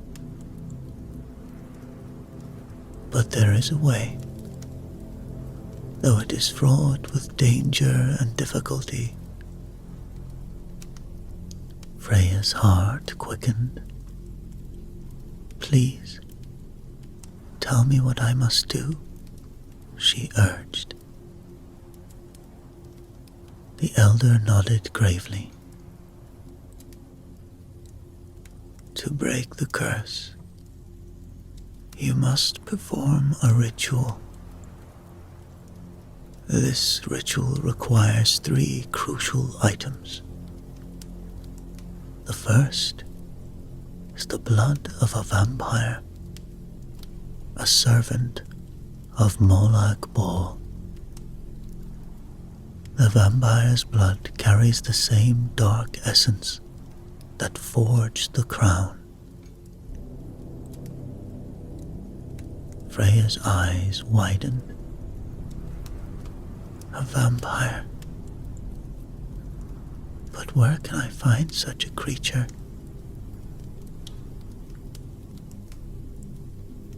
You must journey to Morthal, the elder replied. There you will find a coven of vampires.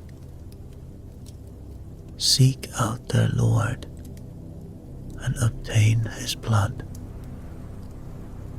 It will not be an easy task, for vampires are powerful and cunning.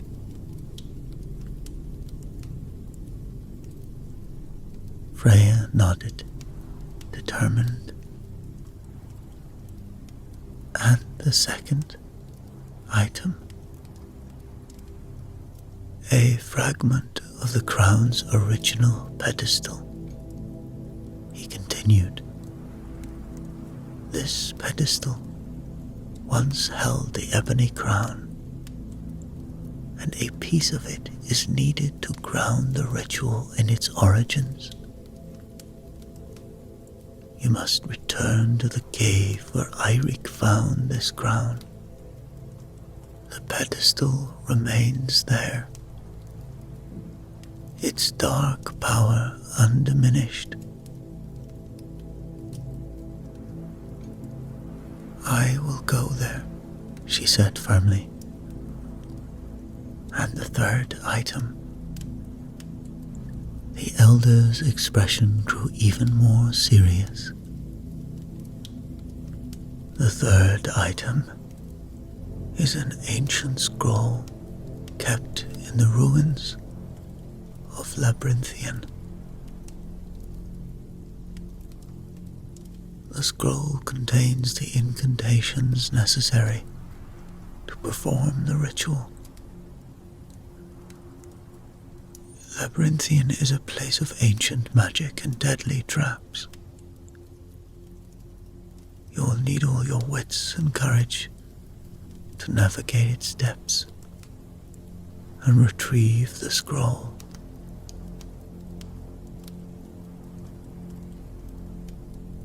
Freya felt a mixture of fear and resolve. The path ahead was daunting, but she knew she had no choice.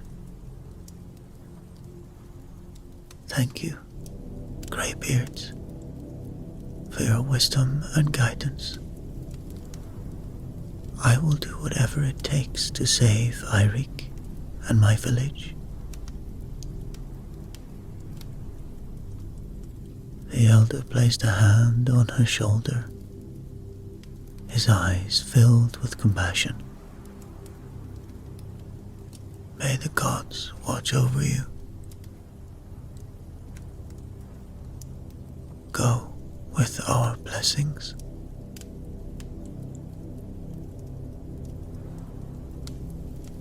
Freya left, ready to face the trials ahead. She would gather the items needed for the ritual and break the curse of the ebony crown, no matter what the cost may be.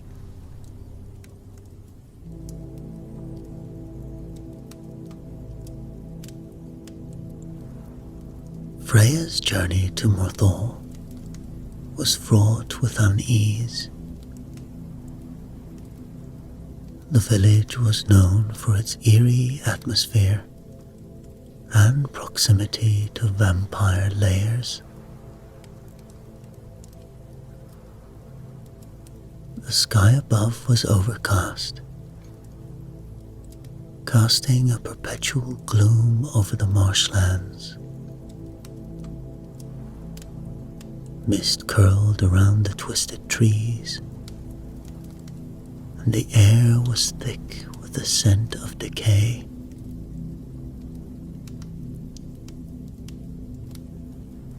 Freya's heart pounded as she approached the lair.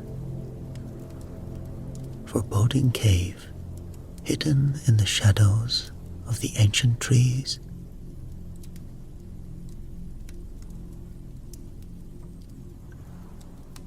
As she stepped inside, the temperature dropped, and a chilling silence enveloped her.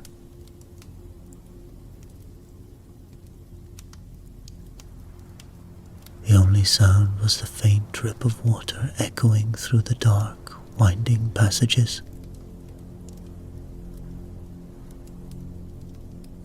Freya gripped her small knife tightly, her eyes scanning the darkness for any signs of movement. She knew that vampires were creatures of the night, their senses sharp, their hunger insatiable.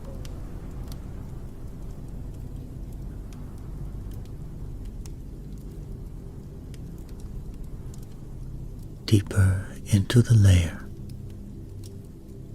she encountered the first of the vampire thralls. Humans turned into mindless servants by their vampire masters. Their eyes were hollow, their movements jerky and unnatural.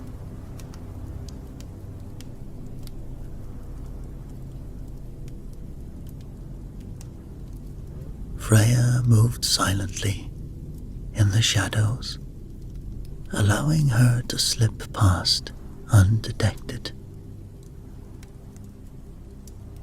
Finally, she reached the heart of the lair.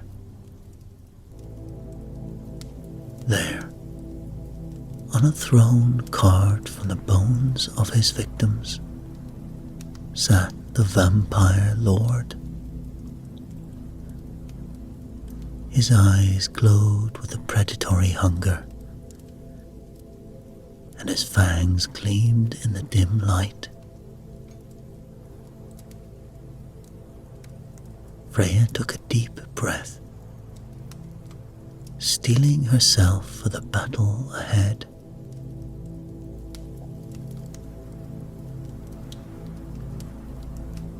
The vampire lord rose, his movements fluid and graceful, a stark contrast to his thralls. "Who dares enter my domain?" he hissed.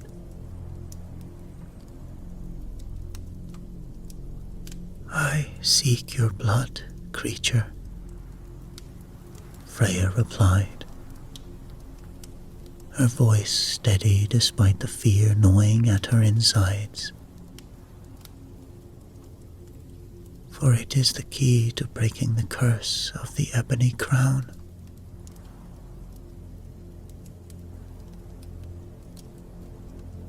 The vampire lord laughed, a chilling sound that echoed through the cavern. "Foolish mortal, you will only find death here." With a swift motion, he lunged at her. Freya dodged, her knife flashing as she struck at his side. The battle was fierce and desperate. The vampire lord's speed and strength, matched by Freya's agility and determination.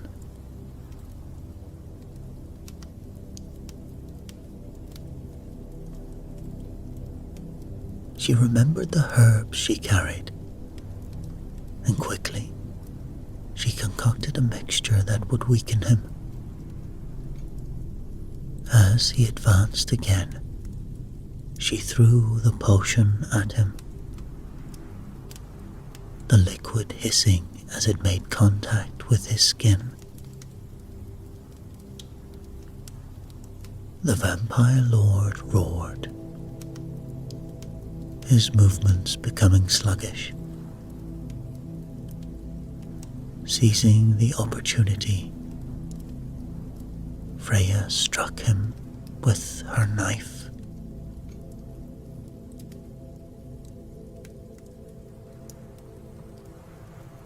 The vampire lord collapsed, his body dissolving into ash. Freya quickly collected a vial of his blood, her hands trembling with exhaustion and relief.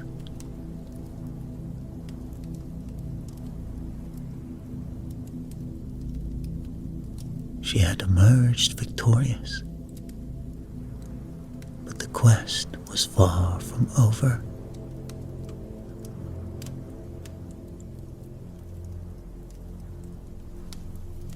Freya's next destination was the cave where Eirik had found the ebony crown.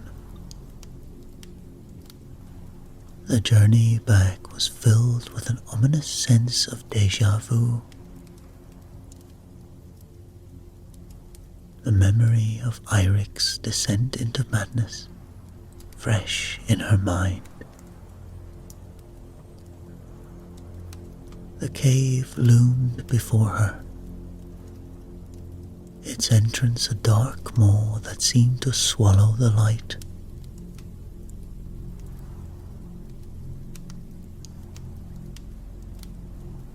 As she stepped inside, the air grew thick with the weight of ancient power. The carvings on the wall seemed to writhe and twist, telling the tale of the crown's dark history. Freya moved cautiously, her senses on high alert.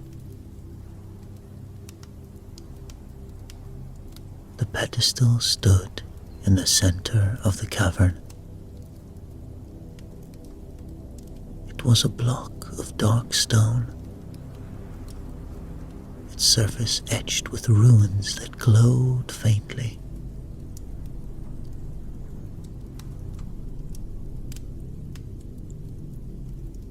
Freya approached it slowly, feeling the oppressive energy pressing down upon her. With a deep breath, she struck the pedestal with her knife, chipping away a fragment. The moment the stone broke, the air seemed to shift. The cave groaned as if in pain. Shadows swirled around her, and for a moment, she thought she saw the ghostly figure of King Vuldar, his eyes filled with madness.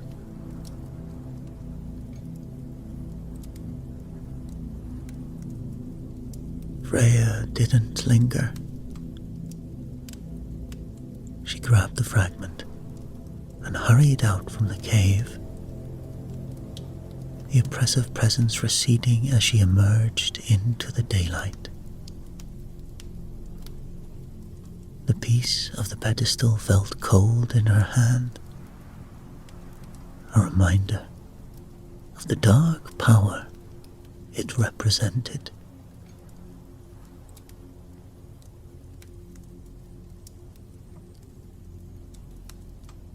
The final part of her quest took Freya to the ruins of Labyrinthian, place of ancient magic.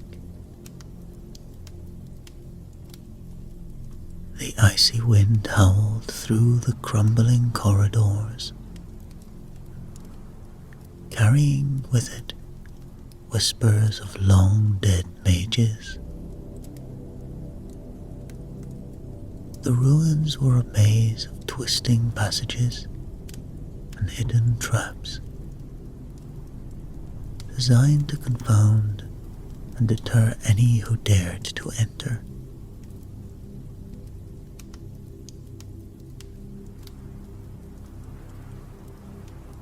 Freya wrapped her cloak tightly around her, bracing against the biting cold.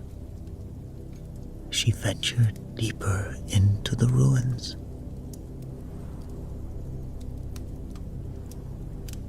As she navigated, she encountered numerous puzzles and traps. Ancient mechanisms clicked and whirred. Stone doors slid and opened shut, and hidden blades flashed in the dim light.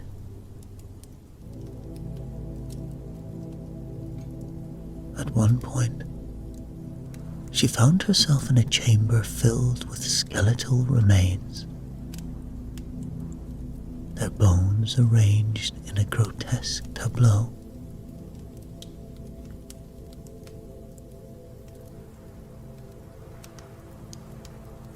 Finally, she reached the heart of Labyrinthian, and in a small hidden chamber, she found the ancient scroll. It was a fragile, yellowed parchment, covered in intricate runes and arcane symbols. She carefully unrolled it, her eyes scanning against the text. She could feel the power emanating from the scroll, a palpable force that made her fingers tingle.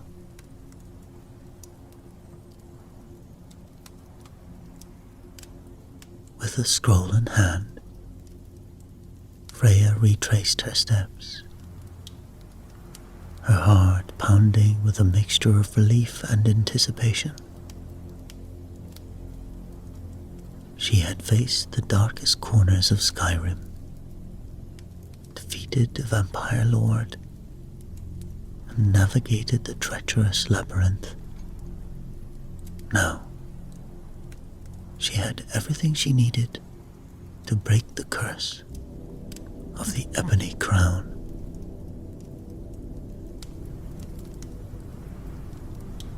Freya's return to the village was met with relief and apprehension. The villagers, wary of Eirik's increasingly tyrannical rule, looked to her with hope in their eyes. Freya wasted no time. She gathered a small group of trusted villagers and led them to a hidden glade near the cave where Eirik had found the Ebony Crown.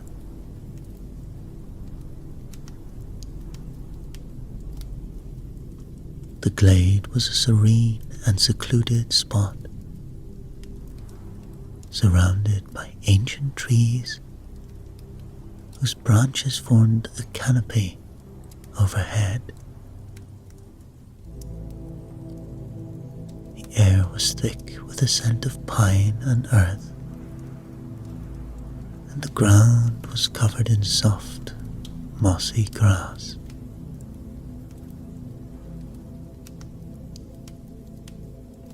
Freya chose this place for its tranquility and its proximity to the cave's dark power, believing it would be the perfect setting for the ritual.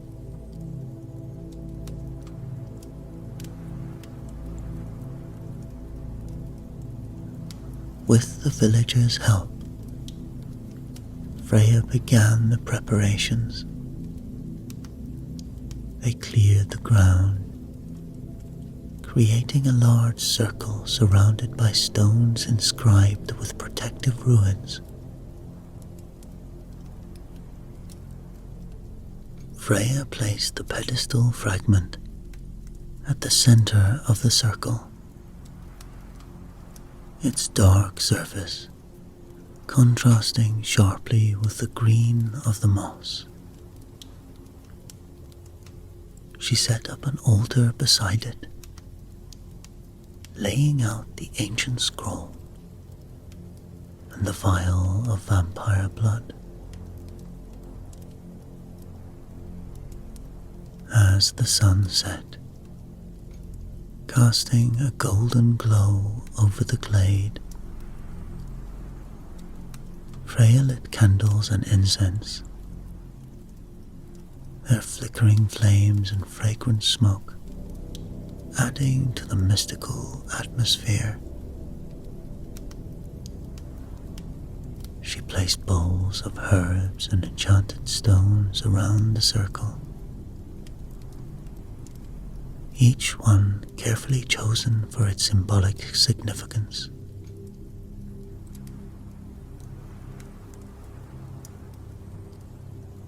The villagers watched in silent reverence,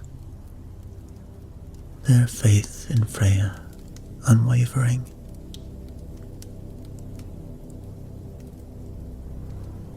Freya took a deep breath, feeling the weight of the task ahead.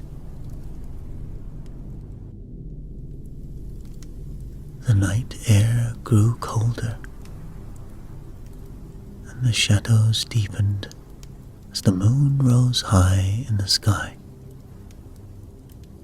casting a silvery light over the glade.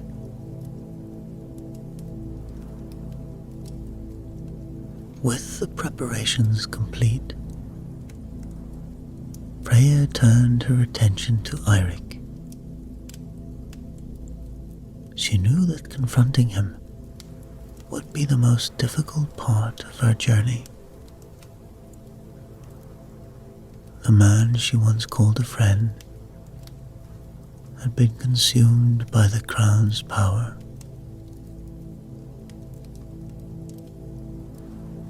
But she held on to the hope that she could still reach him, that the Eirik she knew was still there, buried beneath the darkness.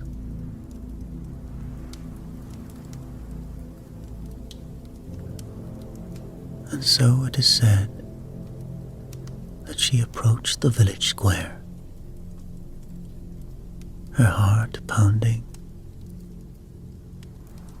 Eirik stood there, the ebony crown gleaming ominously on his head. His eyes, once filled with warmth, were now cold and distant.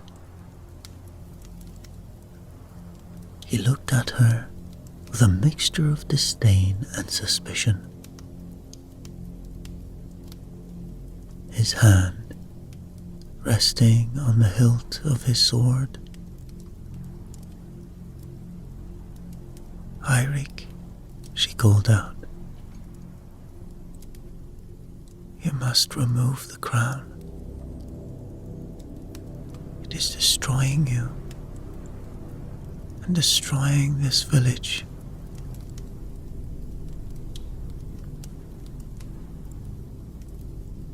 Eirik's eyes narrowed, and he sneered.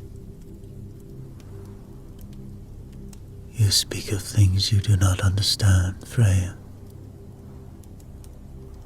The crown has given me power, and with it, I will lead our village to greatness." Freya stepped closer, her eyes pleading. "This is not you, Eirik.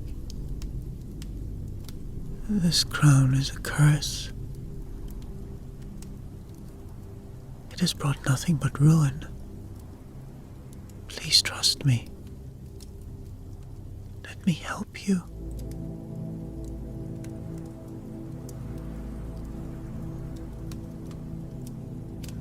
And for a moment, Eirik's expression softened. Freya saw a flicker of the man she once knew, but the crown's influence was strong, and his face hardened once more. "You are a fool, Freya.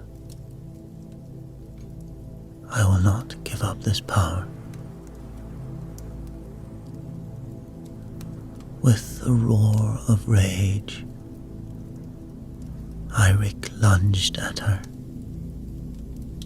its sword flashing in the moonlight.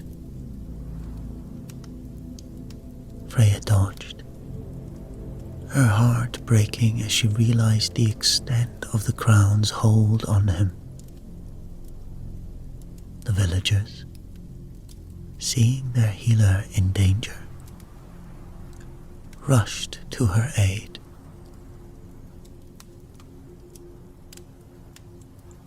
A fierce struggle ensued, Eirik's strength fueled by the crown's dark power.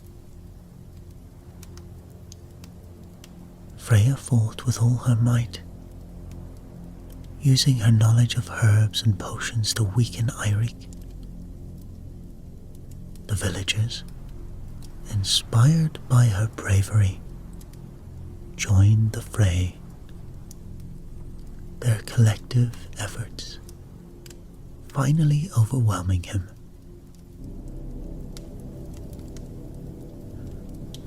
They managed to restrain him, binding his hands and forcing him to his knees.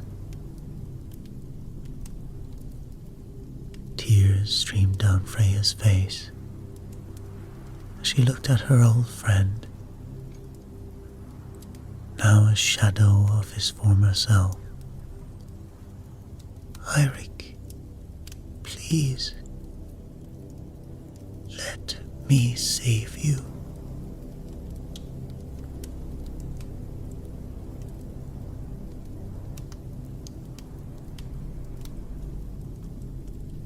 With Eirik restrained, Freya and the villagers carried him to the hidden glade. They placed him in the center of the ritual circle, his eyes wild with fury and fear. Freya stood before him,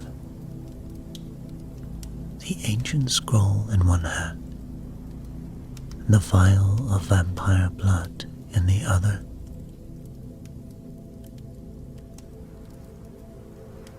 She began to chant the incantation, her voice strong and clear. The words, ancient and powerful, resonated through the glade, causing the air to hum with energy. As she poured the vampire blood onto the crown, the ruins on its surface began to glow, casting an eerie light.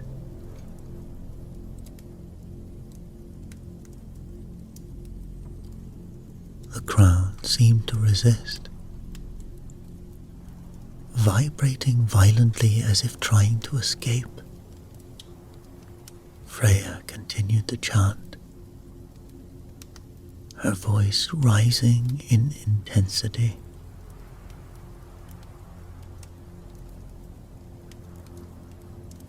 With a final triumphant shout, Freya completed the incantation. The crown shuddered and then shattered into pieces, releasing a wail of anguish that echoed throughout the night. The spirit of King Vuldar, dark and twisted, was banished, its presence dissolving into the air.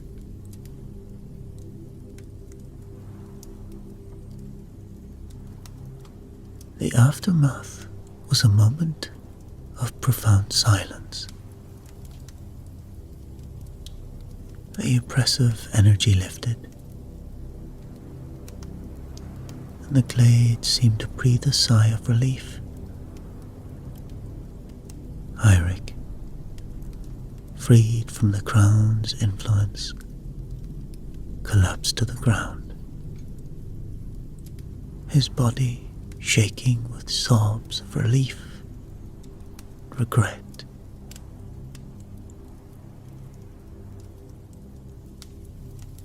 Freya knelt beside him,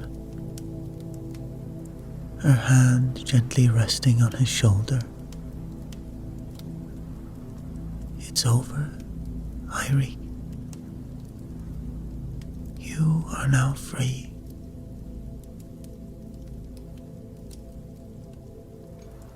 The villagers gathered around, their faces filled with awe and gratitude.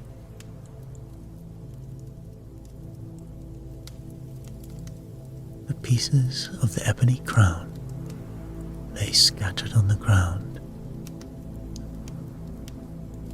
A dark power extinguished.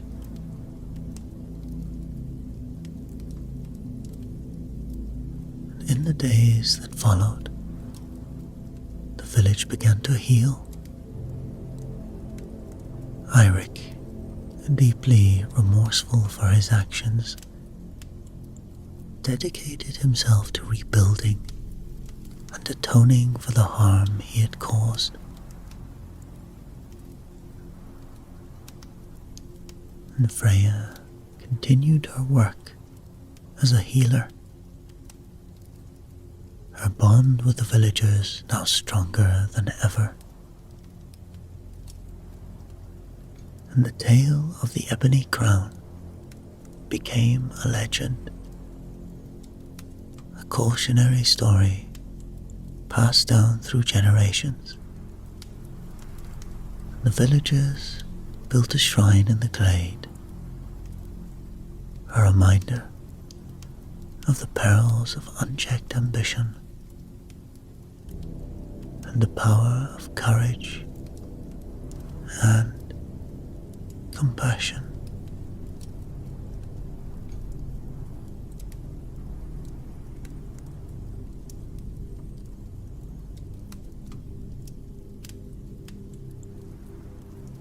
Bjorn's boots crunched through the snow. The wind bit at his face, and he pulled his fur collar higher, squinting against the relentless glare of the sun on ice. He paused, breath clouding in front of him, and looked back at the winding path he'd climbed. Far below, the village of Riverwood was barely visible, a cluster of dark specks against the white landscape. Smoke rose from chimneys in thin, wavering lines, reminding him of the warmth he'd left behind. Ahead loomed his destination, a tower of dark stone, ancient and forbidding. It seemed to Bjorn that the very air around it shimmered, as if reality itself bent in the presence of such old magic.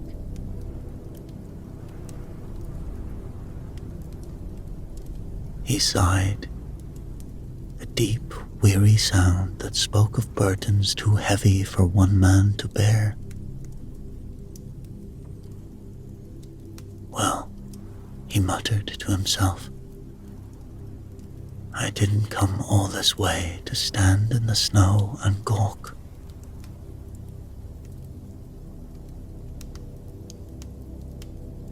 With that, Bjorn trudged onward, toward whatever destiny awaited him in that ominous tower.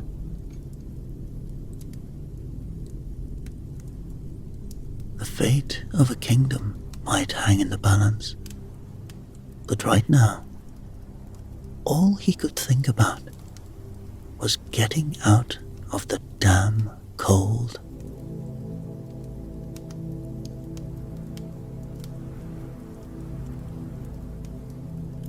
The journey to Solstheim was a test of endurance in itself. For days, Bjorn huddled in the bowels of a creaking ship, its wooden bones groaning with each swell of the sea of ghosts. when he finally stumbled onto the ash-covered docks of Raven Rock. The ground seemed to sway beneath his feet, his sea legs not yet finding their land rhythm.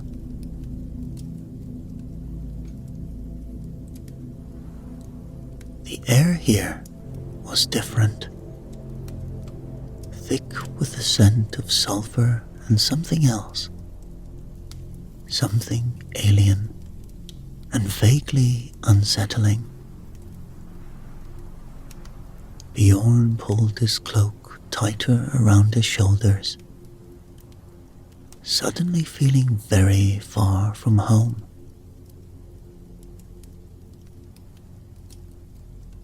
"You there," a gruff voice called out.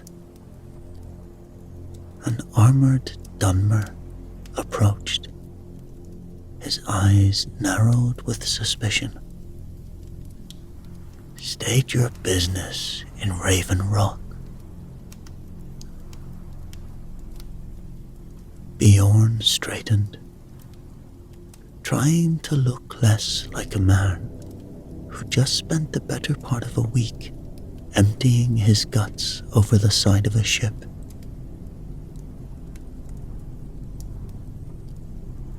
"I seek Naloth," he said, his voice rough from disuse and seasickness.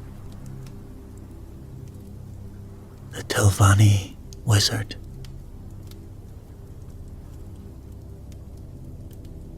The guard's expression shifted from suspicion to something like pity.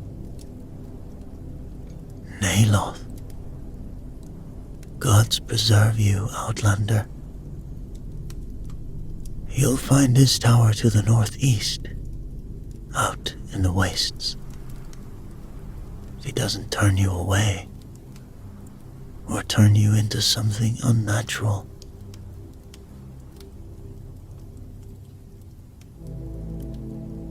With those encouraging words ringing in his ears, Bjorn set out across the blasted landscape of southern Solstheim.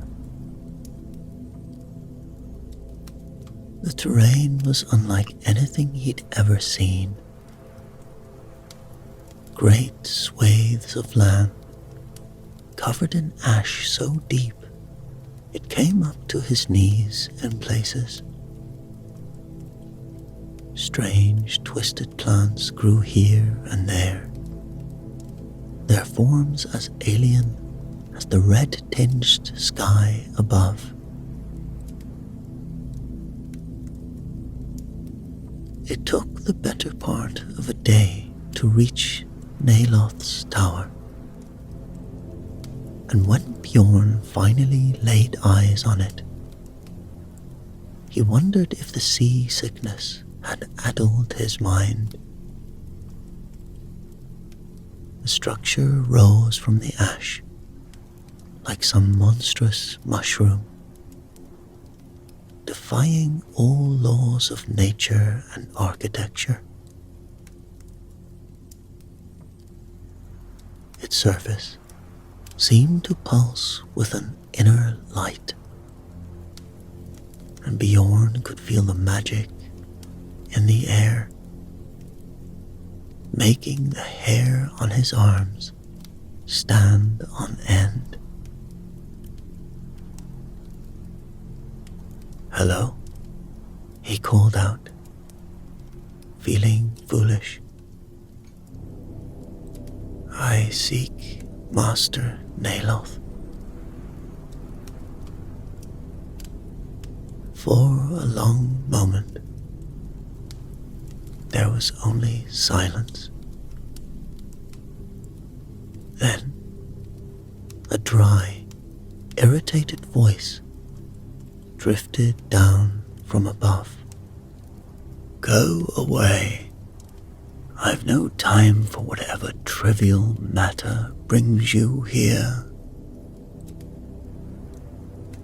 Bjorn circled the base of the tower, searching for an entrance. Finding none, he called out again. "Master, I seek your wisdom. I am dragonborn."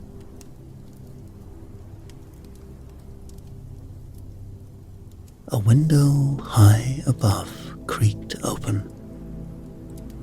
Naloth's irritated face appeared, peering down at Bjorn. "Wisdom? Ha! As if a Nord could appreciate true wisdom. You say you're dragonborn. Prove it. Then we'll see if you're worth my time." The window slammed shut. Bjorn stood there, confused and frustrated. How was he supposed to prove anything from down here? Suddenly, the ground beneath his feet began to tremble. The ash around him swirled, forming into a massive frost Atronak. Its icy fists swung at Bjorn, who barely managed to dodge the first blow. Instinct took over. Bjorn opened his mouth and shouted, "Fus Roda." The power of his Thum slammed into the Atronak, sending it staggering backward. But the creature wasn't defeated. It charged again, this time shooting shards of ice from its hands. Bjorn rolled, feeling the sting as some of the shards grazed his arm. He shouted again, this time using Yul Tur Shul. A gout of flame erupted from his throat, melting the Atronach's icy form.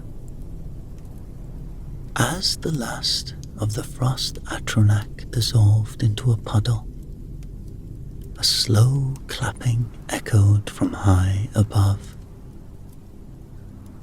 Naloth's voice drifted down, sounding slightly less irritated. Well, well, it seems you weren't lying after all. Interesting. Come up then. Let's see what other surprises you have in store.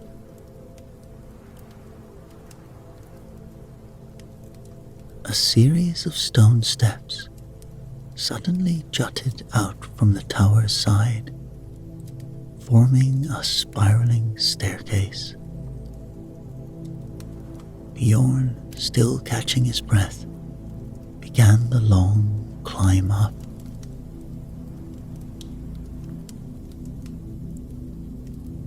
When he finally reached the top, he found himself in a cluttered chamber filled with arcane apparatus and towering bookshelves.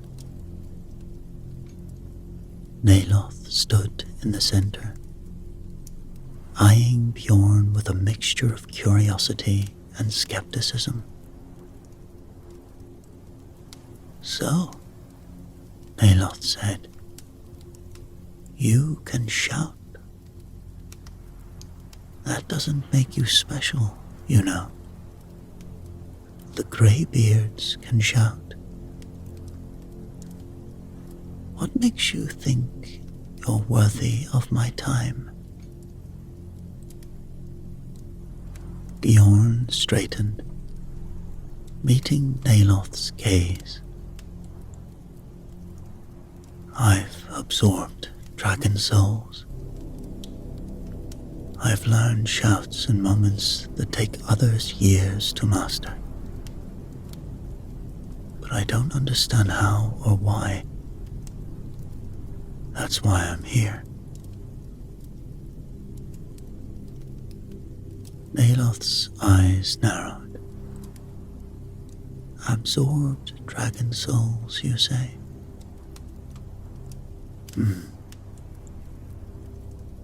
Very well, Dragonborn. I will train you. But know this. I am not a gentle teacher. My methods are harsh, and I expect results. Are you prepared for that?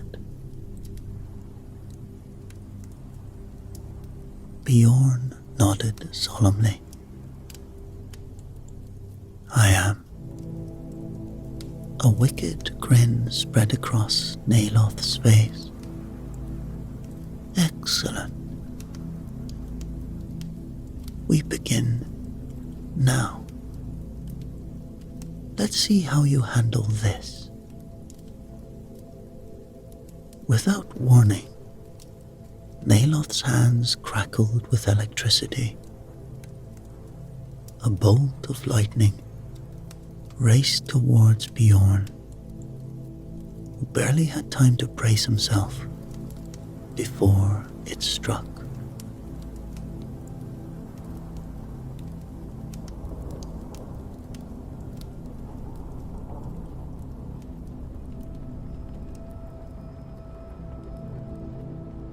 And so began Bjorn's training. Though ordeal might have been a better word for it, Naloth was indeed a harsh taskmaster, pushing Bjorn to the limits of his endurance, and then demanding more. The days blurred into weeks, each one a grueling test of Bjorn's strength and will. Naloth's trials were as diverse as they were difficult, pushing the limits of both Bjorn and his nascent magical abilities. One morning, Bjorn found himself standing on a narrow stone pillar, surrounded by a swirling vortex of ash and fire. Control it, Naloth's voice cut through the roar. Use your voice to calm the storm. Your magic to redirect the flames.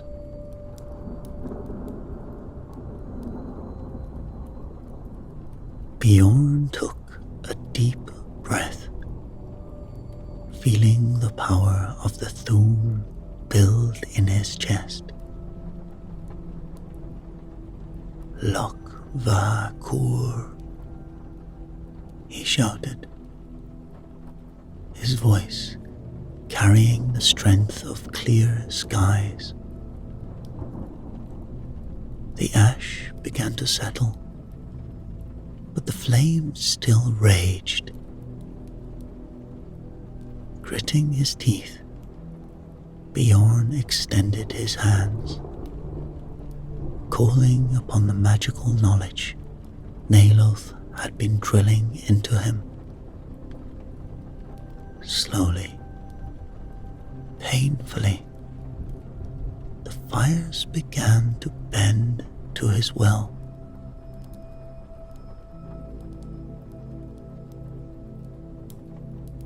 By the time it was clear, Bjorn was drenched in sweat, his limbs shaking with exhaustion. He looked to Naloth, expecting the usual scathing critique. Instead, the wizard merely nodded. "Not entirely incompetent," he said, which, from Naloth, was practically a standing ovation.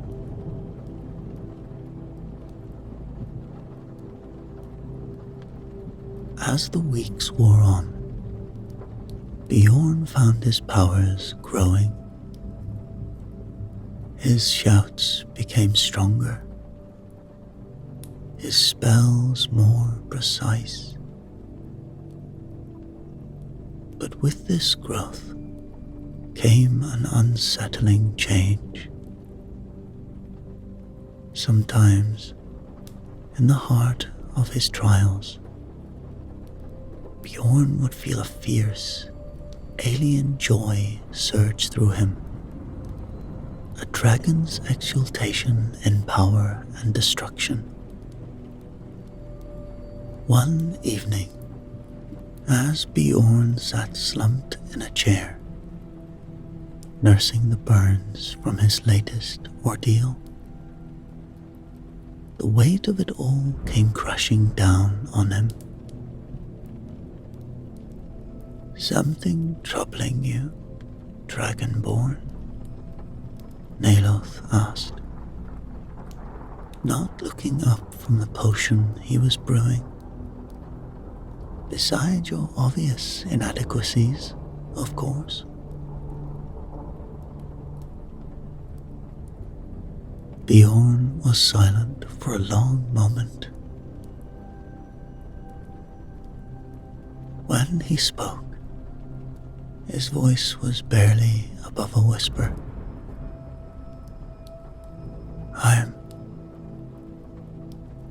I'm afraid." This got Naloth's attention. He turned, one eyebrow raised. "Afraid?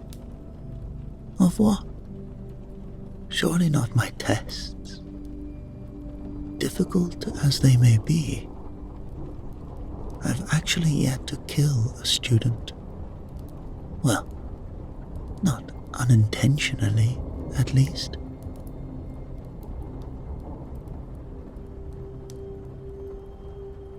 "I'm afraid of myself," Bjorn admitted. "Of what I'm becoming. Sometimes, when I use my powers, I feel something else. Something that isn't me. Like the dragon inside me clawing to get out. What if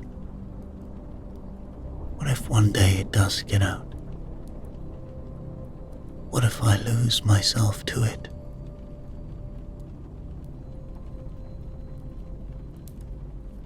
Naloth studied Bjorn for a long moment. His usual sarcasm absent. "The dragon soul within you is a part of you. It always has been. The question isn't whether you'll lose yourself to it, but whether you'll learn to truly unite both aspects of your nature."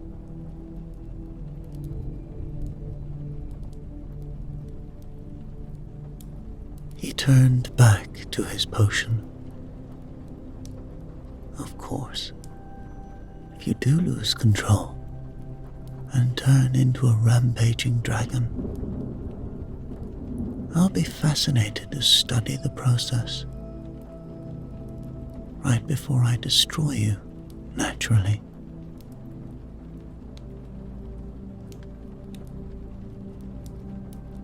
Bjorn couldn't help but chuckle. despite the knot of fear in his gut. Reassuring as always. The wizard grunted. If you wanted reassurance, you came to the wrong place. Now, if you're done wallowing in existential dread, I have a new challenge for you. Let's see how you handle teleportation under duress, shall we?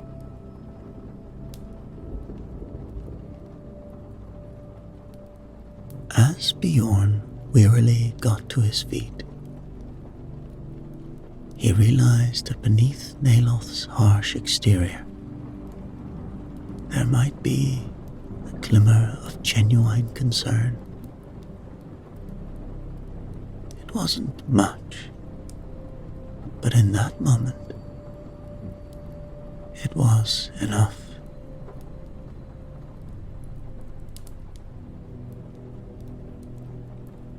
The moonlight filtering through ash-clogged windows cast long shadows in Naloth's tower. Bjorn's restless sleep was shattered by instinct. He rolled just as a blade whispered through the air where his throat had been a moment before. Foos. The shout burst from his lips, catching his attacker off guard. The figure, thin and clad in dark armor, was thrown backwards, crashing into a shelf of soul gems. In the fluctuating glow of shattered crystals, Bjorn got his first clear look at his would-be killer. Red eyes gleaming beneath a shadowed hood. A Dunmer assassin. The fight spilled into the main chamber. Raw power clashing against honed skill. Bjorn's shouts and newly mastered spells met the assassin's fluid grace and deadly precision. They danced a lethal waltz through the clutter of arcane apparatus and towering bookshelves. As they fought, Bjorn found himself reluctantly impressed. This was no common bandit. Every movement of his opponent was laden with lethal purpose, speaking of years of dedicated training.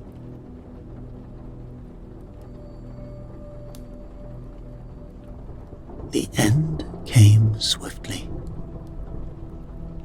Bjorn caught the assassin with a spell that froze her to the floor. Before she could break free, he was there, sword at her throat. Yield, he commanded, voice hoarse from shouting. The assassin met his gaze defiantly. Finish it, she spat. But Bjorn hesitated. In those eyes, beneath the anger and fear, he saw something familiar. A weight, a burden not unlike his own. "Who are you?" he asked, lowering his sword slightly.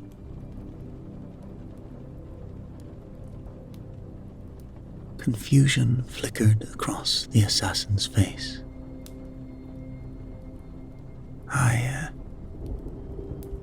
I am Trelasa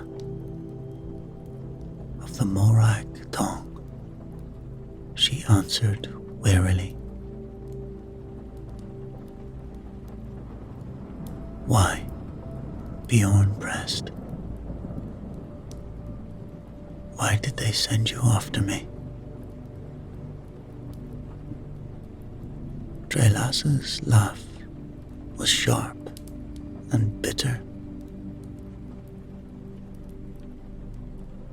"Someone wants you dead, Dragonborn.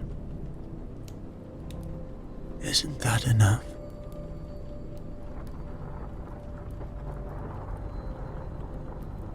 "No," Bjorn said firmly, surprising them both.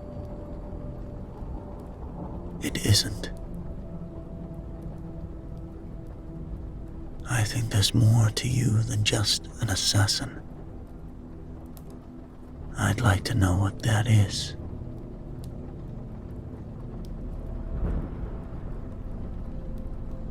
As the adrenaline of the battle faded, replaced by an odd, tentative truce, neither Bjorn or Trelasa realized that this moment would change both their lives forever. Trelasa was now a prisoner, trapped in the tower. Over the coming weeks, following their confrontation, Bjorn and Trelasa's relationship evolved from wary opponents to unlikely allies. Late one evening, as Bjorn sat outside her cell, Trelasa broke the silence. The weight of it all. Does it ever lessen? Bjorn met her gaze, understanding immediately. "No," he admitted. "No, it doesn't. But it helps to know someone else might understand."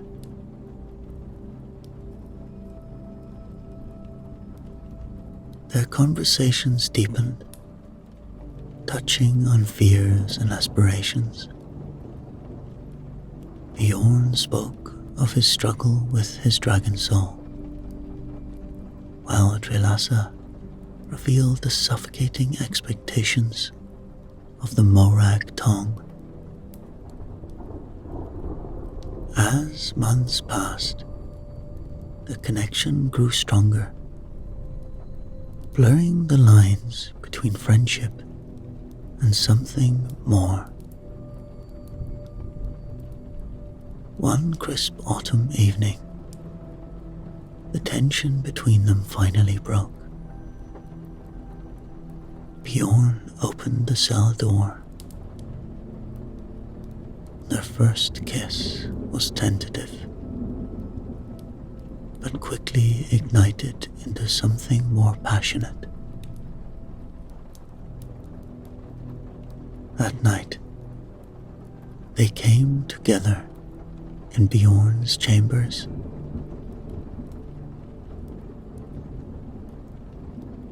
In the aftermath, as they lay tangled in each other's arms, both were acutely aware of the complexities of their situation.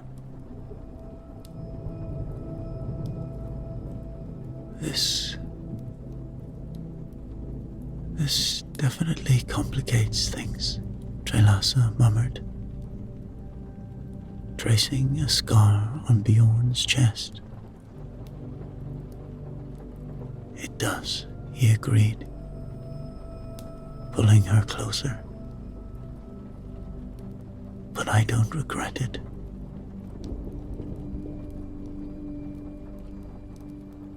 The affair with the prisoner continued, intense and all-consuming.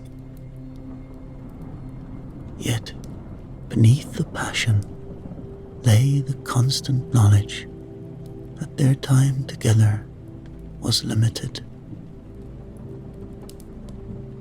They both had destinies to fulfill, paths that would inevitably diverge.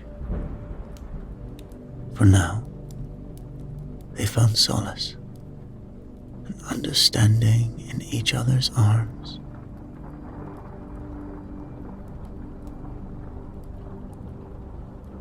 As spring approached Solstheim, Bjorn knew his time was drawing to a close. His training with Naloth had reached its peak, and reports of increasing dragon attacks in Skyrim demanded his attention. One evening, he sought out Trelasa to break the news of his impending departure.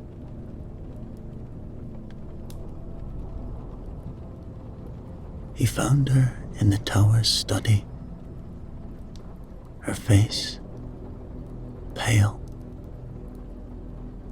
Before he could speak, she turned to him. "Bjorn," she said,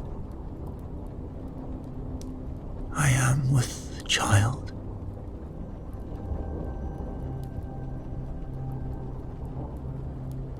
The words hit him like a physical blow. For a moment he stood frozen, a whirlwind of emotions coursing through him. Joy, fear, and a deep sense of responsibility warred within his chest. "Are you certain?" he finally managed. She nodded. "I've suspected for weeks now. I'm sure."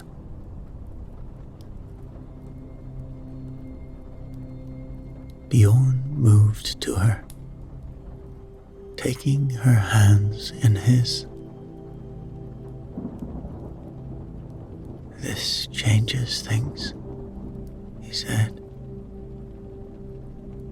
"Does it?" Trelasa asked. "You still have to go, don't you?"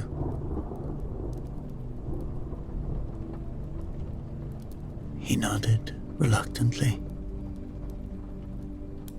"The dragons in Skyrim. I can't ignore my duty. But this child, our child, they'll need protection."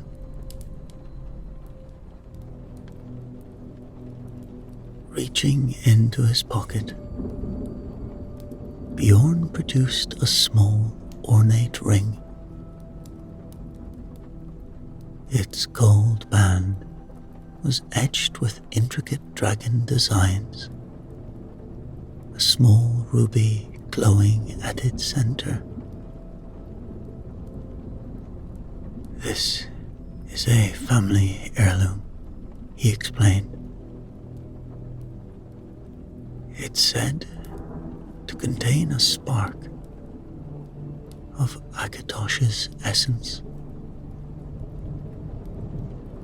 He pressed it into Trelasa's palm. "When the ring fits our child's finger, then you must send them to Skyrim.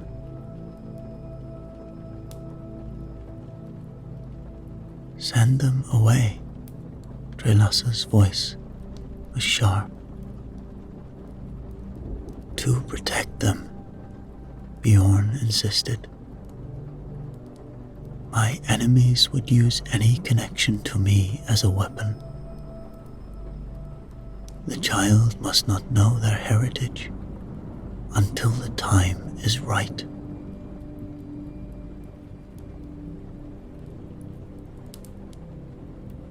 Drelassa closed her fingers around the ring,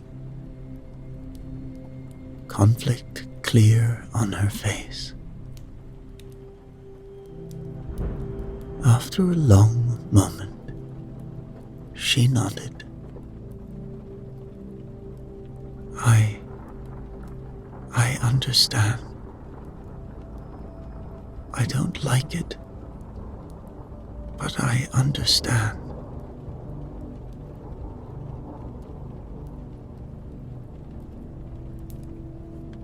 The next morning, as Bjorn prepared to board the ship back to Skyrim, he and Drelassa shared a long, fierce embrace on the docks.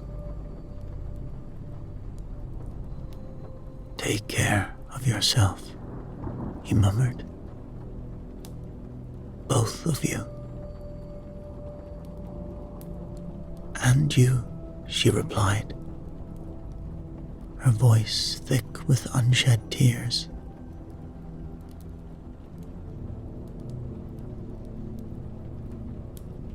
As the ship pulled away from the dock, Bjorn watched her figure grow smaller. The future was uncertain,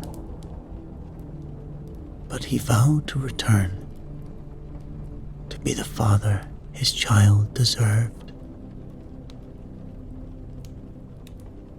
As Bjorn's ship docked in Winterhold, the chill of Skyrim's air bit at his face. The city buzzed with tensions, whispers of civil war on every lip.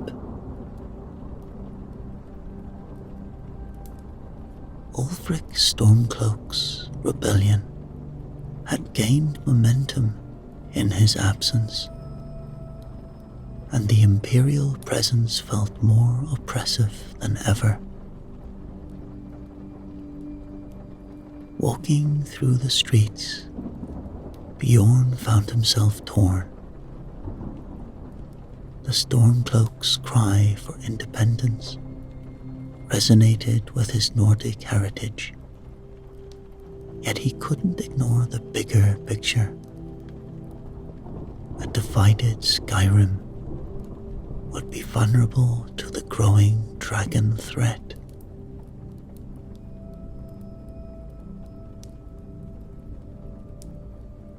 Months passed by. Bjorn threw himself into his role as Dragonborn, mediating conflicts and battling dragons. But a war loomed ever larger, forcing him to make impossible choices. And in the end, his duty to protect all of Skyrim led him to reluctantly side with the Empire. Though the decision weighed heavily on his conscience. Amidst the chaos, Bjorn found an unexpected source of comfort in Eosalda, a merchant he'd befriended in Whiterun. Her practical nature and unwavering support provided a stable anchor in the storm of his life. Their relationship deepened, and within a year, they were married in a small ceremony at the Temple of Mara. Isolde brought a semblance of normality to Bjorn's life, a warm hearth to return to after his harrowing adventures. Yet, even as he found contentment in their marriage, sometimes he was haunted by thoughts of what might have been. Late at night, when sleep eluded him, Bjorn's mind would drift to Solstheim. He'd wonder about Drelasa, picturing her with their child, a child he'd never met. The weight of his enchanted ring seemed to press against his finger, a phantom reminder of the future he'd left behind.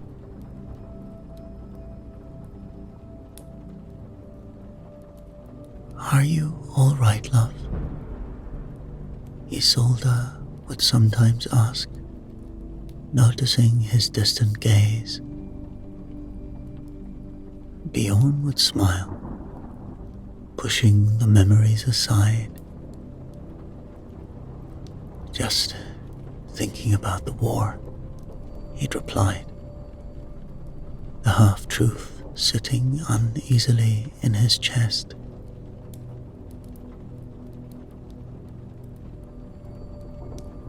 As Skyrim's civil war raged on, and dragons continued to darken the skies, Bjorn straddled two lives, the devoted husband and protector of Skyrim, and the absent father haunted by a past he couldn't fully leave behind.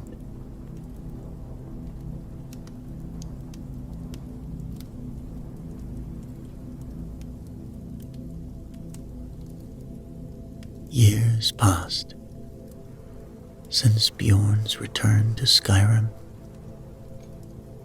The land, still scarred by civil war and dragon attacks, now teetered on the brink of an uneasy peace. At High Hrothgar, the ancient monastery atop the throat of the world, Skyrim's most influential leaders had gathered for crucial negotiations.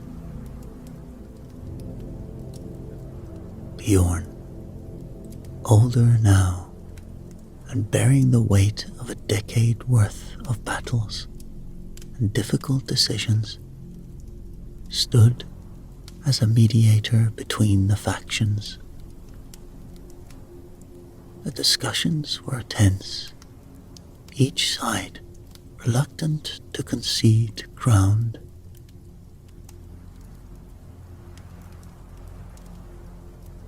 Suddenly, the great doors of the hall burst open. In strode a young Dunmer boy,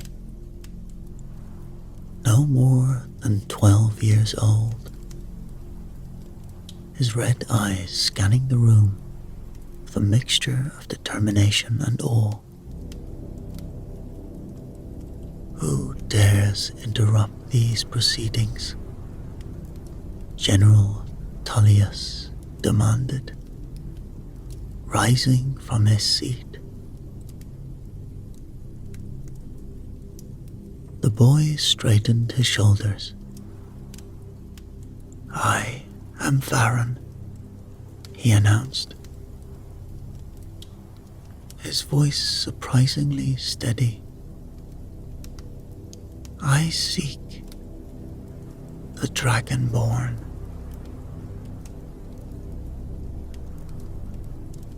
Before anyone could respond, a guard stumbled in, clutching his bloodied nose. "This child, he fought his way past our defenses. His skills are unnatural. Murmurs of disbelief rippled through the assembly. As if to prove his point, Baron opened his mouth and shouted, "Foos!" The force of his doom sent a nearby table skidding across the floor, scattering documents and goblets. Chaos erupted. Leaders jumped to their feet. Guards drew weapons, and accusations flew. An assassin, a spy, a threat to everything we've worked for.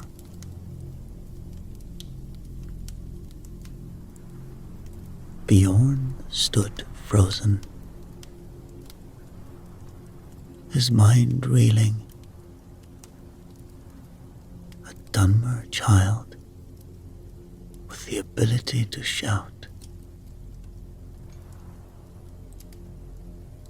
Arngeir, the eldest of the Greybeards, called for silence. The boy's arrival is unexpected and troubling. His abilities raise questions we cannot ignore.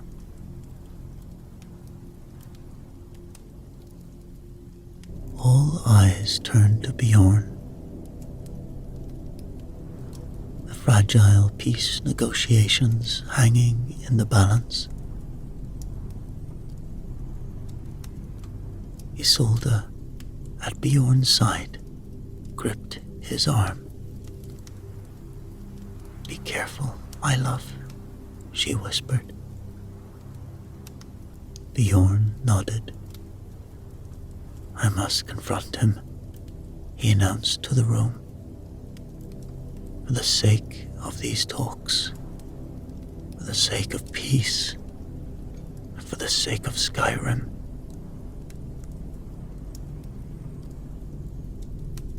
As he stepped forward to face Farron, Bjorn's heart raced. This young Dunmer's arrival had shattered the careful diplomacy of the peace talks. Whatever came next would shape not only the negotiations, but potentially the future of Skyrim itself. The great hall fell silent as Bjorn and Farron faced each other. The boy's stance was a mirror of Bjorn's own fighting style. "Who trained you?" Bjorn demanded. Farron's eyes flashed with anger. "I trained myself," he spat. The fight erupted suddenly.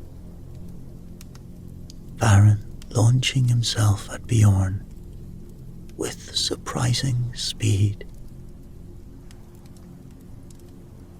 His attacks were a blur of familiar techniques. As they clashed, Bjorn felt a storm of emotions. Confusion and a terrible suspicion.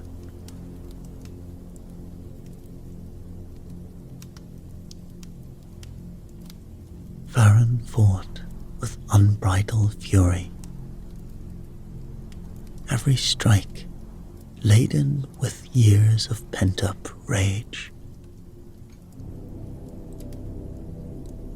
The assembled leaders watched in stunned silence as the Dragonborn and the mysterious boy traded blows and shouts, the very foundations of the hall trembling.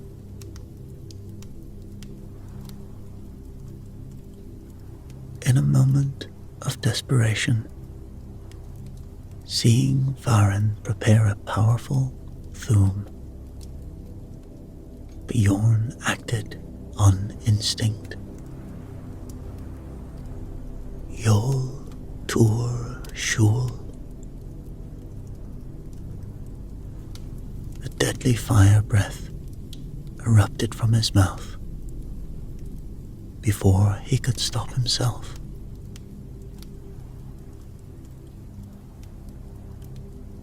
Varen's eyes widened in shock as the flames engulfed him.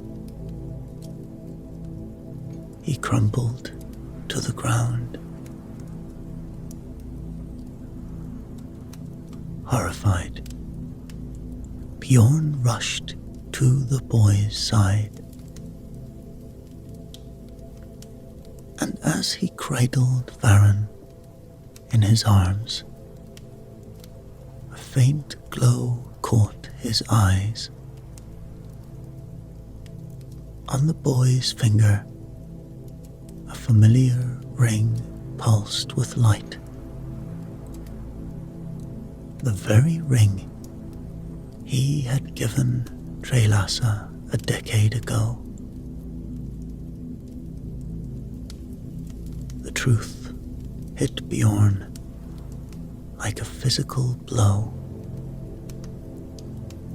"No," he whispered, his voice breaking. "No, it can't be." Varen looked up at him, his anger giving way to a lifetime of complex emotions. "Father," he said, I just wanted you to see me, to know me. I'm here now," Bjorn choked out, tears streaming down his face. "I'm so sorry." Varen's breath grew labored. "Why?" he asked, his voice fading. "Why didn't you come back? Why did you leave us?" Bjorn struggled to find the words. I thought I was protecting you. I never imagined." With his last breath, Varen's hand gripped Bjorn's.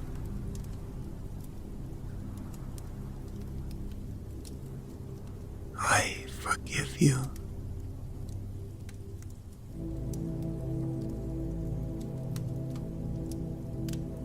As the light faded from Varen's eyes, Bjorn let out a heart-wrenching cry that shook the very mountains.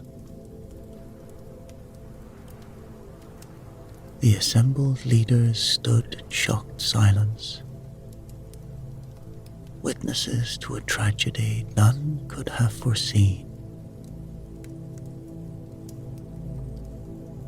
In that moment, as Bjorn held his dying son, the fate of Skyrim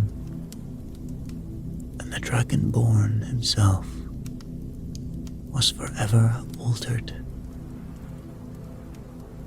As the commotion inside the hall subsided, two figures stood on a distant cliff overlooking the ancient monastery.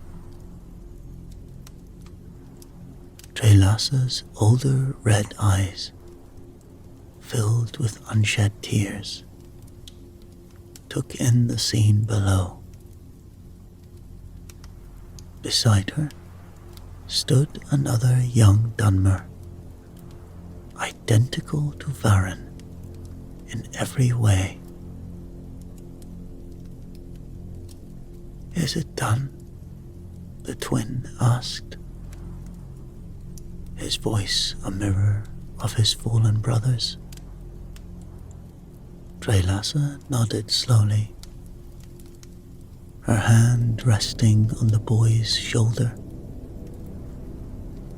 "Yes," she whispered. "Your brother has played his part. Now it's your turn to shape the fate of Skyrim and your father." The boy's eyes, so like his mother's, hardened as the wind whipped around them, carrying the echoes of grief. Mother and son stood in silence, the weight of the future hanging between them.